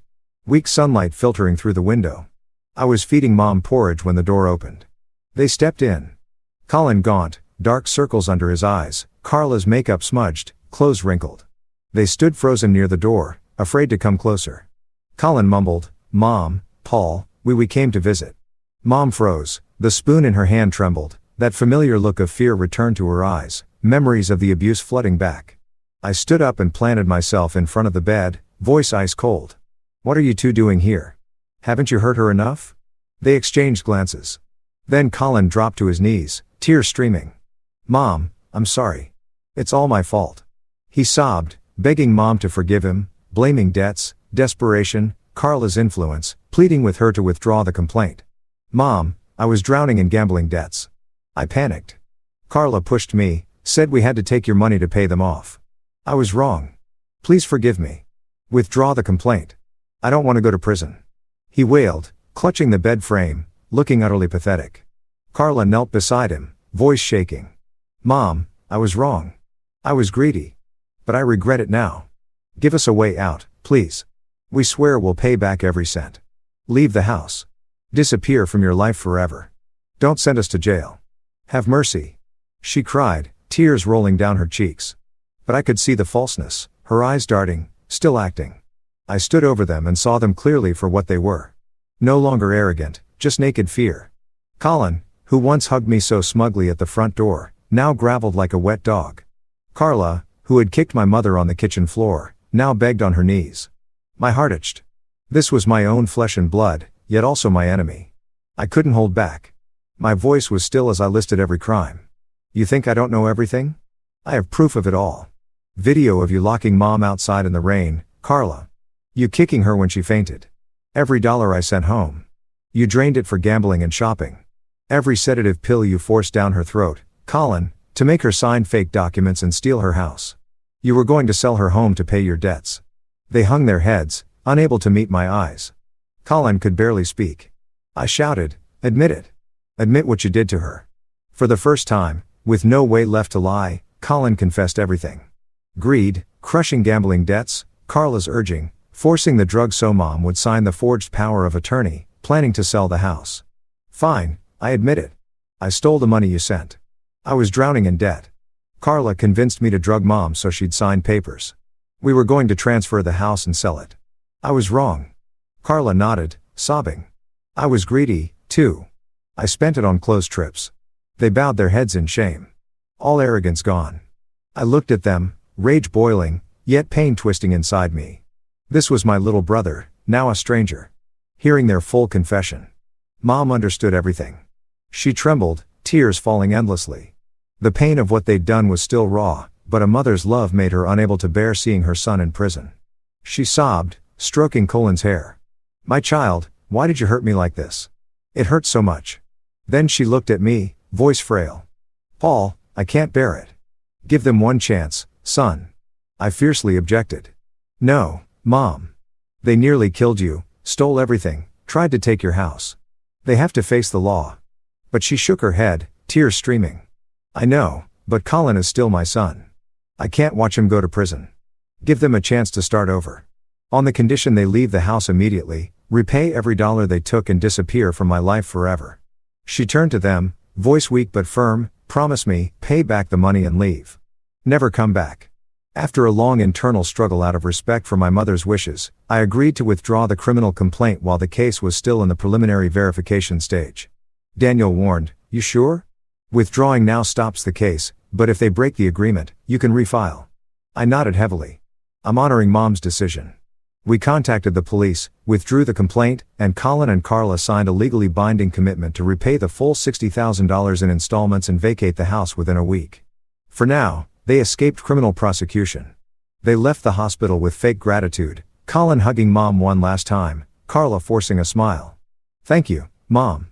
Paul, but I saw the truth in their eyes. No real remorse, only temporary relief. I walked them to the door, an uneasy premonition, gnawing at me.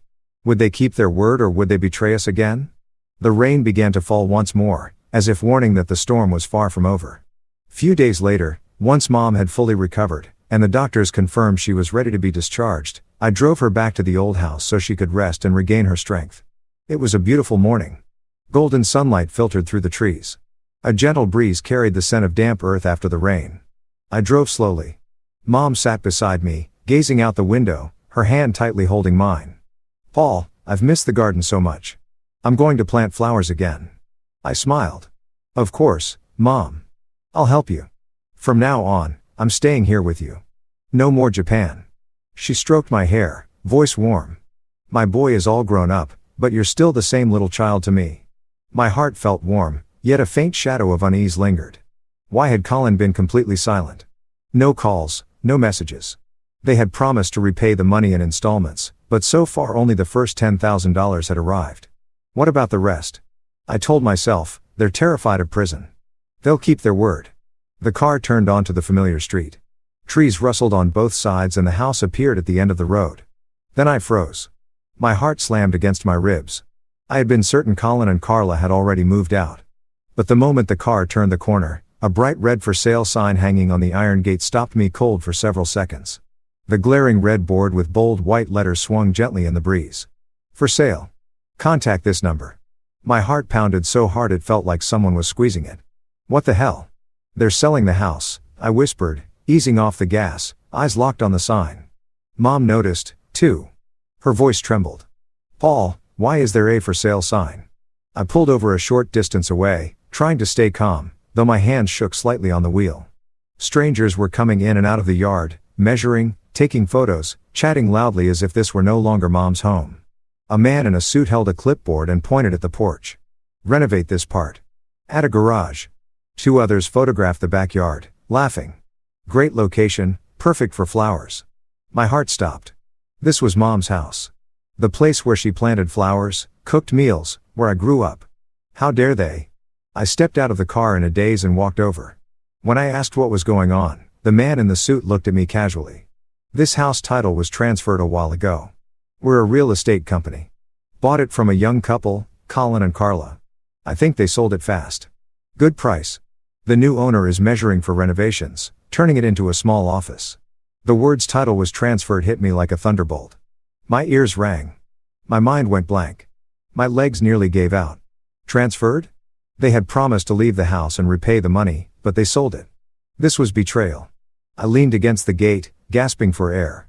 The image of them kneeling in the hospital, begging for mercy, flashed before me. Fake smiles, crocodile tears. They had exploited Mom's kindness to get the final signatures. Mom got out of the car behind me. Her face was deathly pale, eyes wide with horror. "Paul, they sold our house," she whispered, clutching my arm. I immediately tried calling Colin, number disconnected. Carla, no answer. All contacts blocked. Facebook, email, everything. Dread flooded me like a tidal wave. I called Daniel, almost shouting, voice breaking, "Daniel. They sold the house. The title's been transferred. What do we do? Mom. Mom is collapsing." Daniel stayed calm. "Paul, breathe. I'm checking the land registry office right now." Minutes later, he called back. Voice grave. Confirmed. The house was transferred using forged documents while Matilda was still under the influence of the sedatives. Her mental capacity was impaired at the time. The signatures were made when she was drugged and not legally competent. They used the fake power of attorney to rush it through. In that instant, I understood the moment they knelt and begged for forgiveness. They had already planned this final betrayal. They gravelled so Mom would soften, withdraw the complaint, and give them just enough time to transfer the title before the police dug deeper. They knew she wasn't mentally competent because of the very drugs they forced on her to contest it. Mom collapsed to the ground in front of the gate when she heard the news. Her face was ashen, eyes empty as the full realization hit. She had personally handed her betrayers their last chance. She sat down hard on the pavement, clutching her chest, sobbing without sound. I trusted them. I was wrong, Paul. Our house is gone, isn't it? I knelt and held her, tears streaming down my face. "Mom, I'm sorry. I'll get the house back. I swear." But the pain was unbearable. She had suffered so much already, and now this final blow. I clenched my fists, rage, agony, and crushing guilt tearing me apart. It was my fault. I had opposed withdrawing the complaint, but I respected her wish. I gave them the opening. If I had stood firm, the house would still be hers. At that moment, I knew for certain. Colin and Carla never intended to change. They only used Mom's mercy to pull off one last theft. They begged for forgiveness to buy time, sold the house, took the money, and vanished. That uneasy premonition had become brutal reality, stabbing straight through my heart. I helped Mom back into the car. She leaned on me, crying the entire way to a hotel. We no longer had a home. I told Daniel to report it to the police immediately. "Daniel, they committed fraud. They forged the transfer." He replied, "Already on it, Paul. This is a far more serious crime now. Document forgery and large-scale property theft." Standing in front of the house that had sheltered Mom through her old age, watching strangers measure and plan while the Feral sign swayed in the wind, I finally understood. The real war was only just beginning.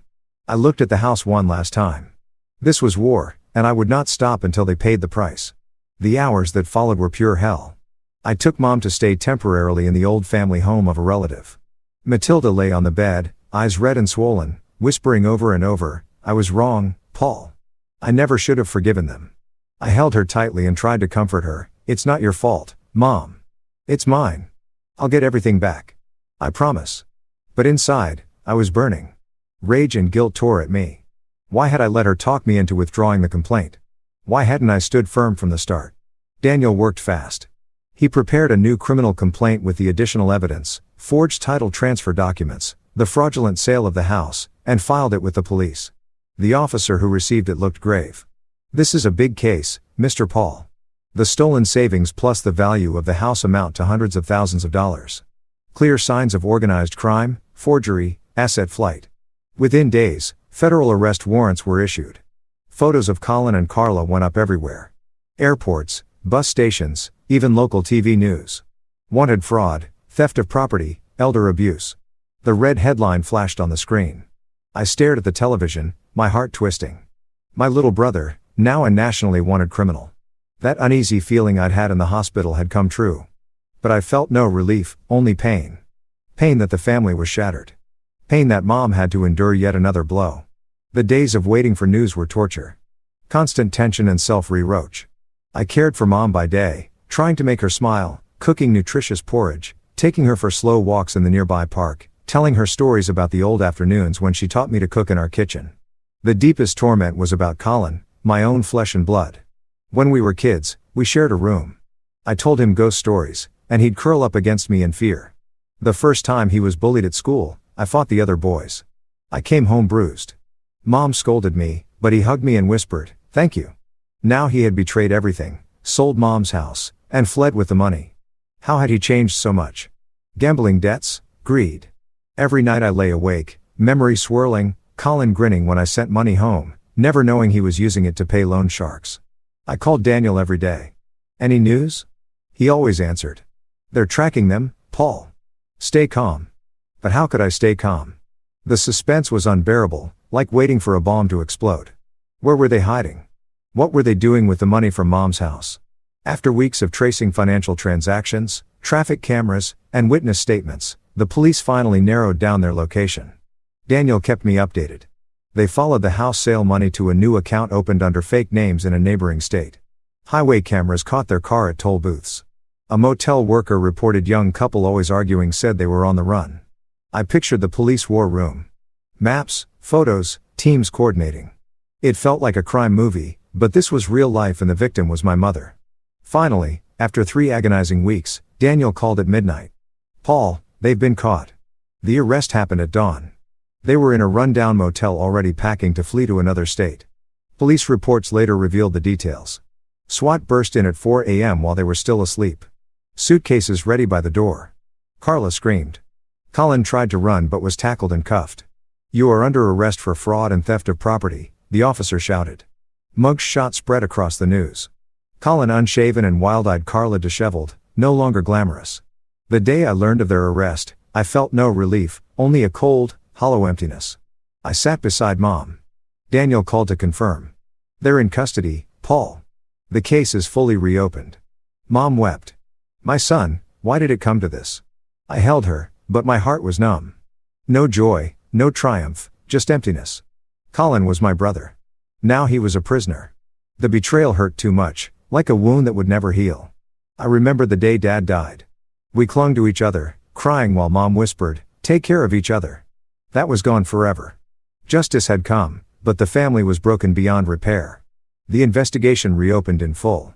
Every crime, abusing Matilda, forcing sedatives on her, forging documents, draining the savings account, selling the house, and fleeing was added to the charges.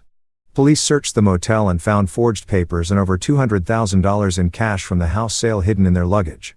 Interrogations combined with old evidence, security footage of Mom locked outside, the recorded conversation about stealing the house, bank statements, neighbor testimonies, drug records from the shady clinic left no room for denial. Daniel helped. "Your mom gave a detailed statement, Paul. They can't talk their way out." The investigation lasted 2 months. The file was massive. The indictment was clear. Organized fraud, elder abuse, illegal drug administration, asset flight. I followed every step, nerves on edge, waiting for the trial, the moment the truth would finally be laid bare. The trial came a few months later. Mom and I attended as victims facing Colin and Carla for the first time since their arrest. The courtroom was packed, reporters, spectators, the air thick with the smell of old wood and paper. I helped Mom to the victim's bench. She sat trembling, eyes fixed on the floor. Colin and Carla were let in, wearing prison uniforms and shackles. Colin, head bowed, gaunt, unshaven. Carla hair in a messy ponytail, face sunken, no makeup. I looked straight at them. My heart itched. My brother now looked like a stranger, an enemy. The trial began. The prosecutor read the charges. Defendants Colin Rowe and Carla Rowe are charged with organized fraud, theft of property, forgery of documents, elder abuse, illegal administration of sedatives, and flight with stolen assets following the unlawful sale of the victim's home. Colin kept his head down the entire time, barely able to speak, only muttering, "I was wrong." When questioned, Carla tried to shift blame. "I wasn't the mastermind. I just followed my husband. Those pills were supplements." But every piece of evidence crushed her lies. The bank records showing $60,000 drained. The recorded conversation about transferring the house. Neighbor testimonies of abuse. Video of Mom locked outside in the rain. Forged drug prescriptions. Their lawyer pleaded, "My clients are remorseful and request leniency." The prosecutor shot back, remorseful. After selling the house and fleeing the state, witnesses took the stand. Mrs. Smith recounted the shouting. Mr. Ramirez showed the video. Mom wept as she described being forced to take the drugs. The evidence piled up like a mountain. The judge delivered the sentence. Colin Rowe, 18 years imprisonment for organized fraud, forgery, elder abuse, and asset flight. Carla Rowe, 22 years imprisonment for masterminding the abuse, illegal forced administration of sedatives, forging notary documents, and complicity in theft. The gavel fell. The judge's voice echoed. The defendants exploited family trust and systematically tormented the victim for financial gain. Sentences as stated. The court voided the house sale due to forgery, ordered full restitution of the stolen savings and the proceeds from the illegal sale to be returned to Matilda, and seized all related assets, cash from the motel, bank accounts, even their car, to enforce repayment. As the trial ended, I quietly helped Mom out of the courtroom. For the first time in years, she walked slowly but with a lightness, as if an enormous burden had finally been lifted from her life. She leaned on me and whispered, "It's over, son. I'm so tired." I held her close, tears falling. "Yes, Mom. Let's go home and rest." A few months after the trial, I visited the prison at Colin's request. A letter had arrived in shaky handwriting. "Paul, I want to see you one last time." I hesitated, but Mom said, "Go, son. Hear what he has to say."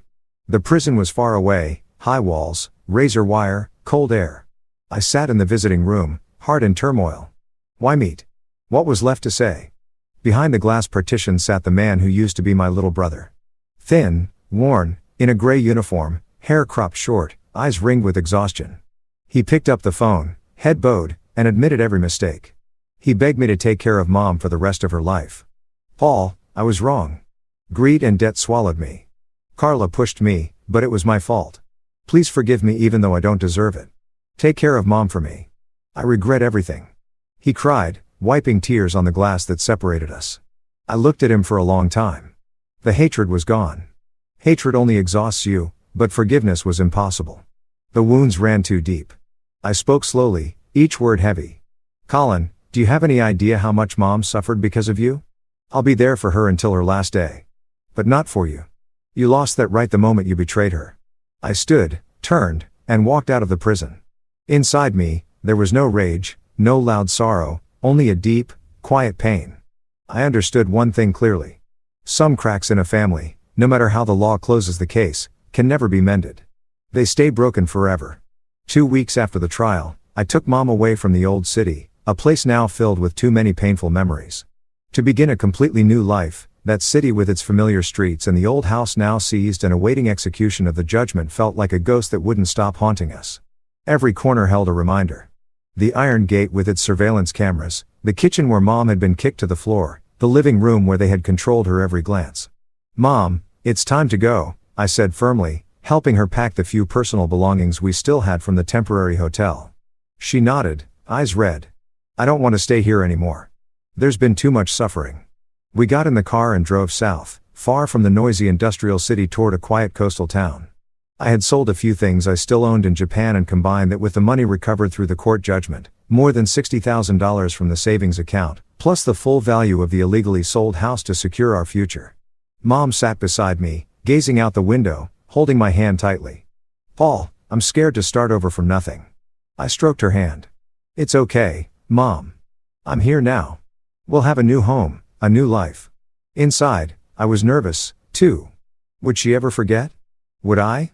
I bought a small, peaceful house near the ocean. Nothing luxurious, but filled with the sunlight and calm that Mom had been denied for so many years. I found it online. A white wooden bungalow with a wide front yard of soft white sand just a few hundred meters from the beach. Only 2 bedrooms, a tiny kitchen, but big windows that welcomed the morning light and the constant soothing sound of waves day and night. In the beginning, Matilda still startled awake at night, still flinched at the sound of strangers. But with each passing day, the panic in her eyes slowly faded. At night, she would sometimes wake and call out, "Paul, where are you?" I'd rush in and hold her. "I'm right here, Mom. Go back to sleep." She'd cry. I dreamed Colin was hitting me. I'd rub her back, heart aching. "It's over, Mom. Now it's just you and me." Gradually, the sound of the ocean became nature's own sedative. She slept more deeply, woke less often. I took her for regular therapy sessions and physical rehabilitation. Little by little, helping her reclaim a normal rhythm of life. The psychologist in the nearby town, a kind middle-aged woman, listened as Mom poured out the years of control, forced medication, and betrayal. "You're very strong, Mrs. Matilda," the doctor said after the first session. Mom cried, but slowly opened up. "I'm afraid of my own son, yet I still love him." I waited outside, anxious. Would she ever heal? At the same time, I got her moving again. Early morning walks on the beach, breathing the salt air, eating fresh seafood. Her frail body began to fill out. Color returned to her skin. Her hand stopped shaking when she held a glass. One afternoon, she said, smiling. A real smile. "Paul, I feel stronger now." I hugged her tight. "That's all I need, Mom. Seeing you like this makes everything worth it." Matilda started planting flowers on the front porch again, cooking simple meals, and for the first time in years, I saw her laugh without fear. She bought rose seeds at the local market, knelt in the dirt, hands still a little unsteady, and planted them. "I'll make a garden as beautiful as the old one." I helped dig water and watched the green shoots appear. The kitchen smelled of the fish soup she made the old way, simple but warm. "Eat, son." Mom cooked it just like before. She smiled, the lines around her eyes softening, no longer tense with dread. Watching her, my heart felt full. This was the light after all the darkness. I decided to return to the work I loved, but this time not as an escape. I wanted to build a real stable future for us. In Japan, I had worked only to send money home, running from true responsibility. Now, I found local work. A welder at a ship repair yard near the coast. The pay wasn't high, but it was enough.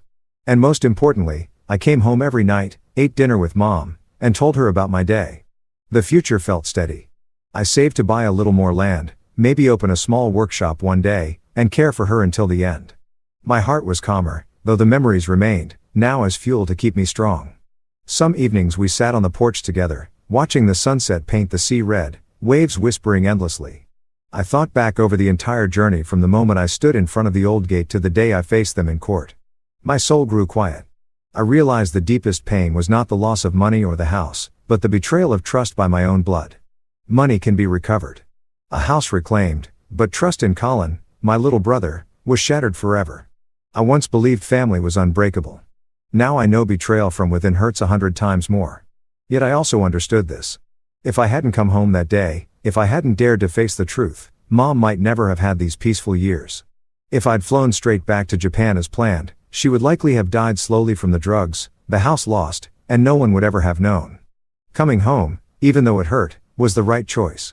Watching Matilda quietly water her flowers each morning, I realized that justice doesn't always come quickly. But when you keep walking to the end, it always finds a way. She waters the roses under the morning sun, smiling to herself, rediscovering who she is. Justice through detectives' evidence in the courtroom was slow but certain, like the ocean wearing down stone. I learned that greed can turn a loved one into a monster, but love and awareness can pull a person back from the edge of darkness. Colin's greed made him a monster. My love and Mom's love saved her. Awareness, recognizing the warning signs, was the key and the hardest lesson.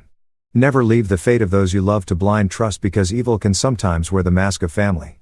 Compassion is noble, but misplaced, it can become the knife that cuts the compassionate one. Mom forgave them, and they used that mercy to sell her house. Blind trust nearly killed her. My advice to anyone reading this: truly care for your aging parents, not just with money, but with your presence and your listening ears. When something feels wrong, don't stay silent and endure. And don't delay the truth.